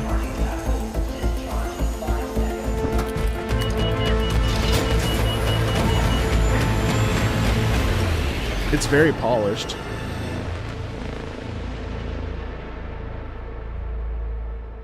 Alright, so to complete that quest, all I need to do is just grab one item that I didn't have before. Oh, now I'm in... Alright, so this is a medium zone. This area shuts down and... Alright, let's check it out. Let's go to the generator. Go to the power generation complex. So I just need to loot one thing. Yeah, the new Oberon, I haven't spent a lot of time with it, but what I saw, it looks really awesome. Fuck, already? Oh my god, what the fuck? That's unlucky.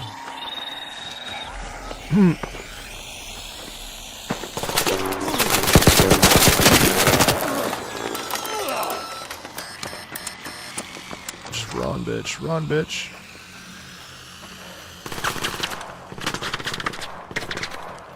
I'm also just ass at these games, to be honest.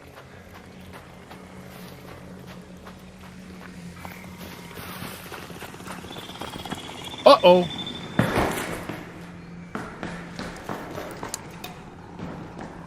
Just don't look, don't perceive me.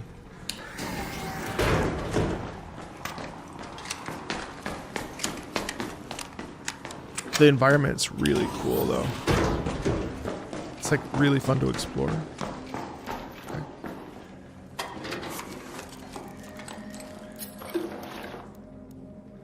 Crude explosive. Alright, so I completed the quest, so that's nice. So I don't I don't need to necessarily like survive. Yeah, Division. You see, that's the thing. I love the Division. So,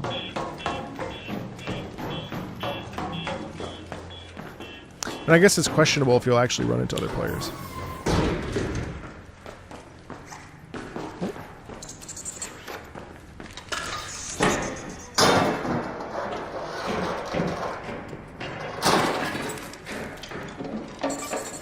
Hello? Hello?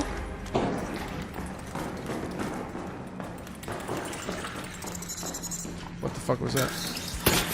Oh! Oh! What the fuck?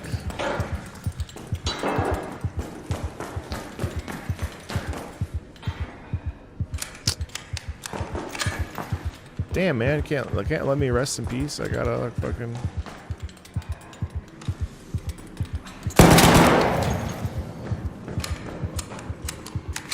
Well, I thought it was a person. I thought they were like throwing something at me, but it was absolutely that fucking spider. Problem is I don't have any health stuff.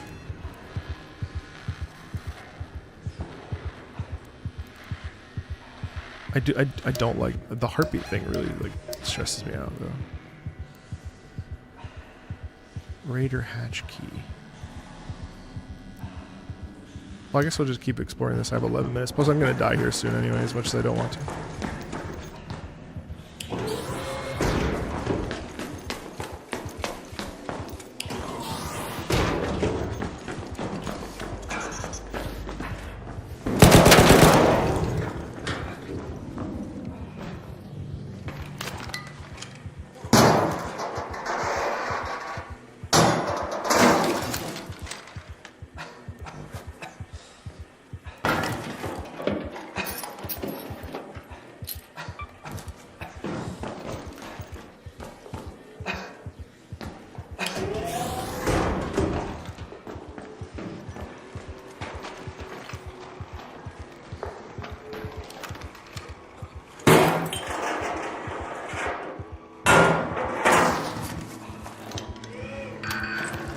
Oh, fuck.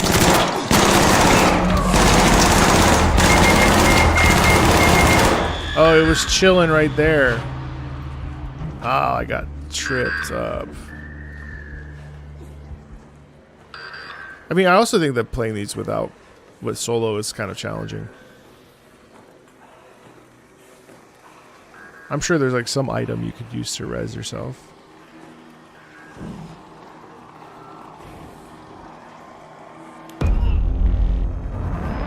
Wow. I am not that guy, I'll tell you that much. I am not that guy. What game is this? This is the server slam so they're testing out the server for Arc Raiders. But, okay, so I did pick up... I'm just kind of curious, like, what happens if you totally suck in the world? Like, can you still progress? Like, what's the... Head to the workshop. Your workshop lets you craft items and gear, scrap your lower research. Claim. Alright. Traders. Okay, so I did this task. If you're here to buy, fine. Just don't loiter. I've got arc signals to monitor. Alright, so I can... I guess I can... How many coins did it... Okay. I can purchase binoculars. Not bad. Alright. Whatever happened up claim. there? Okay. You found your way to those Okay. spots. Good. Okay. Low bullet It'll velocity be a takes a while long before time to everything's patched reload. up, so every bit helps. I need your help to find... Okay. Disoriented wasps crashed near one of our skylights. Okay. And I get bandages. Okay, so maybe there's actual Take progression down here? Machines and grab some arc alloy from Destroy their 3 wrecks. arc I'd go for the small enemies, get ones. 3 arc No offense. alloys for sure. Obtained from arc enemies or activities or by recycling arc parts. Okay. That's kind of cool. Alright. That's cool. Yeah, that sounds good. Hello again. Quests. Arc alloy is strong and pure. It's the only way to fix reinforced concrete. As Apollo will tell you over. There's no such thing as junk. Obtain to a 6 raider. wires Just and obtain... valuable Okay, materials. alright. Recycling is the name of the game when it comes to gathering materials. Show me you have what it takes. Okay. I can do that. I can do those things. Alright, I can do that. I can do that. Wait. There's a night raid? Damn, okay. Alright. Let me try that out then. Let me do light ammo. Light ammo? That's heavy ammo. Light ammo? Light ammo? And oh, I already have that. That can be recycled into our alloy. I don't know how you do that, but that's fine. Do I have anything healing wise? Is there a healing? Is there healing shit? I lost my augment. That's terrific news. Oh, bandages. How about that? That would have been nice. That would have come in handy for sure. A light impact grenade? Yeah. Alright. Put that there. I don't have a shield anymore. Wait, yeah, I do. Is that a paintball gun? Kind of looks like one. No shield equipped. Well. Light shield. Never mind. My bad. Do I have batteries? No, I don't. Alright.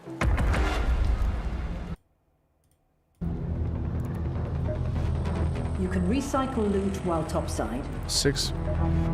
Arc alloy is strong and So I already have arc alloy, so I just need to kill three things. Alright. I bet you I'll be better this round. I have a good feeling.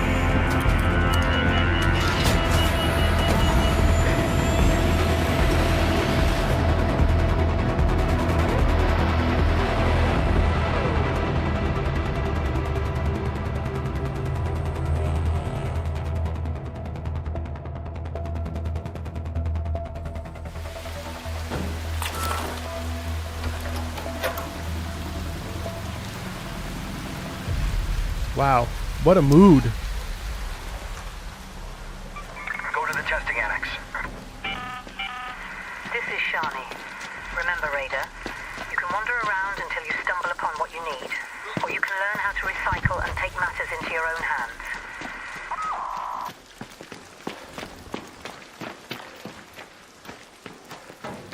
The vibe is incredible, genuinely. Like, it's really, really, really nice to look at.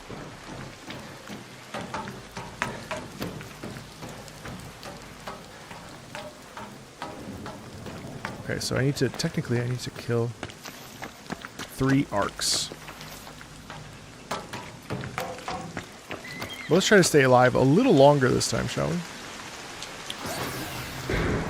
Oh ho! What's this? Nothing.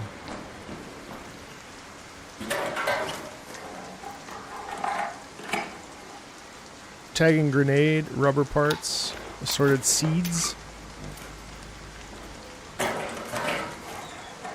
Rubber parts, adrenaline shot, assorted seeds.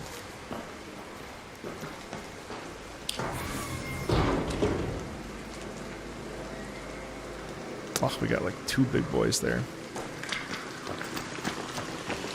Oh, okay, so they heard me. It's too loud.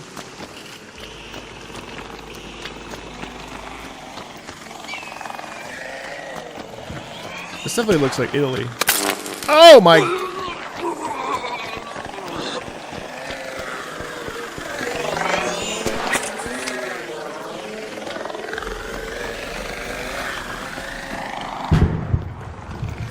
Someone else is nearby.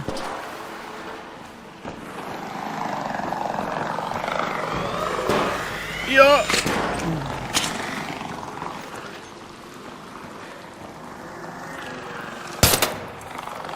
Oh shit. Oh my fucking god.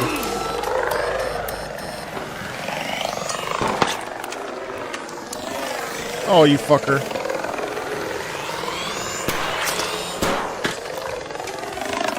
This gun sucks worse than the last one.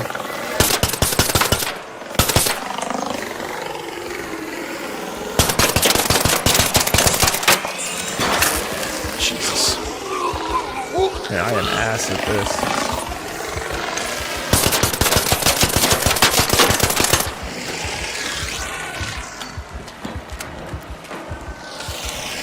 Oh, get away from me.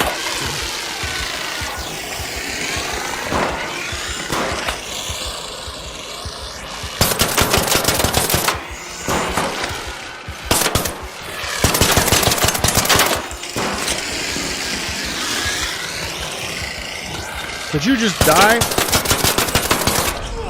Fucker.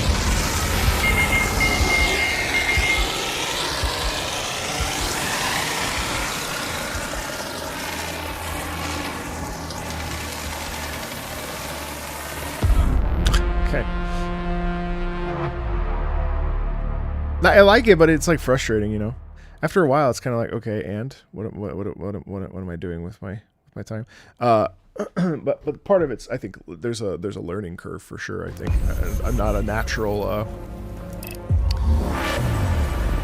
Okay, what does level 1 get me? It gives me a skill point. This is good.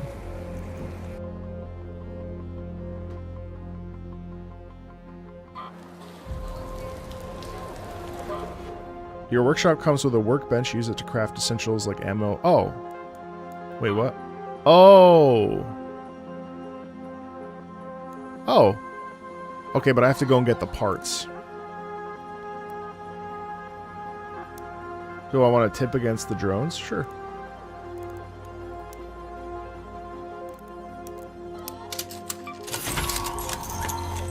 Oh, you can track the resources. Okay, that's nice. Built-in silencer, but tricky in combat. Quick and accurate, but has a low bullet velocity and takes a long time to load. Deals good damage, but has quite a low fire rate and can be hard to control.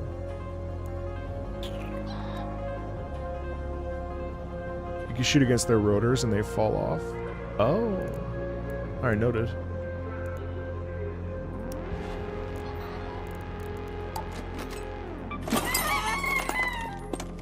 Okay, and Scrappy gives you stuff, so you're never fully out of things. And then I can level up, so loot is revealed faster, stamina regeneration. Hi, Luna. When critically hurt, you make less noise. Interesting. Okay.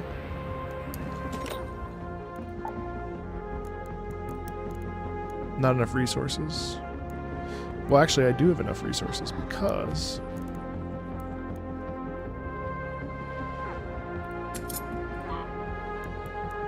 Recycle.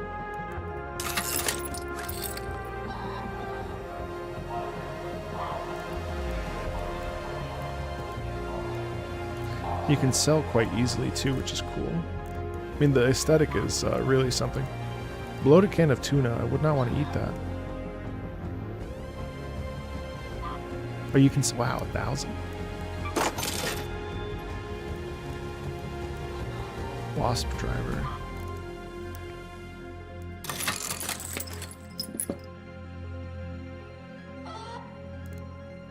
Okay, I see. Arc alloy. Huh.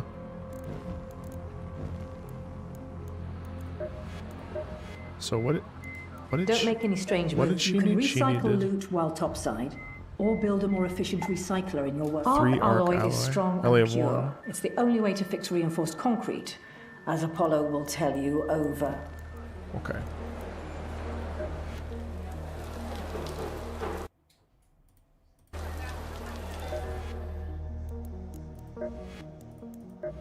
Word.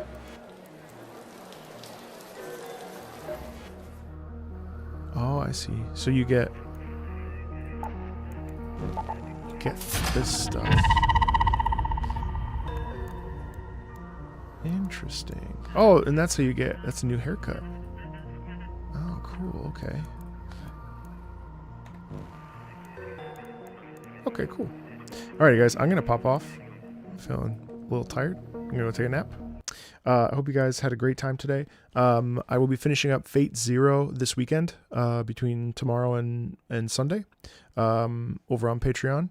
And then we'll be back on Monday for, well, I'll be playing Digimon at some point during the day on Monday.